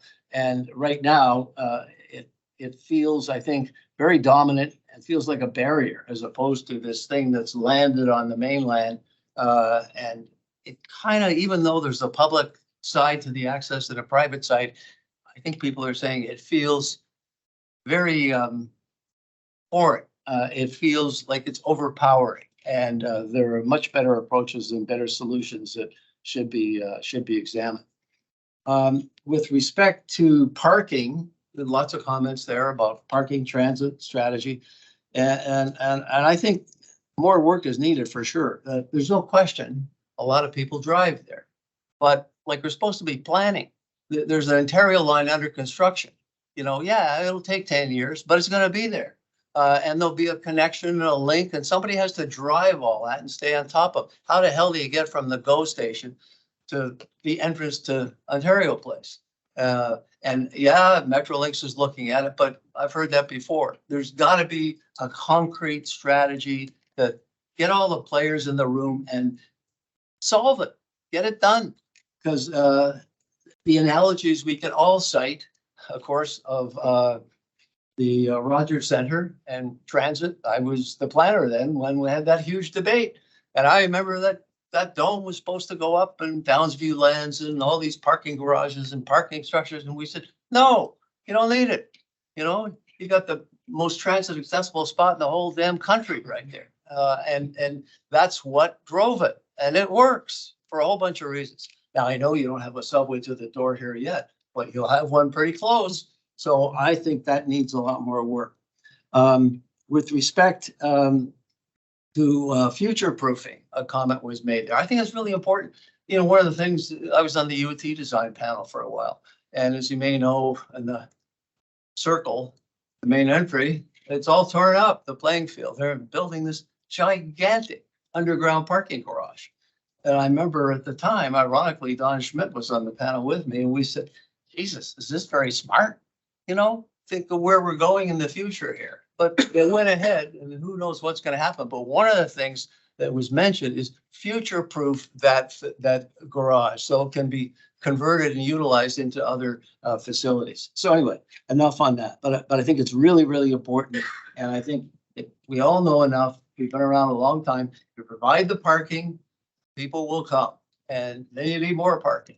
And Joe mentioned this at the beginning, and Joe and I both go way back, but it blows my mind that across the street, you got thousands of parking spaces at Exhibition Place. And why in the hell can't we do this and get together and figure this out? Like, you know, we're together on that. It's nuts. And if you look at the front page of the Star today with the 12 candidates running so far, maybe one of them might be interested in this. So I just leave it there. Another area is the Sinosphere and the Pause revitalization. I'm so glad Jane was here earlier and Bridget's still here. Thank you for hanging in, Bridget. We all feel strong about those. Those are iconic. You know, I mean, I was there when they opened, along with some of others in the room here. And yeah, they need work. But I just found out today that apparently all the glass is being replaced in the Sinosphere now, right now. I didn't know anything about that. What's the strategy? What's the plan? What's happening? Is there a revitalization strategy, another use? Who knows? I don't know. But I think there is a lot to be said for exploring seriously this Science Center South idea. Not just a thing on a plan that says, yeah, future someday, you know. And I would add the ROM to it as well. Because, you know, if you've been to the ROM lately, they got so much stuff there, they got no place to put it. And we just finished the March break with the kids. And if you've been to the science center at March break, there's busloads and busloads of kids. They would come to a science center south all year round. And if the ROM was part of this or any other cultural institution, I think there's a lot to be said for pursuing that. The other thing I can't resist, I have to say it, it goes back to the Ontario line. It's going to connect the science center to Ontario Place and parking lots at either end. And you know as well as I do, the city knows this, the intensification around the science center, the subway stop on the Eglinton LRT is happening. And it's going to happen in a huge way. And guess what? Those parking lots aren't going to be there. I can guarantee it. And so I think if you're thinking long term, it's worthwhile thinking about the science center opportunity to actually help occupy the pods in the Cinesphere, et cetera, et cetera. So I just leave it at that. I just think it can't be left to 5 years from now. In terms of the cultural heritage landscape, lots of comments there. Obviously, it's really near and dear to a lot of people's hearts. And Michael Huff did a phenomenal job way back, but it clearly needs a lot of attention. And there's concern expressed on the part of many members here of the loss. I think the figure was 378 healthy trees, but we're going to get 3,000 new saplings. And the equation doesn't sort of wash, is the best way I can summarize what people have said. We're asking you to take another hard look at how you preserve more of those trees for obvious reasons in terms of the embodied carbon, et cetera. And what's the justification for removal of so many healthy trees? So those are some of the overall comments on those areas. With respect, and these are no order, by the way. With respect to climate, I think there's several components there. One is the themes being resilience, sustainability, environmental performance. We all agree with that. Nobody would disagree. So the question comes, well, why then, given that and given the urgency, are we building these enormous glass greenhouse buildings? And that ties into energy, sustainability, modeling, all the comments about heating, cooling, energy demand. What about ice buildup in the winter on all this glass? I remember when the ROM edition was built on Bloor. Remember, it was supposed to be all glass, and then, you know, didn't quite turn out that way. And so, you know, there's all those questions, but also the basic questions about the materials being used of steel and glass in this day and age, and thinking about if this building is supposed to be there for the next 50 years. So all of that, I think, is very much tied together. It also relates to high water, low water fluctuations and the implications for less hardscape and more softscape for obvious reasons. And nobody can predict the future, but it ain't looking too good where we sit right now with respect to climate change. So I think a climate lens on this is really, really important to bring to bear. I think a lot of people have said they're very appreciative and supportive of the much larger public realm that's been created on the West Island especially, and the pier and the kayaking facilities and swimming and all the rest of it. But of course, that's only going to happen if lake filling is permitted. And we asked some questions, and I think it's really important we get hard answers. What is the exact environmental process and the evidence that needs to go along with that to achieve approval for lake filling? As far as I know, I think it's a provincial EA that's needed, but I don't know. There might be federal government involvement. I just don't know. But we want to know the answer, and we want to know what's the timeline to complete an environmental assessment to achieve this lake filling. Is it a year, 5 years, or I don't know, but it's really important because it ties to obviously how soon all this might start to happen. With respect to the Indigenous community, I think a lot of excellent comments made there, and we're appreciative of the work that's been done so far. But I think we are asking to expand on what's been done and expand on what the process will be from here on. Just a simple terminology of greenhouses versus longhouses was pointed out, and I think it's indicative. And the use of materials like Corten steel, et cetera, we didn't doesn't quite feel too indigenous. And I looked this up while we were going through the comments. And I think Matthew mentioned it in his comments. What does the word Ontario mean? It's an Iroquois word that means sparkling water. Like, hello, Ontario place, sparkling water, like, like there's a clue there, right? So, and related to that is Northern Ontario. This is supposed to be Ontario place, not a Toronto place. And on the West Island, there was the Northern Ontario pavilions, right? And what do we think of a Northern Ontario? Boreal forest, among other things. Not palm trees, not too many palm trees in Thunder Bay. So I think the choice of the materials, the landscaping, the fauna, the flora, all those things, I think would be far more acceptable if it represented this province. There's such a diversity, as we all know, throughout Ontario. The ecological health was another theme, all kinds of comments there about the need to balance and document the net loss of habitat and flora and fauna versus what's being proposed. Need to know what those numbers are, what the facts are. The overall quality and strategy to reuse materials, I think, came up as part of that discussion. There's another one that actually didn't come up this morning, maybe a little bit, a marine strategy, which is sure access to kayaks and canoes and all the rest of it, but there's a big marina sitting in the middle of that place, and it's been closed. A lot of very unhappy boaters, I can tell you right now, because they got nowhere to go. And eventually, I'm sure it'll come back, but we haven't heard anything about that. Is it exactly that being replaced? Is this something different? And I really put a pitch in for water taxis, a dock for water taxis from the inner harbor out back and forth. We've all been Vancouver, Victoria, and that's a different climate, I know, but the water taxis go everywhere. And I think as our climate gets warmer, who knows, we may be having water taxis to Ontario Place in December. I don't know. But I think it's really important as a piece. The last area that I think I just want to touch on is the East Island, West Island. And generally speaking, people felt pretty supportive of the plans for the East Island. I'd like to see more detail on how the utilization for the forum might happen.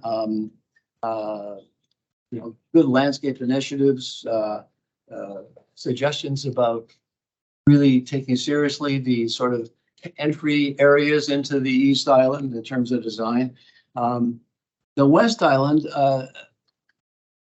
everybody appreciated the larger public realm and wanted to see the broader experience for the public. But I go back to the first comment I made about the need to integrate that public-private experience more in the plans that come forward. And the detailed circulation for pedestrians between the East and West Island and Martin Goodman Trail is also very important. And the very final thing I'll say is, somebody said it, go big, but with civic vision. And I think that's what we're all here for collectively. That's what we want to do. Well, it's going to be around for 50 more years. We probably won't be. But the reality is, we owe it to future generations. So how does that private space help activate public space? And how can we make this successful? So I know that's not everything, but I tried to cover it off on the various themes. And I think hopefully that gives you a good summary of what's been said. So I will turn it over to Mr. Barrage or anybody else who wants to respond. 1 minute. Chris, that was a masterful summary. And my response to it, I think most students is basically yes. And I think you've given us a lot of really fine direction and fine direction as well, which is really appreciated from everybody. And I also really appreciate the time and seriousness analysis that every member of the review panel has taken. So thank you very much indeed. Where we are basically is that we are coming back to you at some point to be determined. We are in the middle of quite detailed discussions with the city. And obviously this meshes with that as well. I am confident that what will be returned with is something that is very much in line with what is actually really summarized a kind of common set of themes you've articulated. So thank you very much indeed. Okay, thanks, Joe. And I'll just make a very final comment, and it's goes, I think, important to say that again, the role of this panel, we're not regulatory, we're advisory. The city is the regulatory body, and if people who are listening online are looking to this panel to in fact say, oh no, we have to have something else, that may be the end result, but the city process is going to answer that question, and we'll see where that ends up. And that starts April 15th, right? It's gonna seem really pedantic after all of this, but two important clarifications from what was said. That's not was quoted on the record, but the first is just about the modal split, which is very important how the parking is going to work. And I think the statistic is that it's 10% of visitors at peak hour would be able to drive their own vehicle and park at Ontario Place, which is different from mode split. It's not accounting for passengers in those vehicles or people arriving by Uber, so that'd be higher than 10% is what that mode split would be. Just wanted to be really clear on that. And then also been asked to just reinforce for the science pavilion entry on the main left, just that's very architecturally conceptual at this point, which I think you're seeing, but I just wanted to make sure and that we appreciate the feedback that we've had for that entry pavilion and how that's going to work, and it's going to inform as the design goes. Again, thank you so much for your comments. Okay, thanks. We will break for a short lunch. All right, thank you. We're going to reconvene our meeting 20 after 2, obviously slightly behind time, but nevertheless. So this is 153, 185 Eastern Avenue issues identification. Paul Johnson, Senior Community Planner in Toronto, will give the introductions. Go ahead, Paul. Okay, I'm Paul Johnson. I'm with Community Planning in the downtown section. I'm going to try to share my screen. I also have Juliana Azem here. She's from Urban Design, and she'll be working on the site plan application on the site. Okay, so in terms of location, if you want to go to the second slide. So the second slide just shows the existing site context. So we're dealing with 153 to 185 Eastern Avenue. So this is the site that's south of Eastern between Cherry and Bayview. And the site has an area of about 9,300 square meters or about 2.3 acres. And then the next slide, oh, it doesn't seem to be showing up.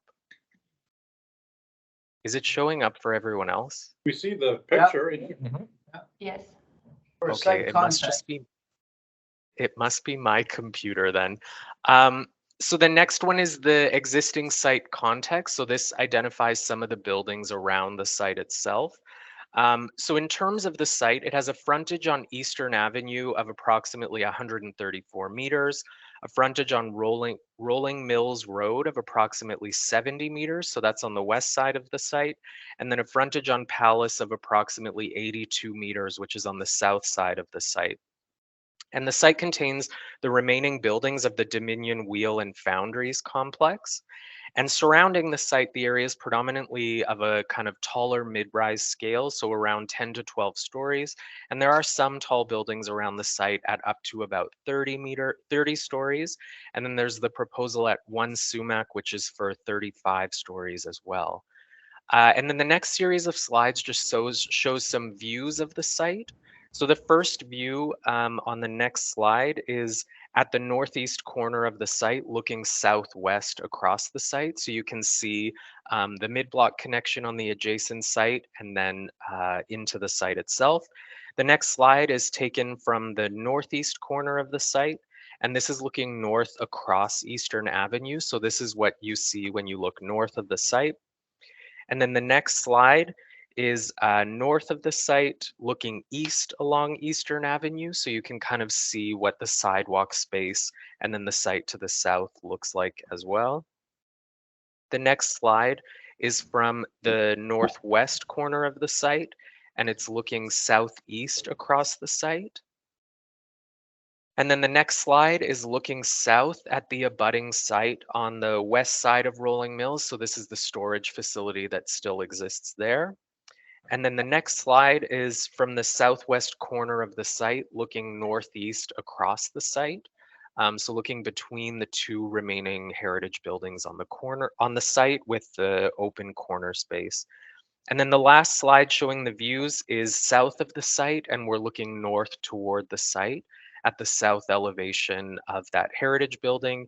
And then the condominium's entrance is just in front of you in this shot. So in terms of background material for the site itself, it's pretty extensive. So in October of 2004, City Council included the buildings and the site at 153 to 185 on the city's heritage register, so it listed the site. In October 2020, the province approved a minister's zoning order for the site, or an MZO, which established new zoning for the site. In mid-January 2021, demolition of the buildings on the site by the province began. And in late January 2021, Divisional Court issued an injunction to stop the province from continuing with the demolition of buildings on the site. In August 2021, the province and the city reached an agreement in principle to ensure that the new property owner would respect the vision for redevelopment of the site, which included things like retention of many of the remaining heritage features, while also allowing for some demolition and new towers and new development on the site. In March 2022, the site was officially sold by the province to the current owner. And on the next thing coming up other than today is on March 29th, 2023, there will be a report recommending designation under the Ontario Heritage Act, which will be considered by City Council at the March 29th meeting. So in terms of the anticipated timeline for the review of the material and the application on the site, this is pretty rough at this point, and it's really based on anticipated submission timing and timely review and providing comments and then getting resubmissions and additional material. But I think the thing to emphasize is that this will only be a site plan application, given that the zoning was established through the MZO for the site. So in November 2022, we had our first meeting with the new owners of the site. Today, we have the first DRP review of the proposal to identify some of the early issues, and we'll be back to the DRP for several reviews under the Waterfront Toronto standard process. In April 2023, so next month, early next month, we anticipate submission of the site plan application. And in late 2023 or early 2024, we think that there's potential for the issuance of the conditional approval, so the NOAC for the site. And then just quickly, we'll get into some of the planning context for the site and the regulations that apply. So in terms of the official plan, it's designated regeneration areas, which permits, of course, just like the rest of the area, a broad mix of uses, and it's intended to revitalize an area. And then this site has 3 secondary plans that apply to it. So in the downtown plan, Central, Waterfront, and King Parliament, it's designated regeneration areas again. And there's some additional policies about parkland and that in the downtown plan. But there isn't a lot of detail, and given that the MZO currently applies to the site, we wanted to just get into some of the Waterfront Toronto precinct and block planning that was done. So this was identified as block 17. And then on the next slide, we show some of the early kind of massing and development outlines for the site that were identified at the time. So this was identified as a site really with a pretty high concentration of heritage buildings, and that was really the important thing about the site. And that any future development of the site would require restoration and preservation of those heritage buildings, with the idea that thoughtful and sensitive additions may be possible, but without significant increases to that GFA. And this was really conceived as a campus environment, and the idea was that there would be interesting tenants and it would be kind of a lively and active portion of the West Don lands. So now moving on to the zoning for the site. So this is the minister's zoning order. Again, this was issued in October 2020.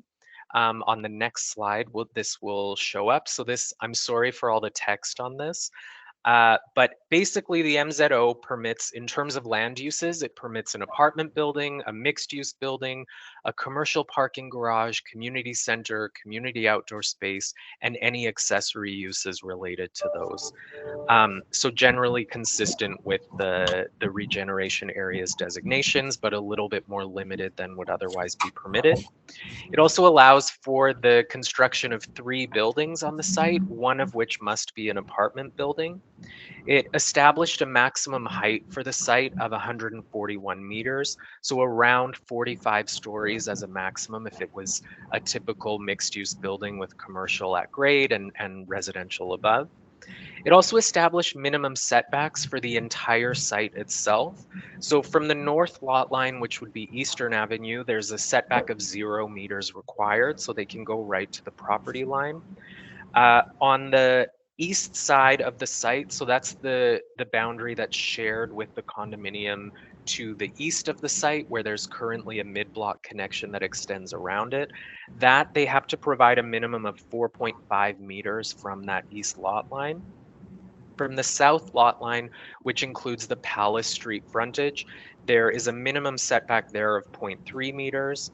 From the west lot line, which is Rolling Mills Road, they have to provide a setback of 0.9 meters. And then for all underground structures, there are no setback requirements there. So in terms of the gross floor area of the site, they're allowed to have a maximum of just over 75,000 square meters, of which a maximum of 74,810.45 square meters may be residential. And then they have to provide a minimum of 500 square meters of non-residential uses. And then additionally, there's a requirement for a minimum area of 500 square meters to be provided as a privately owned, publicly accessible space, or a POPs. And then they also establish bicycle parking requirements, vehicle parking requirements, loading, and amenity space requirements, sorry. But in terms of whoops. And then in terms of the additional matters to be addressed on the site and what was required by the province that are not covered in the minister's zoning order, these are things like the affordable housing and heritage conservation. So if you could go to the next slide, we'll get into that in a bit more detail. So the first thing, dealing with affordable housing and the minimum requirements on the site, the image on the screen shows the site itself and identifies the area of the site where affordable housing has to be located. So it's sort of in the center portion of the site extending close to Eastern Avenue, and then market housing is permitted anywhere within the lands outside of that, and that's shown in green on the screen. So this identifies that a minimum of 264 units and no less than 25% of the total units on the site must be provided as affordable housing. And it establishes a required unit mix, sizes, and rent levels for all of those units. And that at a high level, just getting into some detail, that's requires 40% of the units to be provided as 1-bedroom units, 40% as 2-bed units, 15% as 3-bed units, and 5% as 4-bed units. And then, as I said, there's the minimum unit sizes and the rent rolls, and all of that are also identified through that agreement. And then the next slide also gets into the heritage conservation matters. So I think, as everyone knows, the Dominion Wheel and Foundries complex really is an architecturally and historically significant and rare example of an industrial complex in this part of the city. And in 2020, as I already said, the province began demolition of the site, but that was stayed by the divisional court decision. And then the new proposal was developed for the site, and that was secured through a heritage conservation easement agreement between the province and the applicant. And that conservation easement ensures the retention of the cleaning room building, which is located at the northwest corner of the site, as well as portions of the machine shops building, which is at the sort of southern portion of the site along the palace frontage. And those two buildings are shown in the image on the screen. But it does also allow for the addition of towers on the site. And then just of note, all other buildings that had existed have been demolished. And then there will be a report recommending designation, as I was saying, under the Heritage Act, which will be considered by City Council later this month. And then eventually City Council's further approval of alterations under the Ontario Heritage Act will be required for the site. So now, before we wrap up, we wanted to get into some issues that we would love to have the panel's feedback on and have you consider a bit further. So on the next slide, this will be shown. And really the intent with this first kind of set of issues to be identified is really around connecting and expanding the public realm. The first area that we'd like some consideration of is the POPs and the open space strategy that's proposed across the site well integrated with the larger pedestrian and open space network of the West Donlands? So does it connect to that larger area and the established patterns and landscape open space that exists already in the community?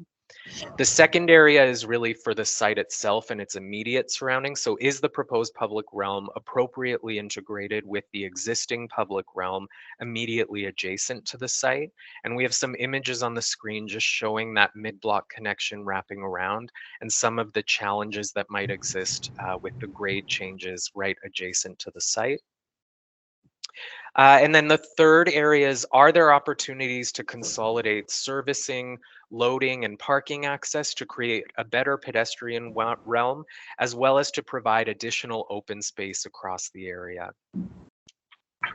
The next slide is around the site organization and the land uses that are proposed on the site. So the first area that we'd like some consideration and feedback on is, does the panel support the proposed location and mix of uses on the ground floor in relation to matters including the adjacent context, the street frontages of Eastern, Rolling Mills Road, as well as Palace Street, as well as the POPs and pedestrian network? So just considering where those are located, how much of those uses are located there, and things like the vehicle entrances, the loading, all of those matters. As well, does the ground floor provide easy access and high visibility to the proposed community space, which is located at the southeast corner of the site?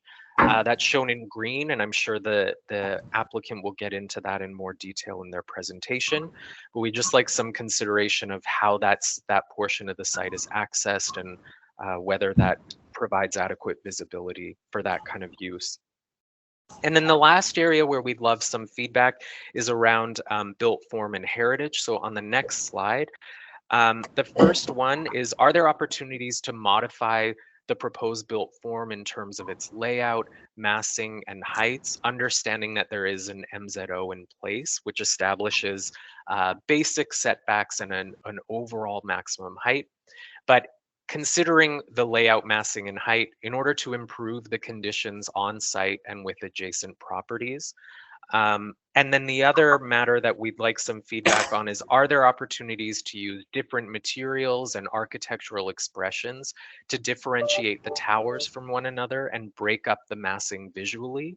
So we're sort of trying to get to a more detailed level and understand if there's something beyond the layout, massing, and heights that might be done to improve the proposal. And then last slide is around the heritage conservation and the approach there. Again, understanding that there is an easement in place, but looking toward that in the detailed approach to conservation on the site. We'd love to have feedback on whether the panel supports the proposed massing and design of the towers on top of these significant heritage resources. So those are the primary areas where we would really appreciate some feedback and discussion. I'll turn it back over to Leon, and thank you so much for sharing the presentation and running through the slides for me. I really appreciate it. Thank you, Paul. No problem. So now we will pass it over to the proponent team to share their screen. I believe Earl will be making the presentation. Hi, good afternoon, everyone. My name is Earl Mark from Core Architects. I'm also joined today by Gus Morano of MPTW. I know he's listed as an attendee, but before starting, I just wanted to make sure that he has the opportunity to speak to his specific slides. Okay, let me just make sure he has the permission. So good afternoon. Okay, well, there you go. Hi, Gus. How are you? We hear him. Yeah. Fantastic. Okay. I think my camera also, if you could activate that, that would be great.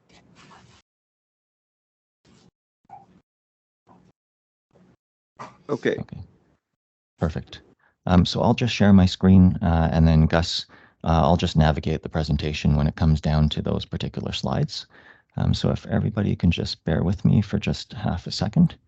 And I just wanted to make sure that our presentation is now currently shown. Yes. Okay, perfect. So thanks everyone. Again, my name is Earl Mark. I guess we're joined by Gus and we're here to discuss the proposed development at 153, 185 Eastern Avenue. And before starting, I just wanted to thank everybody for their time today and participation in today's discussion. And then without much ado, we'll just walk through our presentation. So thanks to Paul for setting the context for the overall development. I think everybody is aware of the development site here at 153, 185 Eastern. It's the rectangular site situated in the West Donlands area, bounded, I guess, immediately by the Eastern Avenue diversion and the Underpass Park, immediately flanked by the River City developments and then Block 4 with some residential towers within the 12 to 29 story height in its immediate context. We have Corktown Commons to the east. Again, we mentioned the fact that there is an underlying language of mid-rise blocks between 10 to 13 stories just south of the site, some of which are under construction, a number of which were previously constructed as housing for the athletes for the Pan Am Games. I think further down in the site, contextually, we have some buildings that are proposed adjacent to the GO Transit Donyard, some of which range between 26 to 46 stories in height. Further to the southwest, we have the Distillery District, towers here at 36 and 40 stories. And then again, just Corktown, just to the immediate west of our subject site.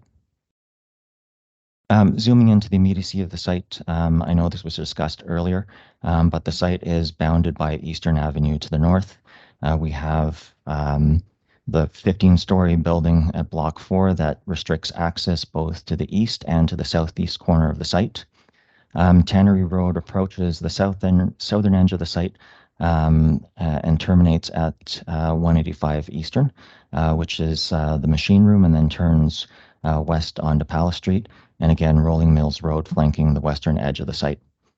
As mentioned before, the site was previously owned by the province, but before then, it was owned by the Dominion Wheel and Foundry Limited, a company that had developed the site over a number of years, ranging from 1912 to 1953. And over that time, they had constructed a number of buildings on the site, starting with 169 Eastern Avenue, the warehouse in 1912, 171 Eastern, the offices supporting this particular area in 1930. 185 Eastern, which we refer to the machine shop, was built over 3 phases. It was originally constructed in 1935 I'm not sure if you can see my mouse, but the one edge of the site here over to the 2-story structure, which was an addition constructed in 1939. And then finally, the machine shop was extended in 1940.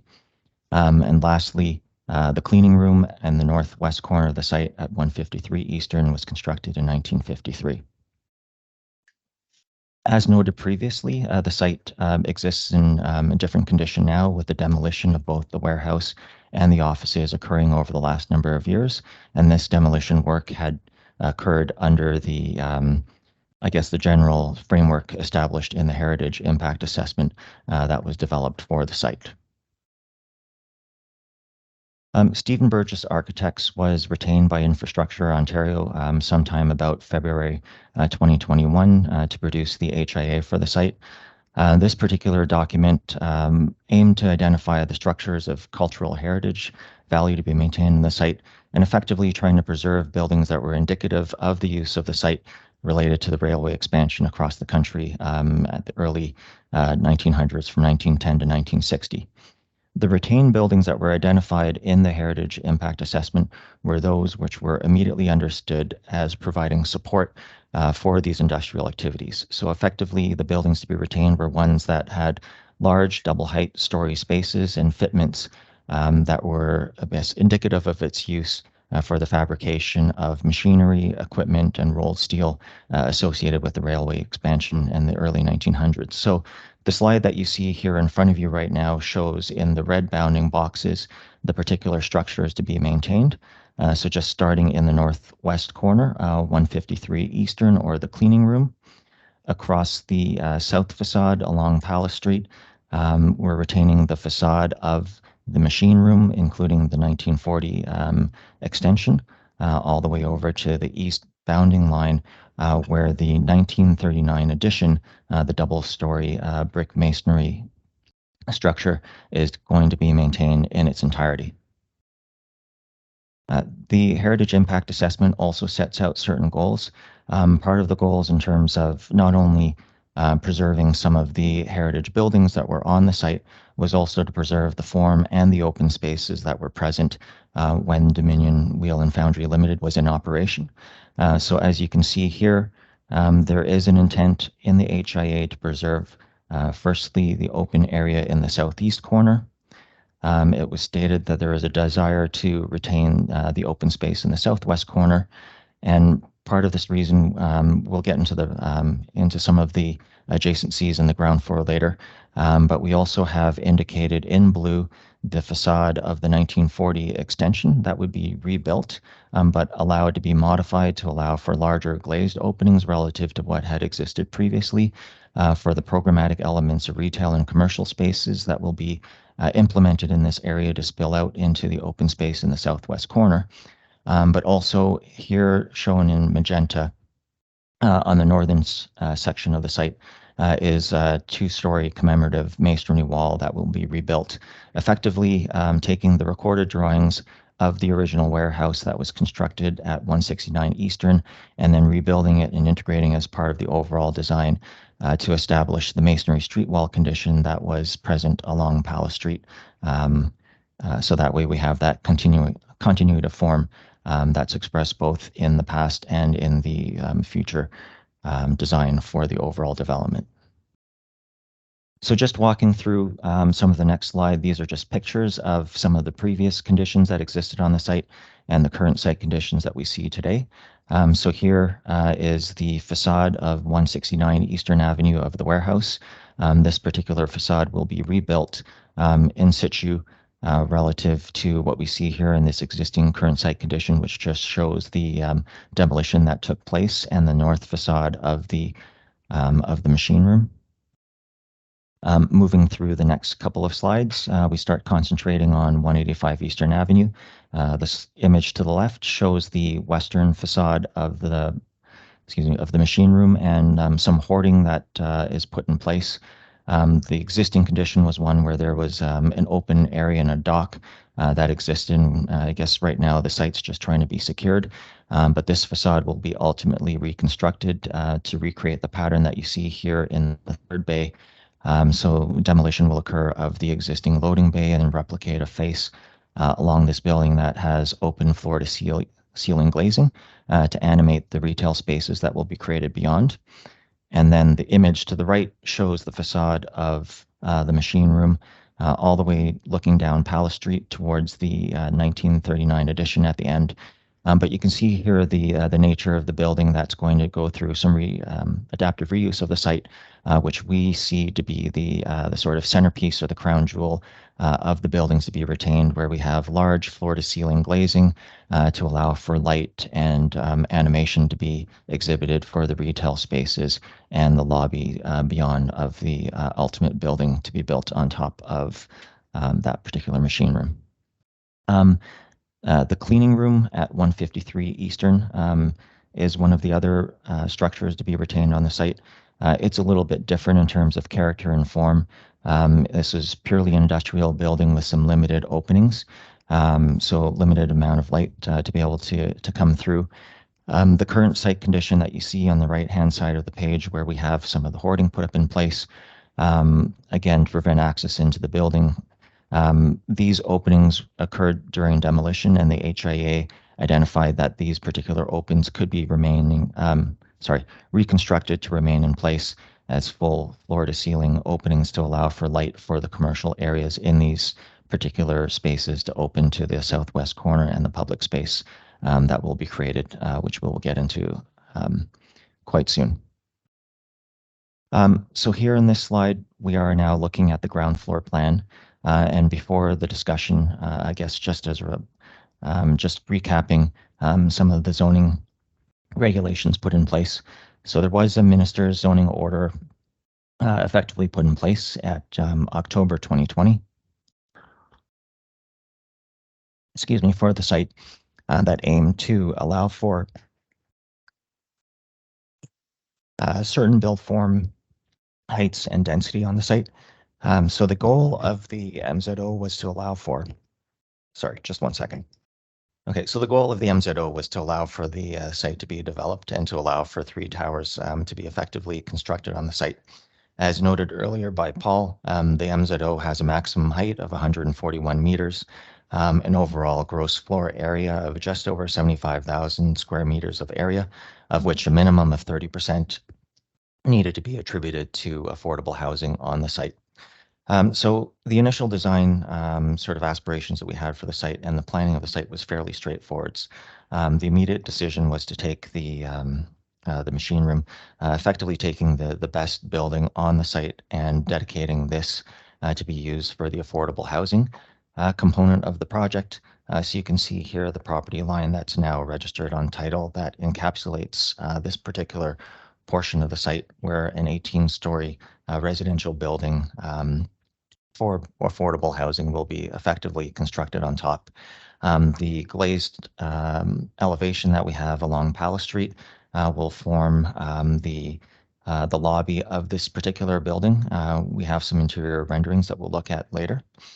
The 1939 machine room in the southeast corner, that 2-story masonry structure will be dedicated to the city to be used later and designed as community space. There's no particular program that's set in place currently for this particular building, but we did want to take advantage of that particular building and the outdoor space directly adjacent to in the southeast corner of the site to allow for spill-out activities in the community space to allow for indoor and exterior activities to remain at the same time. The southwest corner that's left open will be reimagined as a pop space. It will be supported by retail uses both in the south of the cleaning room and the west facade of the machine shop. The particular retail and commercial spaces here will take advantage of the large glaze opening and provide support and spill out space for restaurants and cafes to be able to support the POPs area, which will let MPTW speak to the program. And then effectively, the remainder of the site is being deployed as best as possible, where the 2-story structure of the cleaning room now forms the base of the 34-story market building in the southwest corner. And then the remaining space that's left over will be used to situate the tower, a 43-story residential tower in that particular area. This particular slide just shows access points and thoroughfares through the site. The orange arrows off the pop space representing commercial entrances to the retail space with at the northeast corner entrance to commercial parking garage below. Along Palace Street, here you can see the red arrow on the south side, Rolling Mills Road, and as well along Eastern Avenue entrances into the commercial lobbies. Loading has been concentrated to come entirely off Eastern Avenue and to remove vehicular access as far away from the POPs area as possible. The first curb cut here showing loading coming in to support the residential tower of Building A, where we are taking advantage of one of the only existing openings in that building that is of adequate height to support the vehicular loading requirements and clearances in our bylaws. And we are using that same access point to provide loading for the affordable building, as well as being able to serve the adjacent commercial buildings. The second curb cut that we have between the affordable building and what we're designating as Building C as the market building will allow for some loading to occur for that particular condominium, but more importantly to allow for vehicular drop-off for any persons accessing the community center, as well as allowing for a fire route access for that particular building as it's landlocked from all other sides. As we start moving up through the tower, here we have a little bit of a shaped bottleneck. We can start to see the forms of levels 3 to level 5 for buildings A and building B above the cleaning room and the machine shop, where we try to increase our setbacks and have a slightly different architectural language that's a little bit simpler to allow for the two-story mass of the masonry volumes of both heritage buildings to be readily readable from the pedestrian realm. And then this next slide here shows the 750 square meter floor plates of the two market buildings, and then the building B, the affordable building floor plate, which takes a little bit of a longer shape. It is larger than 750 square meters, but following the form of the machine shop below. The next couple of slides will just show how the buildings sort of fit neatly within the package of the Minister's Zoning Order, or the MZO, effectively showing the three buildings, their setbacks from the all three sides of the streets, and the separation distances between the towers.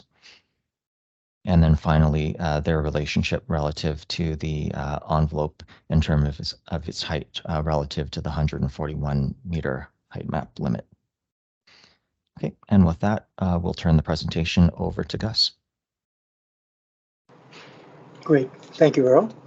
So just in terms of how the pop space integrates with the site overall and the character of the existing buildings, we were looking for the landscape plan to provide a materiality that's a lot warmer and can really complement the footprint of the existing buildings while creating these sense of outdoor rooms and the pop space and how that feeds into the circulation. So the overall streetscaping we see along Palace is very similar to the existing. We would propose introduce a brick apron around the existing buildings, so building A and building B, and then those brick aprons would be essentially wrapped around the existing buildings to create that sense of materiality for the courtyards, the pedestrian circulation, and together with a concrete paving of a warmer nature, we're starting to delineate the areas between vehicular and pedestrian movement. There's a series of slides to kind of reinforce that. But the overall idea is that the pop space is the centerpiece that embraces the two existing heritage buildings. And then there are a series of pedestrian and vehicular connections that interact with the pop space at the corner. Next slide. In terms of circulation within the site, Earl spoke about vehicular circulation. So there are the two access points from Eastern. Those areas are delineated by the lighter texture. So that sense of vehicular versus pedestrian is very permeable. It's really meant to be a shared space. So the expression of the vehicular turning movements is essentially defined by bollards. So we see that it's a very permeable, porous interaction for the spaces in between the Pops and Eastern Avenue, for example, but throughout the site, so that the areas that are primarily pedestrian in nature share the materiality and language of the warmer brick texture, and the areas that are shared start to take on the expression of the concrete areas. In terms of the Pop space itself, it frames in the north-south pedestrian connection located to the east of the Pop space.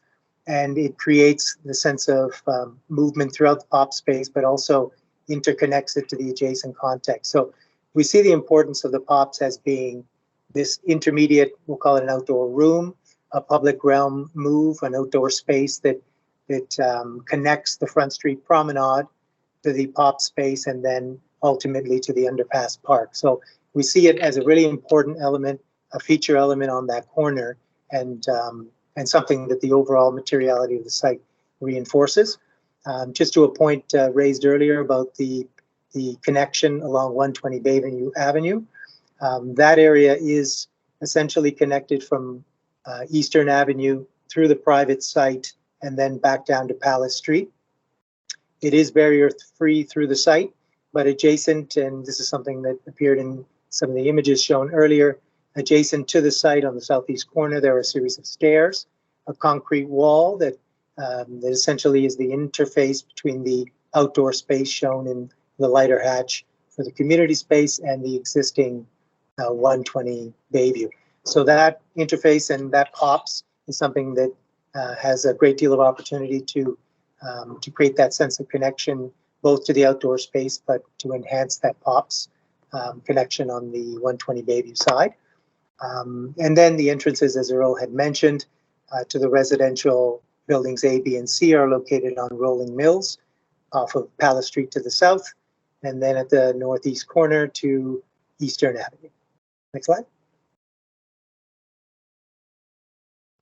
So the pop space is really kind of the signature move, something that we're really quite excited about, the opportunity to open that space up to the public, to create that sense of connection, as I mentioned, from the promenade through to the underpass park, and create a kind of a unique presence, both for a ground plate that reinforces the heritage building, but creates a really unique gathering space. So the idea that the event courtyard, something we'll chat a little bit about, but the constituent elements of the pop space are the retail patios that reinforce that animated edge, the idea of a very flexible space that we're calling the event courtyard. It's framed in by raised planters, incorporating seating, and then the notion that this tree grove can reinforce the space, but it really does open up the streetscape to the pop space, and it creates a real diversity of seating within the space. We'll take a look at some of the perspective renderings, but just while we're here in this plan view, the idea and the notion of reusing the gantry crane, which is actually directly related to the cleaning room building at 153 Eastern.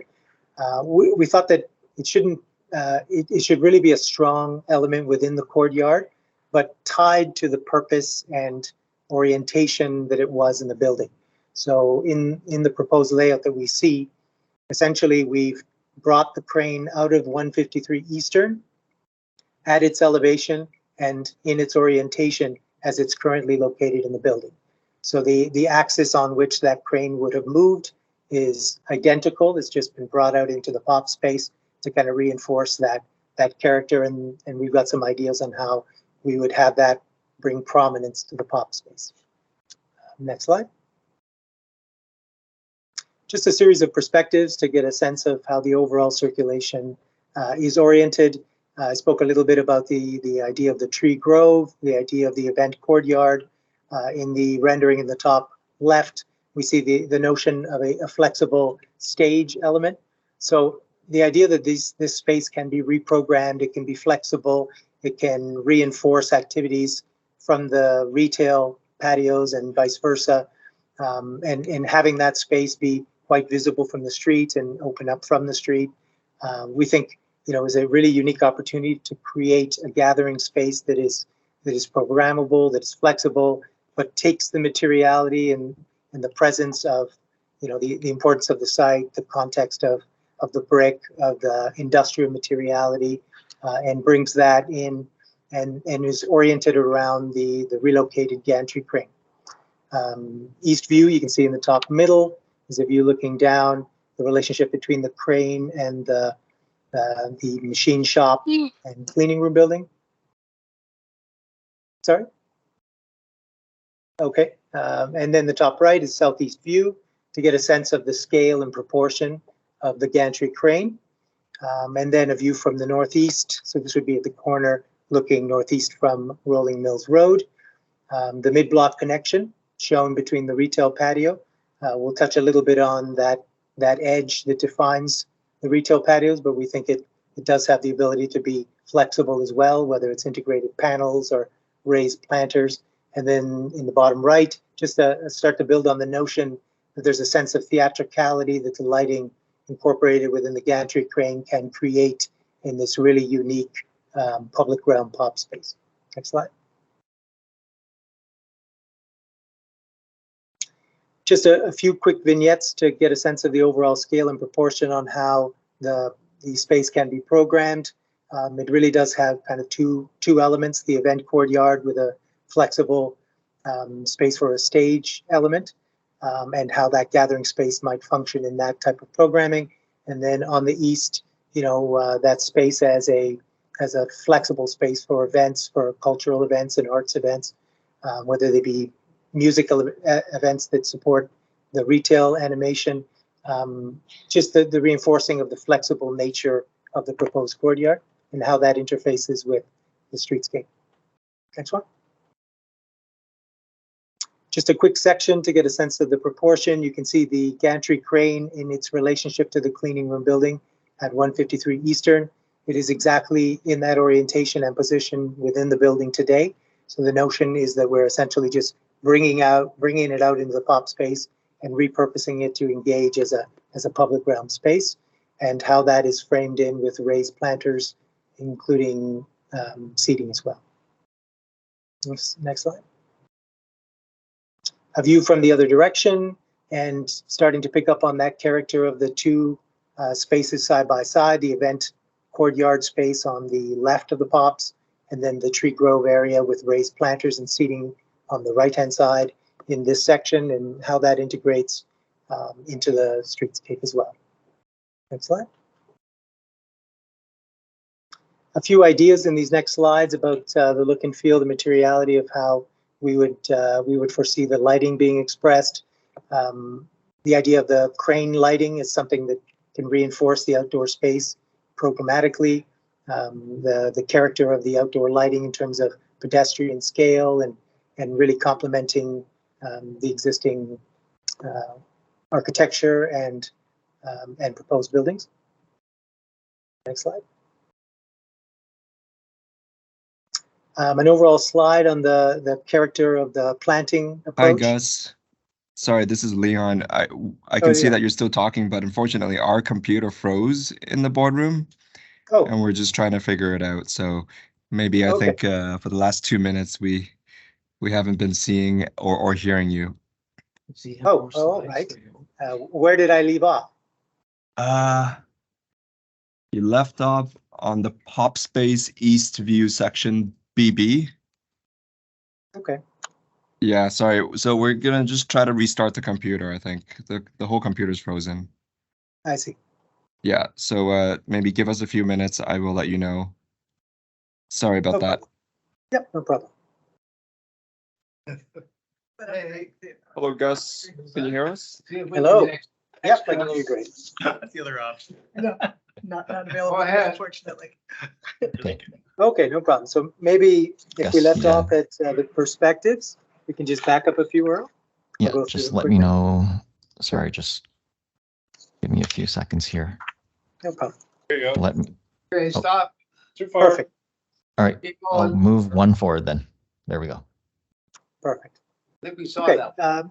just a quick elevation to get a sense of the overall proportions. The gantry crane, as shown in this elevation, is in the exact position and orientation as it is currently in the cleaning room building. So it reinforces that idea that it's essentially been pulled laterally out of the building, and now it's located in the pop space to engage as a public realm element, but really reinforcing it as a really unique piece, but still true to its purpose within the building, now being kind of reinventing itself as space defining in a lighting component. And then we can see to the right of this elevation the idea of the mid-block connection as it relates to the retail patio space. Next one.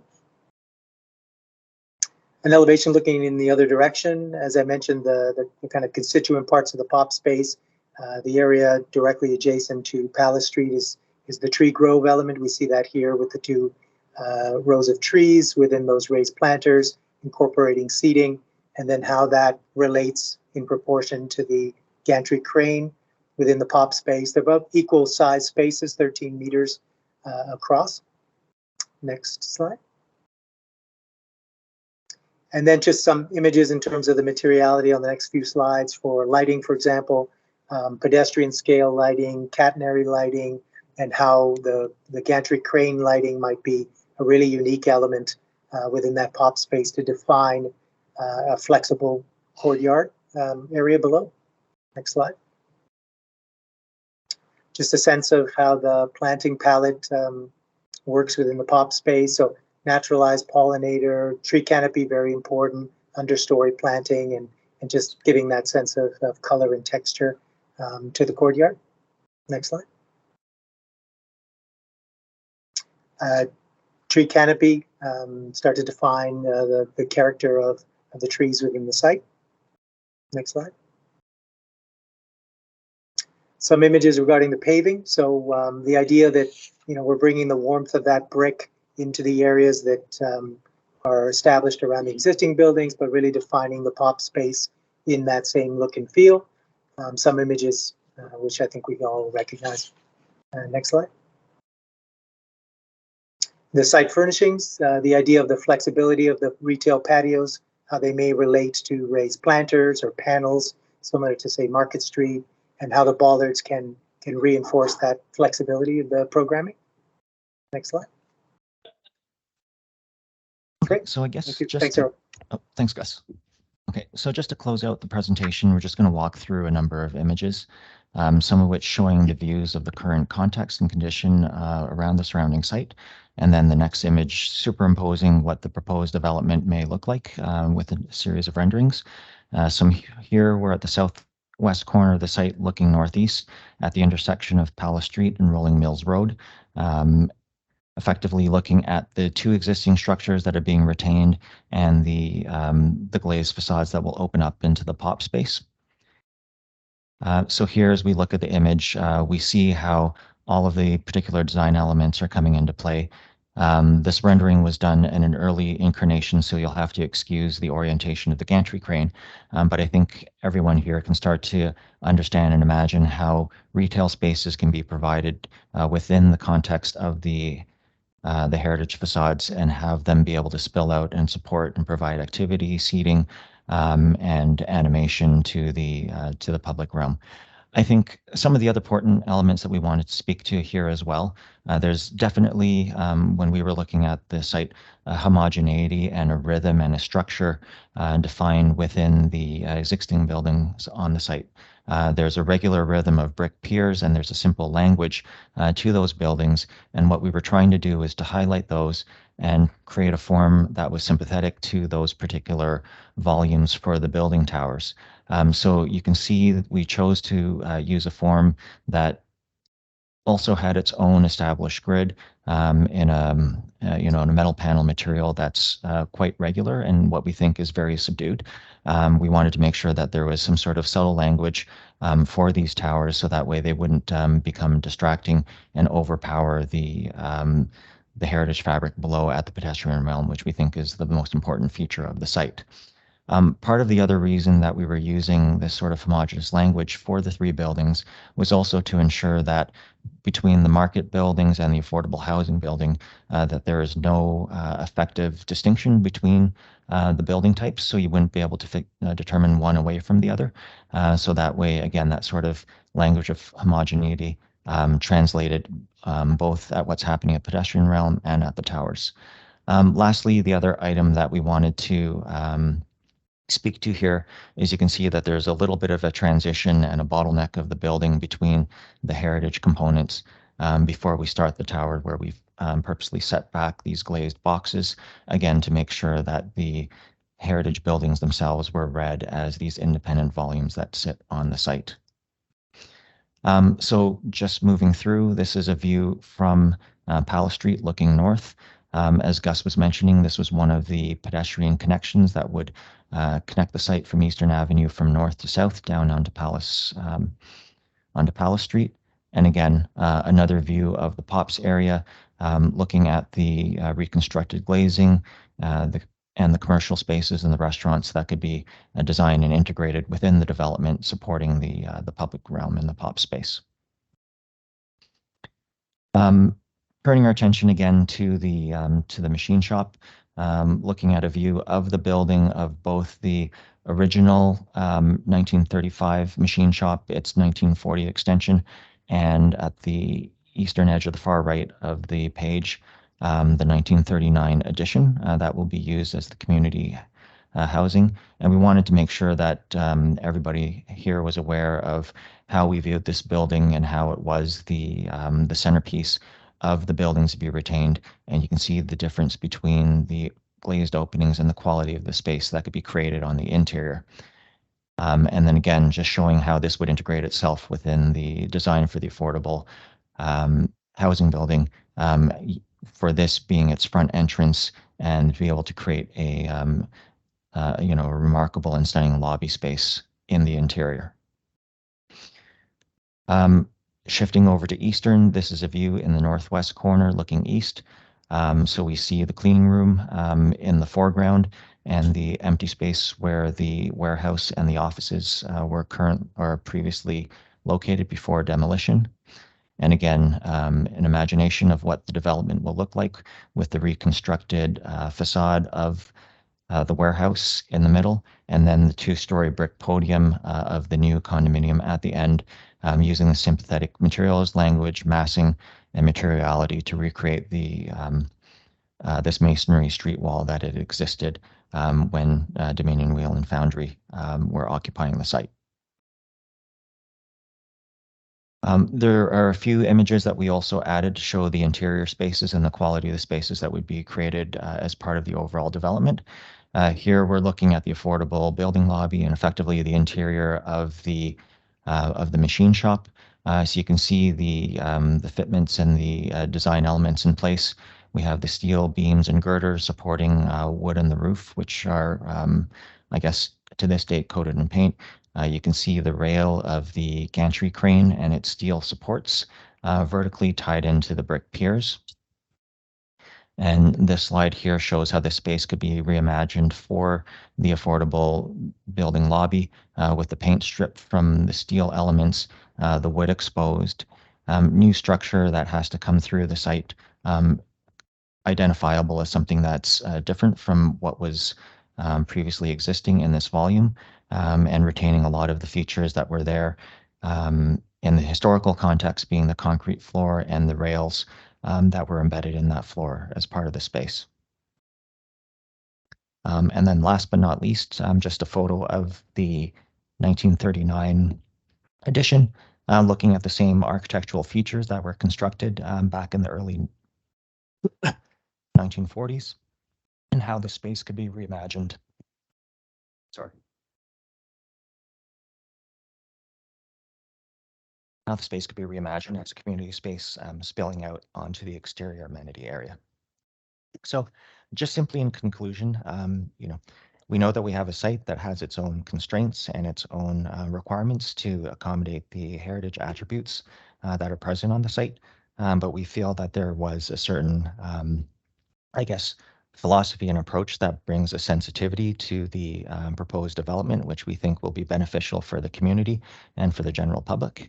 And with that, we just are looking forward to hear comments from the panel members and from the City of Toronto staff. Thank you very much. Thank you very much. So we're going to go to a round of questions from our panel. And let me get my list here. How would you like to start, George? Welcome back. Right up. I have a number of questions in there, so bear with me for a few minutes, Paul. Sure. And they're not all interconnected. But could we go to a site plan to start me off?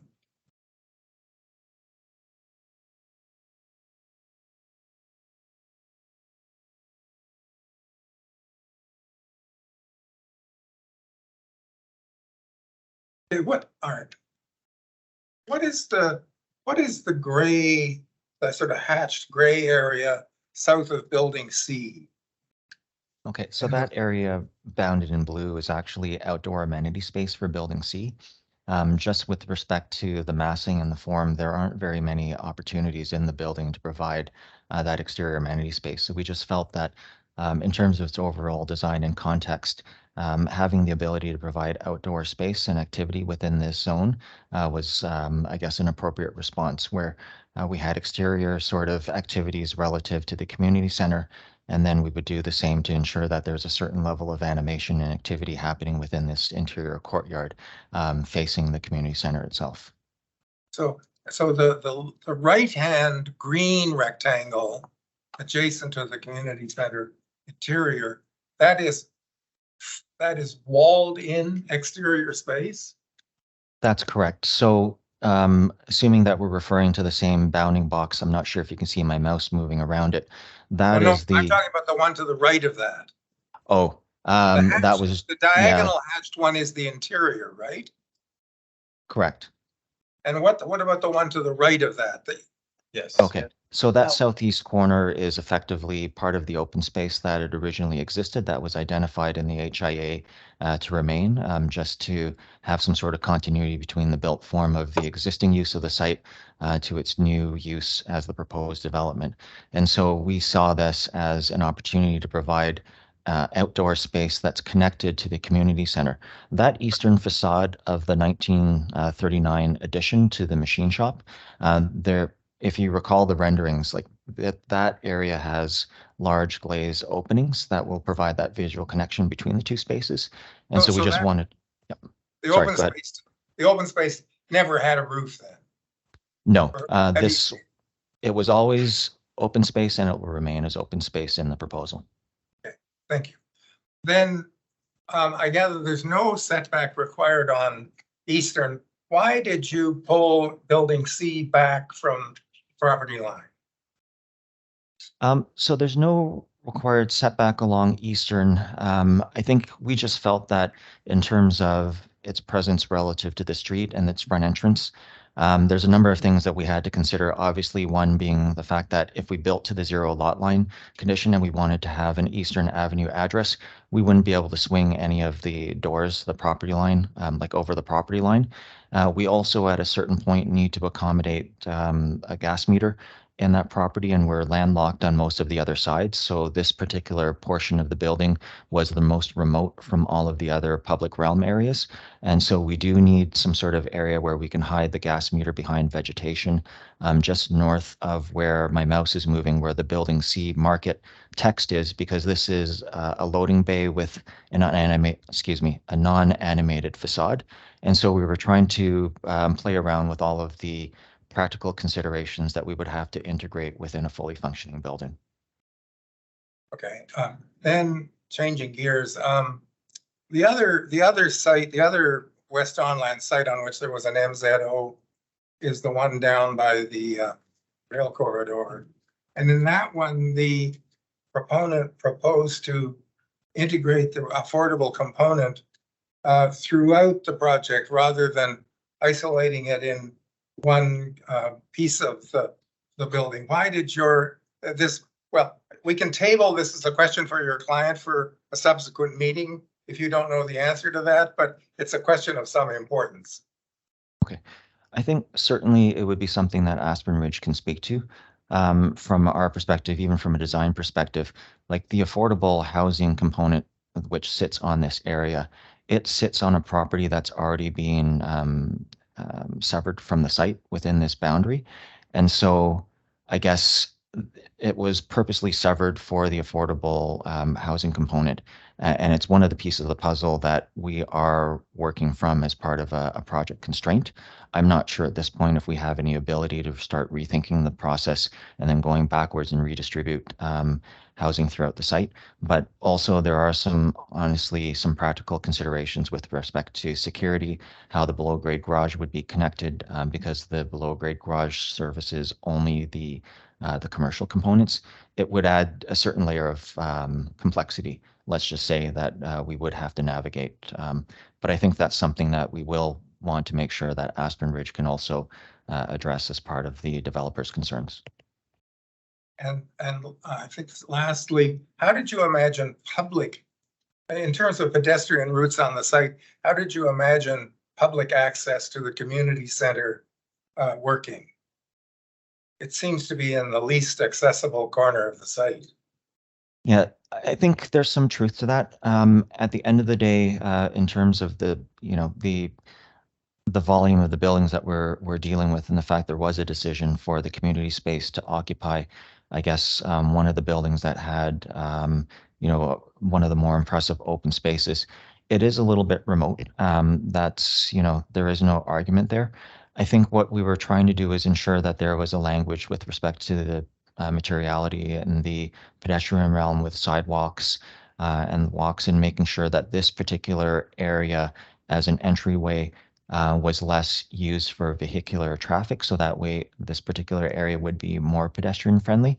It's only accessed by one, it only has access for one loading bay in the northwest corner of this site, which would be used relatively infrequently. It would only be used for garbage pickups as well as potential move-ins and move-outs for residences, whereas there was a decision to move the balance of the vehicular access to the opposite laneway more west of the site, where you can see access to the below grade ramp, and then shipping and loading for supporting the retail components, as well as move-ins for building A. And so the idea was to make sure that, we had a little bit more of a generous sidewalk that would be inviting to allow for people to access this site. I think the other thing that we have to look at as well is how the entrance to the community center will end up ultimately being designed. And then just making sure that there's some sort of pavilion that's a little bit different from the language of the heritage buildings, that will be a little bit more visually apparent as people come across Eastern and look down within the site itself.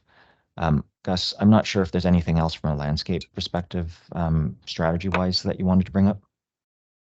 No, I think those points are absolutely valid. And along the east side, and it's come up, I think, earlier in terms of the connection on 120 Bayview, we think there is an opportunity there to create that pedestrian movement along the east side, and have that be reinforced as an access point to the community center, both from a visibility perspective to the outdoor space and to reinforce that circulation within the site. And one more I forgot. Does your consulting team include a retail consultant? Currently, there hasn't one being retained, but I think right now we are at a relatively early stage where that hasn't been considered. I know our office does have a significant component of, of our portfolio that is retail work. So we have been having internal conversations about how best to incorporate a retail component and how it would be serviced. At some point, I think from our perspective, we will want to integrate a team, similar to City Little, that will be able to speak to how moving and handling of goods would occur on the site. And that's something that would have to be looked at a little bit more in earnest. But again, being at early stages of design, I think that's something that we can focus on after we get collective feedback from the entire group here today. Let me just say that in West Down Lines generally, I'm a skeptic on the panel about the vibe. I'm not worried about servicing of the retail. I'm worried about customers. And I'm a skeptic about the viability of retail. Obviously, Eastern wouldn't be a great place for it. I'm not pushing that, but it does seem to me to be kind of a bit buried mid-block. I just think there's a question about its viability from a retail marketing point of view, but that could be discussed in a subsequent meeting. Yeah, we'll pick it up in comments. Let me just go to Bridget. Are you still there before I lose you? Yeah, I'm still here. Okay. So I just had a couple of questions. I'm just wanting to clarify that along the east property line, there's actually a level change between the area that's shown as brick and the area that's shown as gray for the Bayview Avenue building. Is that, am I correct there? Like that they're not coplanar, right? That's entirely correct, Bridget, yes. That's exactly correct. So they start out at the entrance along the northeast side, obviously flush, and then to the area where you see the exit stair, there's about a meter difference. Okay. And then as you get into the southeast corner, there's about 1.5 meter difference. And there's like a retaining wall and a fence or something I remember from walking along there a while ago.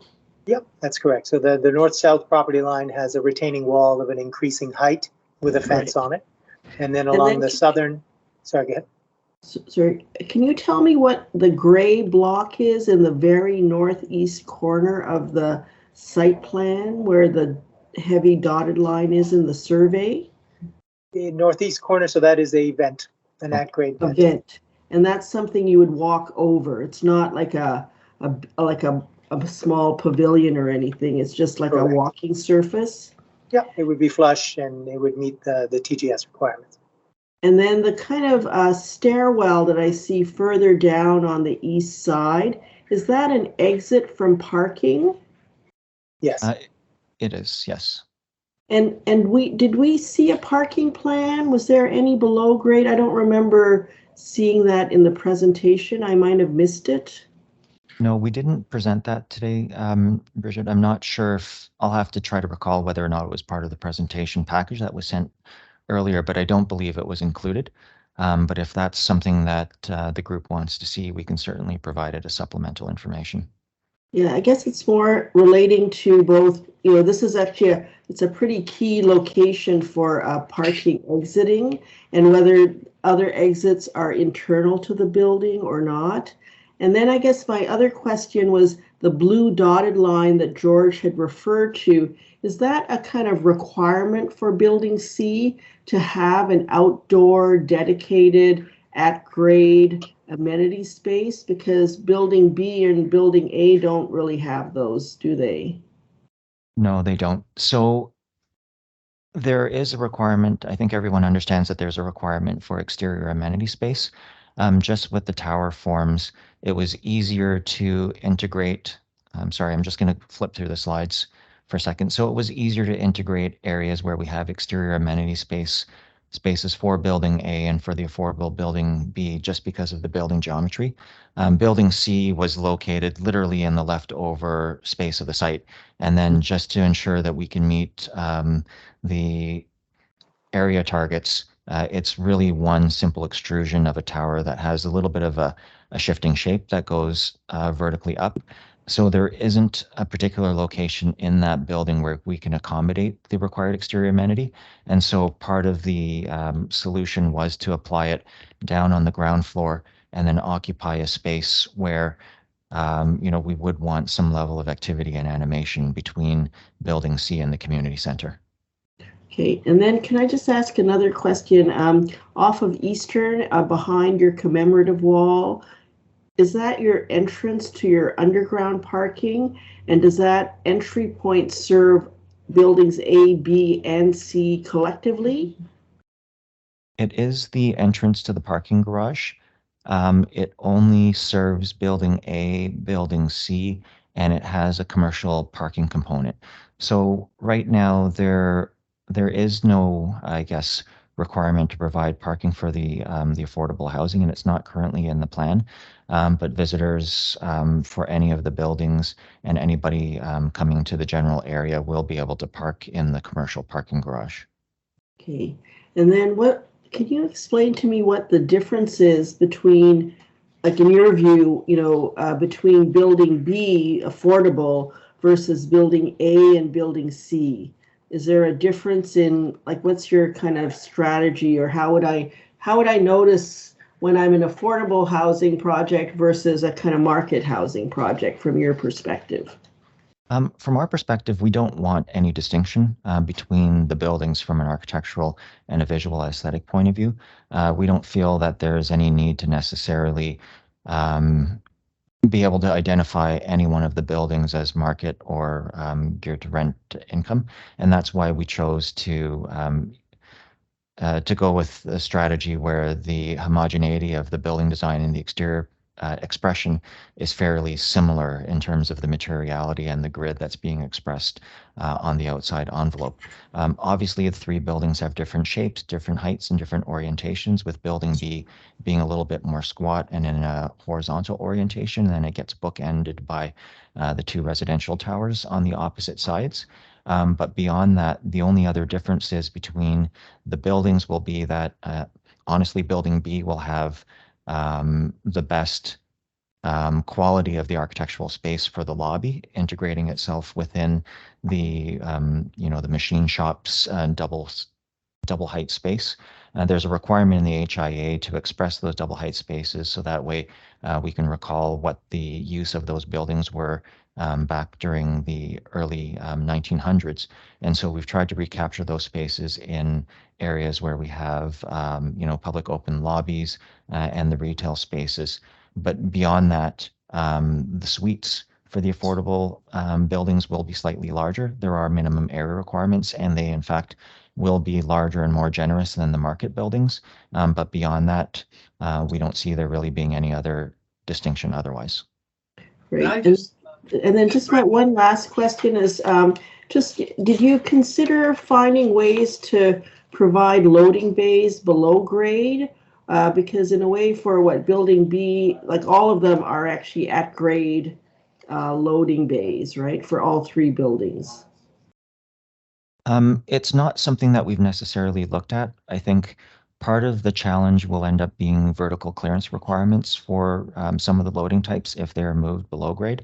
I think the type G clearance in particular, needing a vehicular clearance of 4.4 meters just for the truck to move in, and then the overhead clearances of 6.1 meters makes the sort of assignment or relocation of loading down the below grade parking garage, it's not economically feasible. I think that's just the simplest way to put it.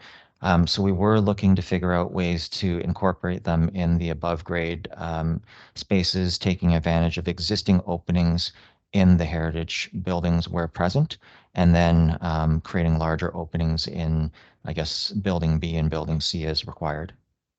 But I mean, there, that building on Bayview, like that whole frontage, the back side of it, you're looking at the loading bay from your whole site, right? And it's a bit of a mess back there, right? Like just it's a pretty big loading bay, but not always really well kept, and you can really see like mattresses and stuff like that. So anyhow, okay, thank you very much. Appreciate your answers and very helpful.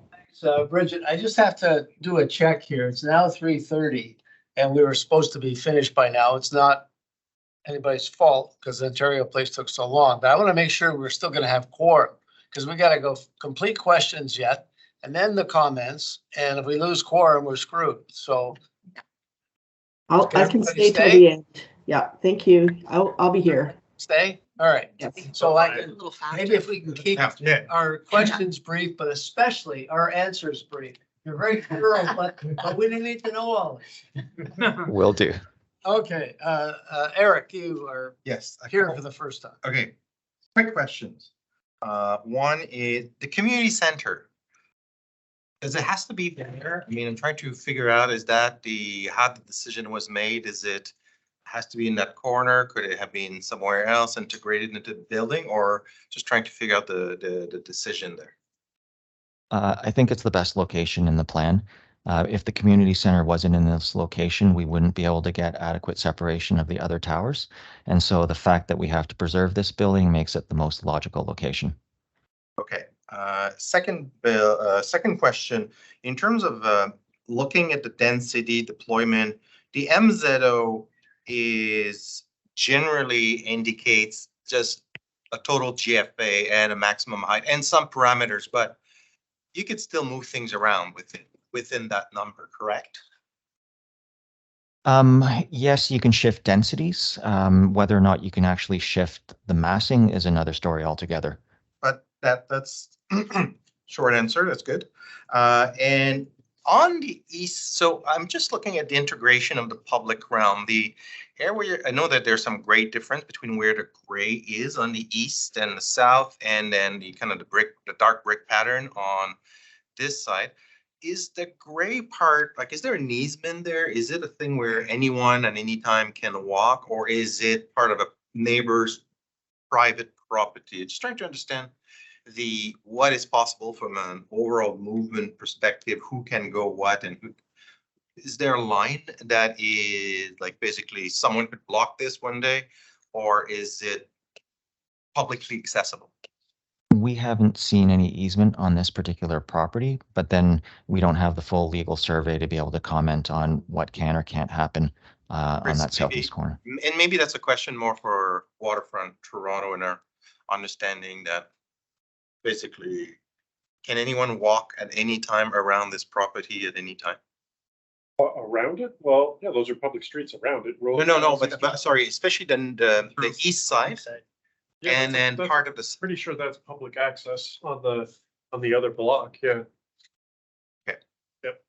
Right, okay, Jenna. Okay, She's not here, she had to leave. That's, No questions, but can I comment first? Because I have a really big picture planning comment that I'd like to get out there for feedback. She's taking her territory. She's gonna Uh-huh. come first. You can finish the question. yes, I know, I. Yeah. they know. Down the line. Oh, okay, I'm David. sorry. I thought you were waiting for her. to- Oh, no. Yeah, hopefully just Any questions, Dave? just a couple of quick ones. One is that the existing condition today, there are a series of trees and planters along Palace Street, along Rolling Mills Road and Eastern, but I'm not seeing them in the plans. Have they all been removed? Has this public asset been removed from the public streets, or is it integrated into the plans? What's the proposal there? I think in the areas of the POPs, the idea was to essentially move them into the grove of the POPs to open that area up. I think we've seen kind of a street view that shows a series of either shorter or longer planters. So the idea is that those trees would find their way into the POP space, and the areas along Rolling Mills, Eastern, and Palace, we'd be looking to essentially reincorporate trees in their existing locations. We've assessed the trees and we're happy to kind of work through that process, but the approach is to maintain the locations of the trees as they are now on Eastern, on Rolling Mills to open up, so the south and east portion on Palace and Rolling Mills to open that up to the POP space, so essentially to relocate them. And then the others along Palace Street, we'd be looking to have them in their existing locations. Okay, my second question is, could you just outline the extent of the underground parking, especially as it relates to the POP space? Does that extend all the way under there, or what's the limit of that? No, it doesn't, David. I think right now the below grade garage will come just right up to, if you can see my mouse, just picking up the extent of the exhaust shaft and then hugging the southern edge of building A. Okay, thanks. Okay. I want to go to Emily because she joined us. I think you're online there, Emily? Hi, everyone. Can you hear me? Yep. Awesome. Go ahead. I've got two quick questions. What you're calling the community open space that is to the east of the community room. You didn't really cover what the landscape concept is or the design concept is for that. Can you talk to that just really briefly, Gus? Yeah, absolutely. So we anticipated the space would be delivered to the city and there might be various options in terms of the outdoor programming. So for the purpose of the overall plan, we've envisioned a transition that takes into account that retaining wall. So we've noted it as a brick clad element so that we essentially are dealing with it from the internal site perspective. But we essentially have that outdoor space as grayed out because we see that as being very much a dialogue with the indoor community space to make sure that those two designs are sympathetic to each other. But for sure, the kind of elements we'd want to maintain would be transitioning the grade, establishing additional tree planting, the ability to incorporate lighting, pull in the materiality of the site. And we think it would be likely a very flexible space. So outdoor seating events, things that reinforce the programming of the inside. And essentially dealing with the grade change. On the south end, not entirely visible in this rendering, but there's an existing gas meter that's on the low side of that retaining wall, and there's an existing planter of the 120 Bayview site. So to your point, we've just kind of hinted what we would see likely in that space in terms of additional tree planting and mitigating the grade, but we haven't really gone down detailed design because we see it as being part of designing with the interior as well. So is it not part of your scope? It's just that you are going to give guidelines to what needs to happen there?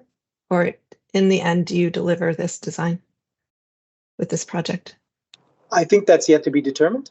Okay. We certainly have, we thought of it because we'd like to kind of get a sense of where we think it will go, but we haven't really defined it yet, but that is very much part of the conversation. Okay, thanks. Thanks. I'll go to Gina next, but I've just been advised Kevin has to leave at 4 o'clock. So maybe we can have some brief questions, round that up, and after Betsy, I'll let Kevin make a comment before he has to leave. So any questions, Gina? No questions. Oh, wonderful. Matthew. I have a couple of questions. Page 14 or slide 14, there's a reference to a commemorative wall. I wonder if there's any initial thoughts that have gone into that. So relative to the HIA, that commemorative wall will literally be the reconstruction of the existing facade that existed for 169 Eastern, the warehouse. All right. Page 38. I'm just wondering if this is the original color of the gantry crane. Okay. The gantry crane as it exists is a yellowish color, yes. I'll save a comment for that. And then page 40, has there been any consideration to the design of the underbelly of the overhang? Not quite yet. I think we're in early stages of design. There will be some sort of finished soffit, but that's to be determined. Great, thank you. Okay. Kevin, do you want to ask your question now? And we'll see if we can make sure I get your comment in by 4. Okay, thank you. I believe my camera is deactivated, but thank you very much. And I know it's been identified as early stages. Do we have a plan for the proposal to meet TGS requirements, especially with respect to greenhouse gas intensity? There is a plan in place. I'll be honest, I don't know the specific details, but for our SPA submission, we are moving ahead to ensure that we're fully conforming to TGS V4. Okay, so that's generally you're thinking of some form of heat pump system, perhaps even geothermal? Geothermal is something that is in play, yes. Thank you kindly. Great. I'll come back to you. Jeff, are you there? Yeah, sure. Just, I guess, building off that, you mentioned a gas meter. If you're going geothermal, what's the gas meter for? Sorry, my mentioning of a gas meter? Yeah, you mentioned that you were saving space for a gas meter. Oh, I see. In the proposed, Earl, by Building C? Yeah, it's something that we'll have to walk through with our mechanical electrical consultant, but we had still thought that there might be some requirements for natural gas. It might be a question of the generator, but that's something that we'll have to go back and respond at some point later too. Okay, Fatty? Yeah, a couple of quick questions. Where do you imagine the majority of the foot traffic to be coming from towards the pump? What is the most primary circulation? There's a circulation diagram, but it's confined to the lot. Is there a larger circulation strategy that you were considering? Our thought, just from a connectivity perspective, is along rolling mills that interface with the linear promenade and to the to the park.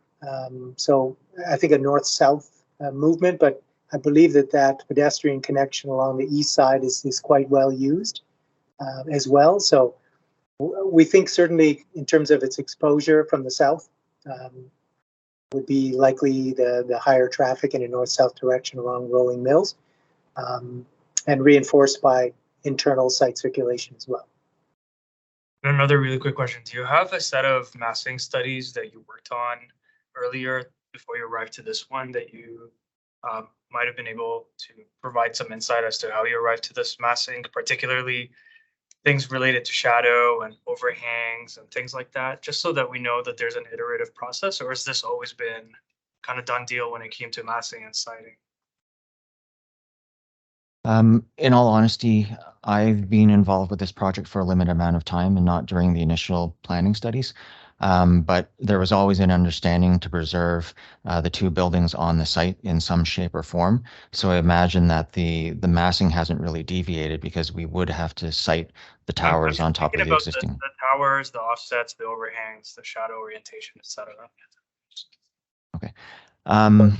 Doesn't appear to be the case. Okay. Yeah, I'll just simply say that that's something that I would have to go back to be able to speak to, but I'd imagine right now that the orientations of the buildings relative to, sorry, the towers relative to the existing buildings below, the site is fairly locked once you start trying to accommodate the existing building. So I can't imagine that it's varied much over the years. Nina Marie? Yeah, thanks very much. Just quickly, have you considered or do you have something you'd wish to share in terms of a stormwater capture on site? Looking at the amount of hard space, even though it is pavers in some places, what are your goals for stormwater capture and rain as a resource?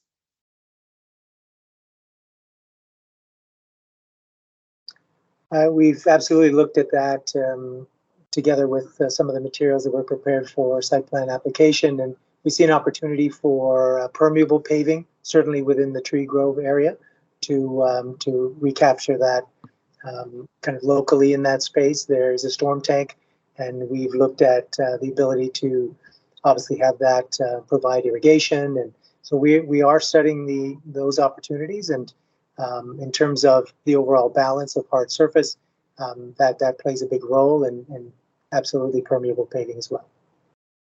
To that point, and some comments that we made earlier in the day, the recent IPCC report has come out. We know that we're in a dire state around trying to keep carbon as much as possible in the ground and in the plants. And wondering if you can't think more creatively about your tree planting. I know this is always constraining, but in the pops and on Eastern Avenue, it just looks to me that dependent on the species, you could be able to get a second row of trees in there or a diagonal offset.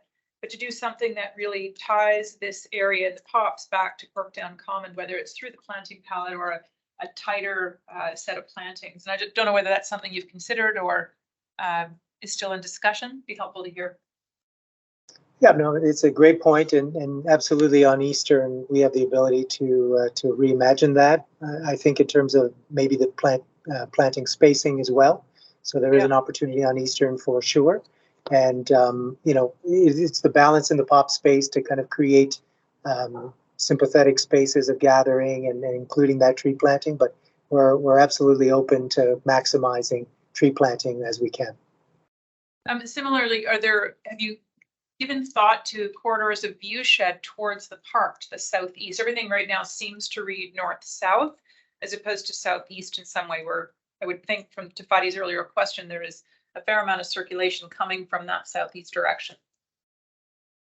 Along Eastern? Well, if I'm reading your diagram correctly, southeast would be the corner of Palace and wherever Corktown Common is not named on that street. Well, no, that's a building. The building. But on the other side of On that the other side of building, the there's got to be building, the way to Lauren Harris. Yeah. Thank you, Lauren. Yeah, as it turns out, it's Tannery Road.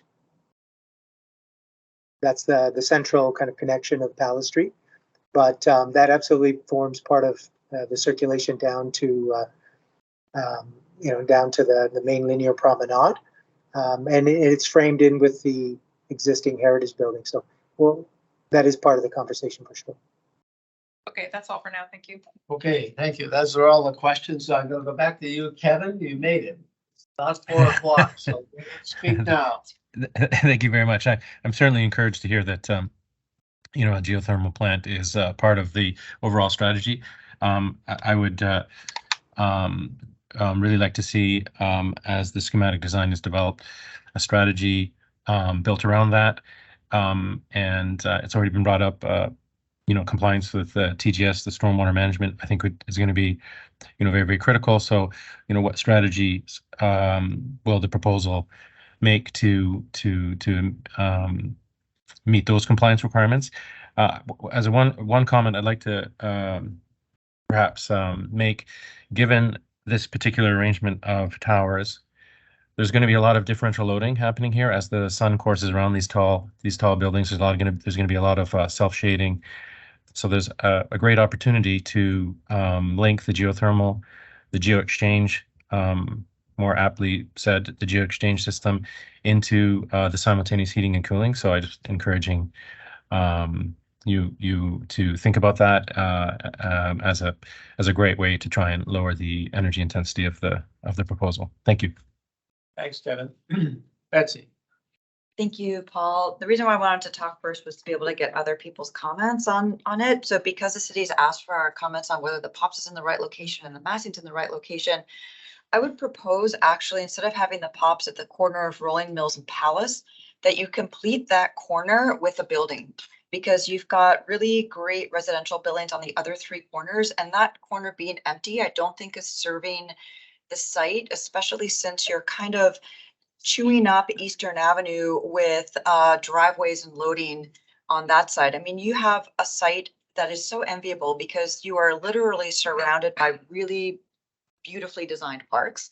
So you've got Underpass Park, Lauren Harris Square, Corktown Common, and then the Front Street Promenade within one block of every elevation of your building. And this isn't, so you and your development partner don't take this, this isn't a criticism of what you've done with your POPs. It's more like a big picture idea. So I think the POPs is like pretty good looking, you know how it's going. There's some things, but so can you consider removing the building from building A from on top of the heritage building, because it's such an awkward relationship between keeping the expression of that low building and then kind of popping up through, glassing in, and then cantilevering the mass on top is, I don't know if you can actually solve that formally within the building itself, but trying to locate then that building on the POP site, then you can encapsulate the heritage facade, one or both, similar to how the MNBAQ does in Quebec City, where it kind of punches through into the lobby space, and then move all of any and all loading and car entrances, I believe should be put into new construction. Like trying to slot, as you've noticed in your plans, like when you try to put a loading bay into a heritage building,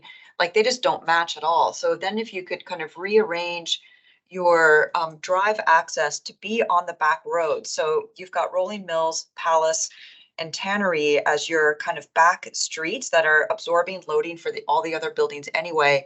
I would take that off of Eastern, move it around the corner, and then redistribute your massing to kind of free the heritage buildings to let them do what they do best. It would be a consideration, and I don't know if the city would say yes to this, but does the POPs have to be an outdoor space? You've got these great heritage buildings that could potentially be used for public amenity. Maybe they're indoor, outdoor, maybe there's something that, you know, is there a great idea for an indoor POPs, which I know doesn't happen anywhere in this neighborhood, to have like an indoor public winter space like that? It would definitely be a consideration and potentially open up the construction to be much easier. You're not going to have to puncture through heritage buildings as much, cantilever as much, and how you meet the ground elegantly with this gridded facade could be really great. I mean, I like the building B, which is in the background of some of your renderings, has that facade meeting the ground, which looks really nice and elegant and could be a nice contrast to the heritage buildings. So it's a consideration that I wanted to float before everyone kind of added their comments in. So Great. Thank you very much. Thank you. Let's just go down the row here. Eric? Yeah, you stole my comment. You know, You don't have to. no, but I agree I completely agree with Betsy. You've got, Front Street has this really wide, promenade. We've got Lawrence Harris Square, we've got the Corktown Common. You know, so from a system perspective, I think that, you know, I agree, it's actually a fine looking, open space. But you know, what is from a hierarchy perspective, from a placemaking perspective, I'm also worried it's going to be a lot in shadow most of the time, or a lot of the time, especially in the shoulder months. There's a question to that. And you know, should the POPs be, you know, it could also just be a very nice like mid-block connection going north-south through, and then with animation. I think shifting, I would have loved to see, and I would love to see in the next session, various massing, because I think there's different way to look at the massing. in terms of how, and I know there's some restriction between with the MZO, especially related to the affordable probably, but I think it's worth having a look. I am actually feels that if you can shift that building to the south, should the community center not be better located on the corner of Eastern and Rolling Mills, which actually has real public exposure. It actually has a street frontage. I'm a bit nervous of having it buried in the center of the block where there's there's going to be there's I don't know where the front door of that community center is. The only way that the community center in that location where it's currently proposed can work is if the main front door is integrated as part of the building B and opens into the community center. Because to me, having the entry as you propose it to the back buried into where you have all the service, that's just not a place to have a community center entrance. It needs to have a front door somewhere. If you can integrate it as part of that grand space of building B, and I don't know if it's possible from an arrangement, then you could make it work there. Otherwise, frankly, I think it should be in building A, and maybe the space between the buildings in that north-south space can be integrated as in kind of mixed outdoor space, and then have a civic address and entrance to the buildings. Another thing is, I think that there is a lot of cleanup to do on the way you, and it's been alluded to, how you bring servicing in. It's a little bit all over the place. I think that the parallel ramp going down from Eastern, going down with a fake wall in between is unacceptable. I think it needs to be better integrated with new construction. That space would be actually better used as part of a piece of public realm. And then the space between building B and building C, in a way, there's going to be a side of the building that is not quite as attractive. So maybe you just consolidate it into one location or fewer location. But I think the ramp where it is now is not appropriate. And I think that the treatment of the commemoration, I'm not sure what you're commemorating when it's something that's not there anymore, and actually was never really there. I mean, if it was there, it was like a long time. I think to me, that's not, we shouldn't go there. So communities, the entry, and I think that's probably because it's just early stage, but the affordable housing component, the main entry, right now it's not really, it needs to have a bit more humanity. It needs to be maybe better integrated with the public realm, have a real frontage.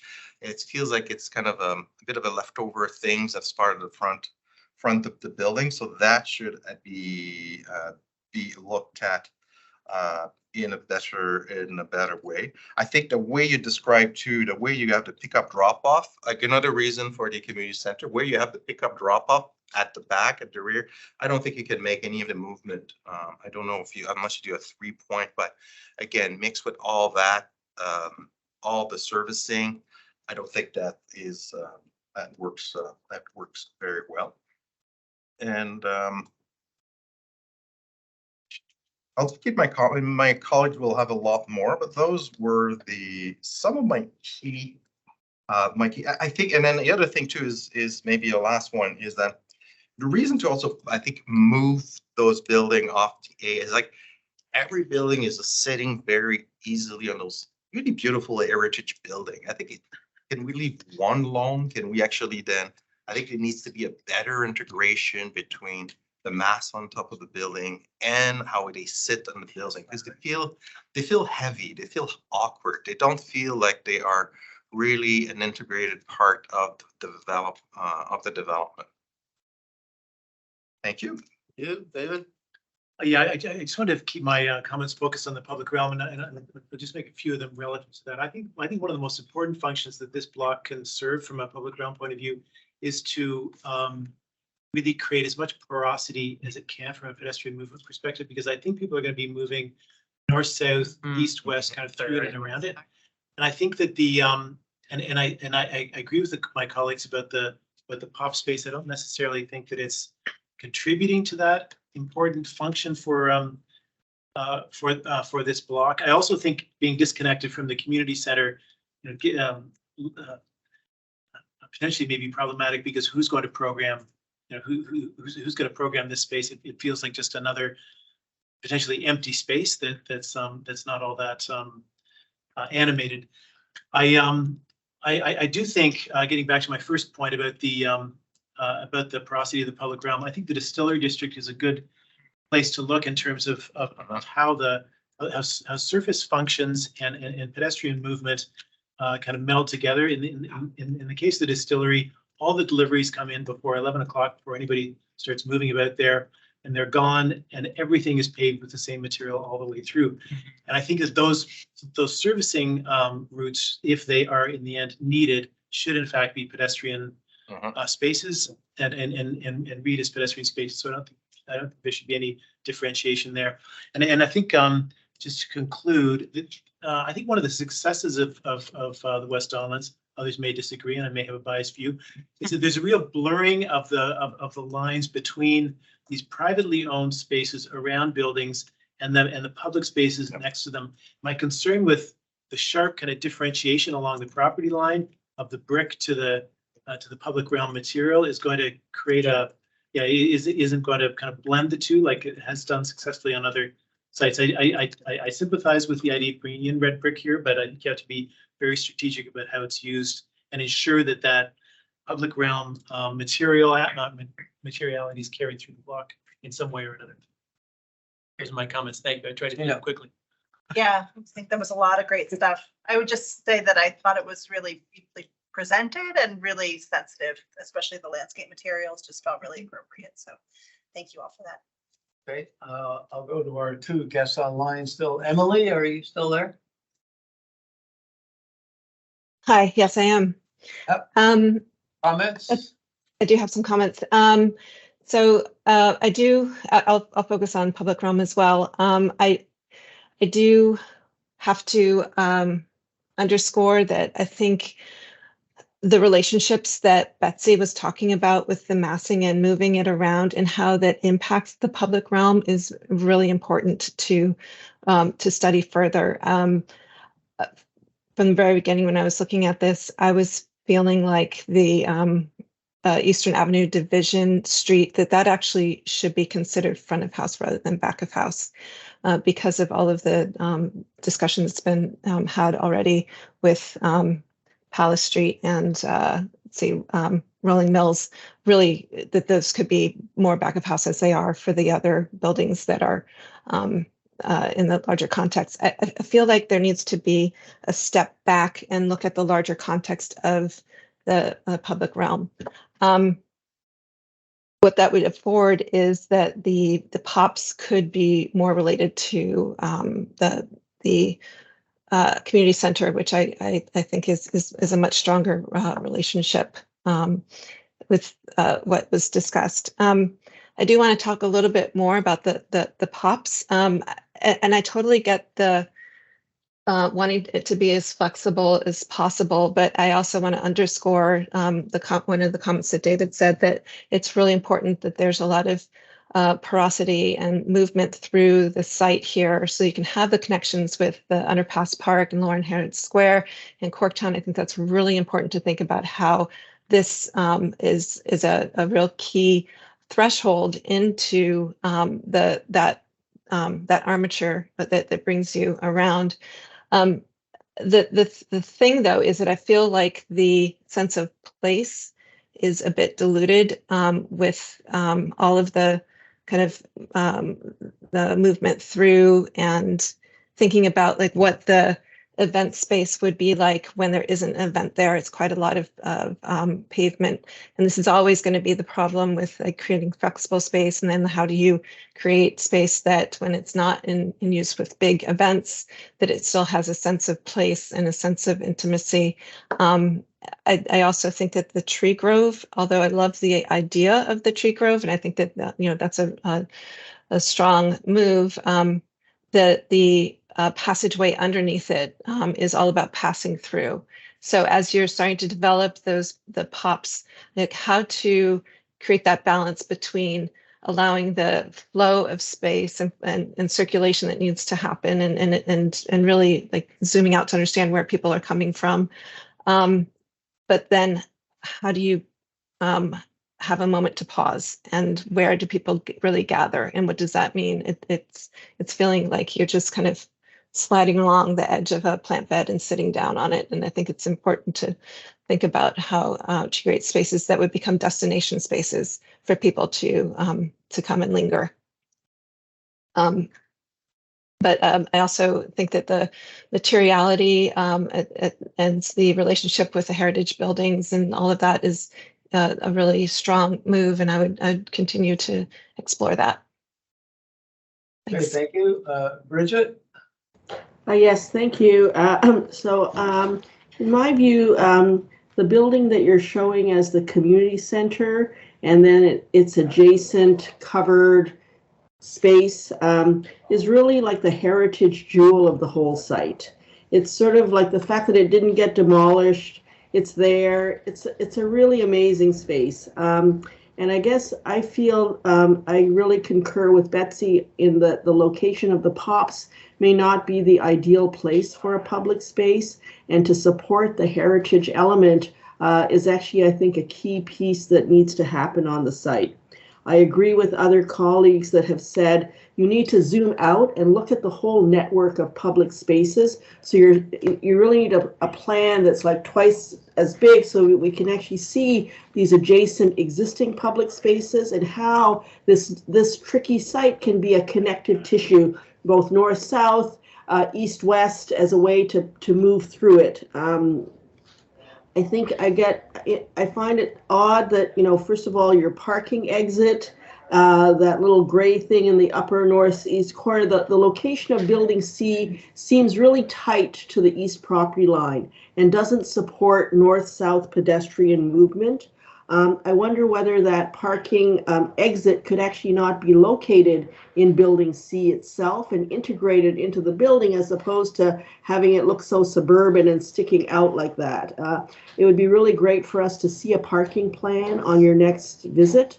I totally feel that your blue line showing your amenity space is just, it really not thought through. And couldn't you put an amenity space within building C on a rooftop or something that would be a benefit to the building and not eat up the kind of public realm, which is so valuable and precious? I do think the issues of loading, every site on the Toronto waterfront has no backside. It's just part of the typology of all of these buildings. And the issue for me of loading is kind of critical. And so I think that for me, understanding the access to parking and loading, whether it can be below grade and really sort of not really hampering the public realm, really needs to be explored more fully.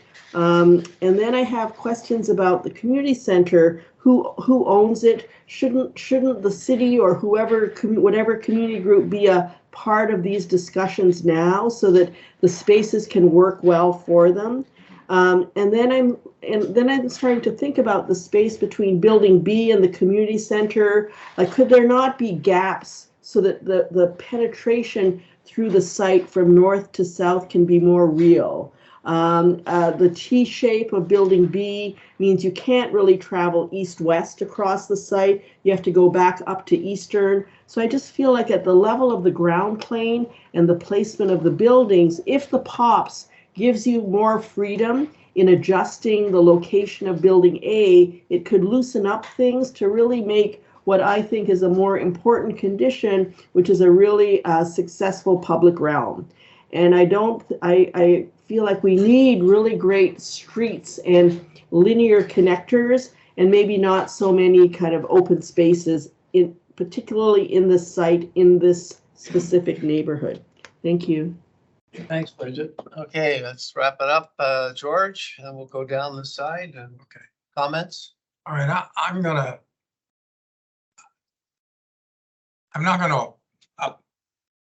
going to talk about some heritage issues only.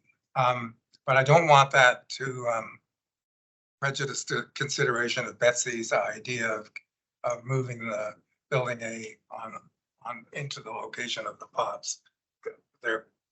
So while we have this plan on the screen, I just wanted to say that, I mean, I understand, I think you're making efforts to sort of have your towers above, in plan at least, not come to the edges of the perimeter of the heritage buildings, with a view to sort of preserving some presence of the volumetric integrity of the heritage building in the first place. But I think for my money, in both buildings A and B, it's overkill in that you provide more space than you need, more setback than you need for building A on Rolling Mills and on Eastern, but none on the east side of building A. And I think that's a miscalculation. You may want more setback on the primary streets. I'm not disputing that, but I think you need a setback, some setback between the face of the building A, the heritage building, and the east face of the tower above. Similarly, with the north face of the east-west arm of building B, I think you need to pull that whole slab south a bit so as to give the northern edge of that heritage building below a bit more breathing room. So, and then if you go to, I think it was the last or next to last rendering in the whole set, it's the one looking across the pops toward the facades of the cleaning building and the machine building. You can go to that one.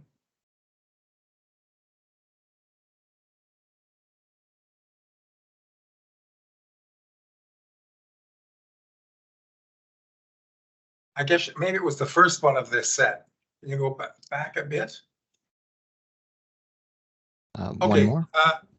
try one more.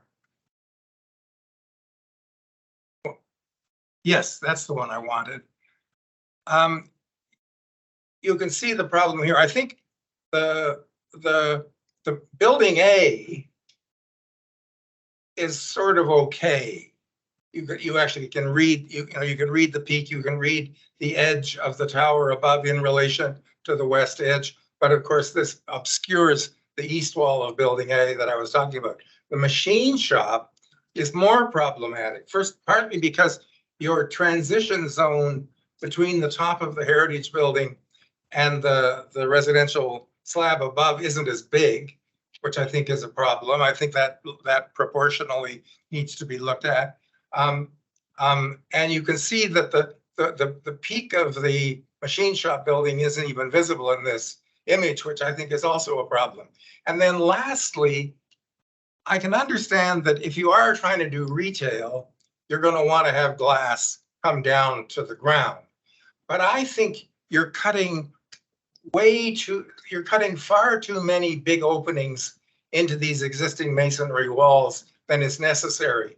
On the existing buildings, there are big windows above, and then in some places there are no windows at all lower down. And I can understand you need to make some for retail purposes, if retail's still going to be on those facades. But in other places, there's a band of masonry in between the upper glazing and the lower glazing. And I actually think you should keep that band of masonry in between, because the condition you're ending up with here is that there's so much glass and so little masonry left that the buildings, the heritage buildings, are kind of dematerialized. So I think I think the increasing of glazing is going significantly farther than it needs to, and much too far formally for the building's integrity to be preserved. That's my comment. Thank you, George. All right, I'm going to continue on George's thoughts a little bit, and really it's about understanding and respecting the industrial heritage of this site, understanding what's happened to it for the past couple of years. Echoing on some of my comments from earlier, really being respectful of what was there before. The gantry, I think, is a really fantastic device for you to use, but take the time to look into what was it painted, what were the colors, why was it that color? Understand those things so that you can bring those forward as part of the narrative of the site. Looking at this image is also, you've got these big these words that are across the top of these buildings, thinking about the font that you're using. Is that something that would be found on the site? And really being respectful of the details that you can pull out of what's remaining of the existing heritage buildings. That's it. Great, thank you. Patty? Yeah, I was just gonna say that just absent previous, massing iteration studies and a lack of a larger open space circulation network diagram, it's very hard to assess that you arrived at the perfect arrangement here. So on that note, it just then ends up having some of the panel members offer alternatives, which I think are worth investigating. And in that sense, I was just going to mention, just like you said, the distillery district.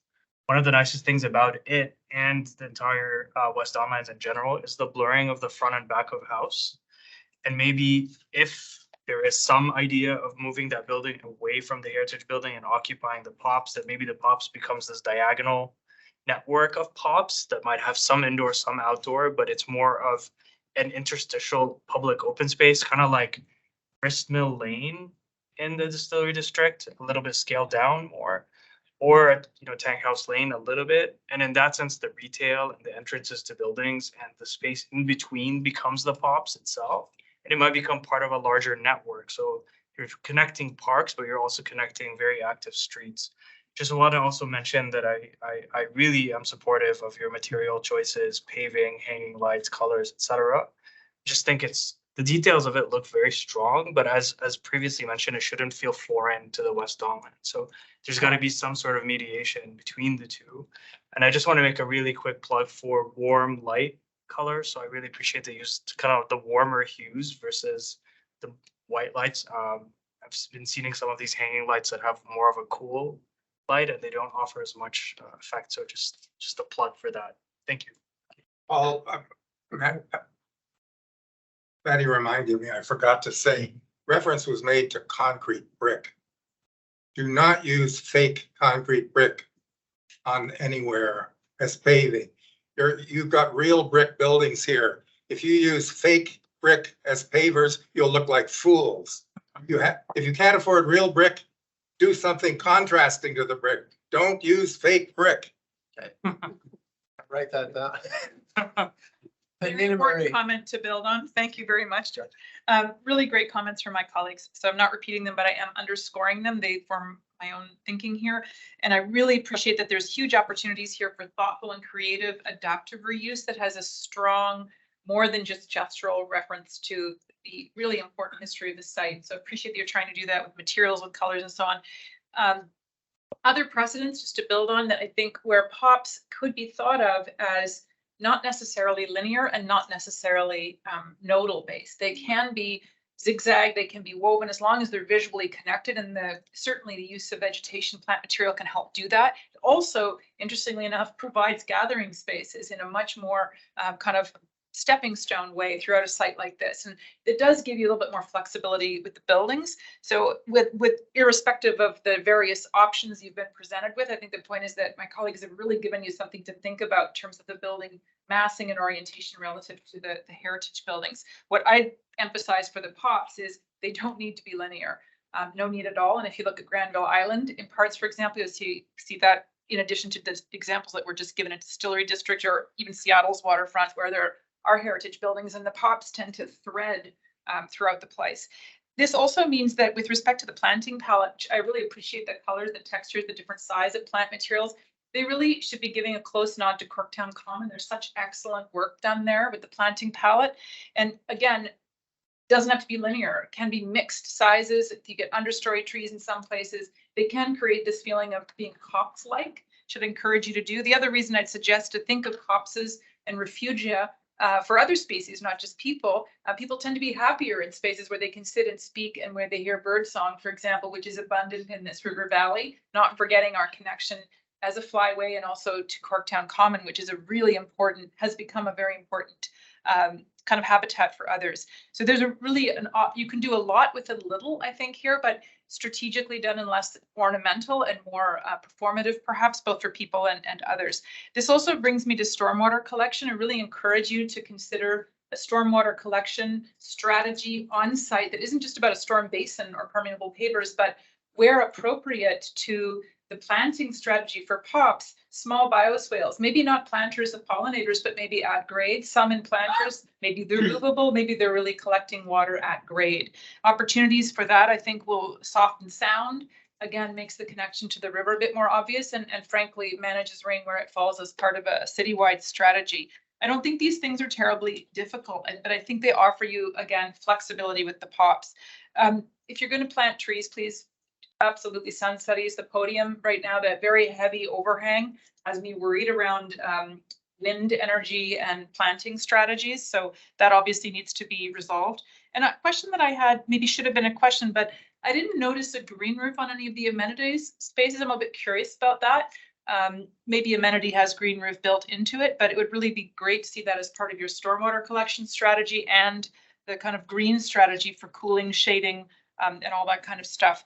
And the very last comment maybe touches on Fadi's, but just orientation in the drawings, I'm finding it quite difficult. I don't think I'm totally spatially illiterate, but I am having problems on some of the drawings knowing where we are. And so just anything you can do in the next iteration to help street names, orientations, that sort of thing will help. It took us a bit of time to figure out where we were on the site. So thanks very much. It's a really thoughtful presentation. Great. Okay, thank you very much. I think that concludes all our comments. And I'll do my best to give a little summary, and then we'll give you an opportunity to respond after. And I want to start with thanking you for bringing it here for Issues ID. This again, to me, reinforces the value of Issues ID. It comes here early. You're presenting a bunch of concepts and plans, and you're open to suggestions, and I think that's what you've heard from the panel. I guess there's two really big moves and then several related. One, I think, is we're asking you to seriously explore shifting the buildings, the location of the POPs, the types of POPs, and the community center around. It would have been helpful, I think, if we would have seen earlier massing studies, but it's never too late, and it certainly isn't now. So I think that's one predominant message that we're giving you here, because we think there are better solutions, basically, without going into all the repetition. The second big move, I think, is to look at the circulation pattern, well, the porosity movement through the site. And it's really important to step back and look up what's the bigger context.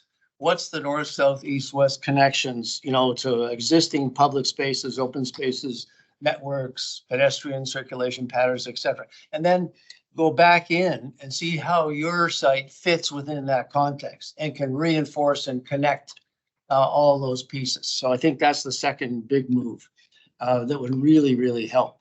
Related to all of those big moves, several other key points in no particular order. Look at the loading, servicing, car entrance strategy. We're strongly suggesting that it be consolidated, perhaps in one location, maybe two, but certainly look at and explore different options for that. It appears to be spread out throughout the site now, and it creates problems. A third area is related to, I think, the industrial heritage. And you've heard several comments from panel members about simply respect the industrial heritage. You've got a fabulous example next door with Gooderman Works. And I think, you can take all the clues from that without going into further detail here. In another area is in terms of the geothermal strategy, stormwater management, green roofs, etc. That whole energy package of considerations that we really want to hear more about and that we have not really heard yet. With their support for the material choices that you've selected, the warm lighting, and a desire also to bring forward the parking plan. What's the strategy for parking? Is it one big garage? Is it how many spaces? What's the circulation pattern, et cetera, et cetera. And another area that I think is worth flagging, George mentioned it, which is the retail strategy. I know it's premature, it's a long way down the road, but you know, if you look at the retail uses up and down Front Street there, it's, you know, spotty, let's put it that way. And I think it's a tough struggle to get retail in there that is the right choice, that is really viable, that makes it work. So we want to hear more on that, and we strongly advise you to get a consultant on the retail strategy. I guess one last area I just highlight is the community center. Questions about its location now, suggestion that it, in fact, probably better to be on Eastern Avenue at Rolling Mills. Questions about who's going to run it. Is this a city facility? Is this related to the building? Or a lot of questions there. And a final area, I think about the POPs. You've heard from several members that it could be perhaps indoor, perhaps outdoor. Doesn't have to be a rectangle, all those kinds of considerations. So basically, we're giving you a message back of flexibility. We appreciate what you've done so far, but we think it's a perfect opportunity to explore these areas and come back to us at a future date with these clarifications. And I guess the very last thing I have to add is no fake brick. George. So I hope that's helpful as a general summary. Hey, Paul, can I just add, maybe Yeah. for Leon's record, a clarification that there may not be agreement amongst the panel members that the community center should move. I actually think it's the right spot Okay. as a terminus for tannery, but, you know, I mean, they're. Yeah. I think when they bring the massing studies back and we explore Talk different about it more. permutations and combinations, I'm sure we'll get into a Okay, further fair enough. discussion about Thank that. you. Perfect. Okay, do you want to respond what you've heard to the summary and the panel comments here? Not sure who's best to do that. Yeah, I think at this point, like, I appreciate the speechless. comments. Oh, sorry. No, I appreciate Sorry, the go comments that ahead. have been made by the panel members. I think there's certain things in here that we can certainly go back and explore. And I don't necessarily want to speak to any of the landscape items that would be in Gus's court. I think from our perspective, I mean, we can certainly come back and start presenting some of the information that went into the development of the site, so people get a better understanding of some of the choices that were made. There are specific relationships that we have with respect to parking and massing that we can speak to. Some of the worries that we have just initially, although obviously we're hearing some of these comments for the first time, and the panel members have a time to consider and formulate their thoughts. Personally, we'd be worried about moving building A off of the cleaning room and down to the south west corner of the site. Is there some opportunity for this massing to occur? Yes, it's entirely possible, but given where the land has been severed to date, and then having those masses so close to each other, at least in terms of where the position of the affordable housing building would be, and then where the new tower would be as it shifts towards the south and maybe potentially a little bit towards the west.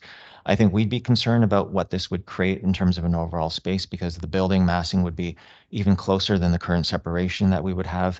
And then I guess the shadowing that would create on some of the other buildings and some of the other spaces created on the north side of the site might be a little bit more, how do we say it? There might be a little bit more of an impact from that perspective, but it's certainly something that we can take back and consider, and then show what some of the impacts might be in terms of that particular organization. The debate about the community center, I guess we can look at that as well.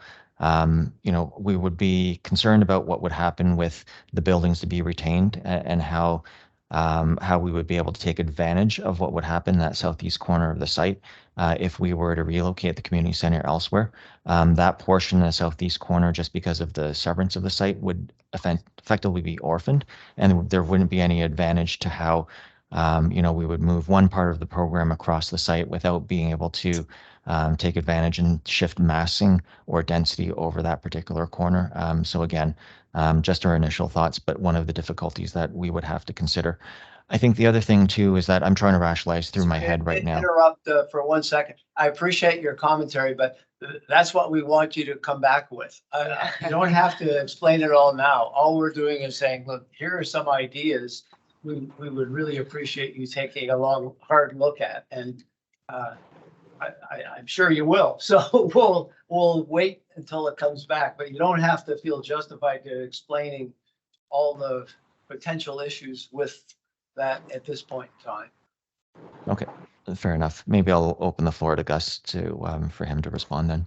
Okay, thank you. No, I'll echo absolutely, Earl, and thank you all very much for the ideas and insight, and we'll take that back. We've made notes, and absolutely on the next go round, we'll further articulate public realm, and all of these are great points in terms of permeability and the nature of the pop space. So we'll take that back. We appreciate the comments, and we're happy to bring it forward on the next one.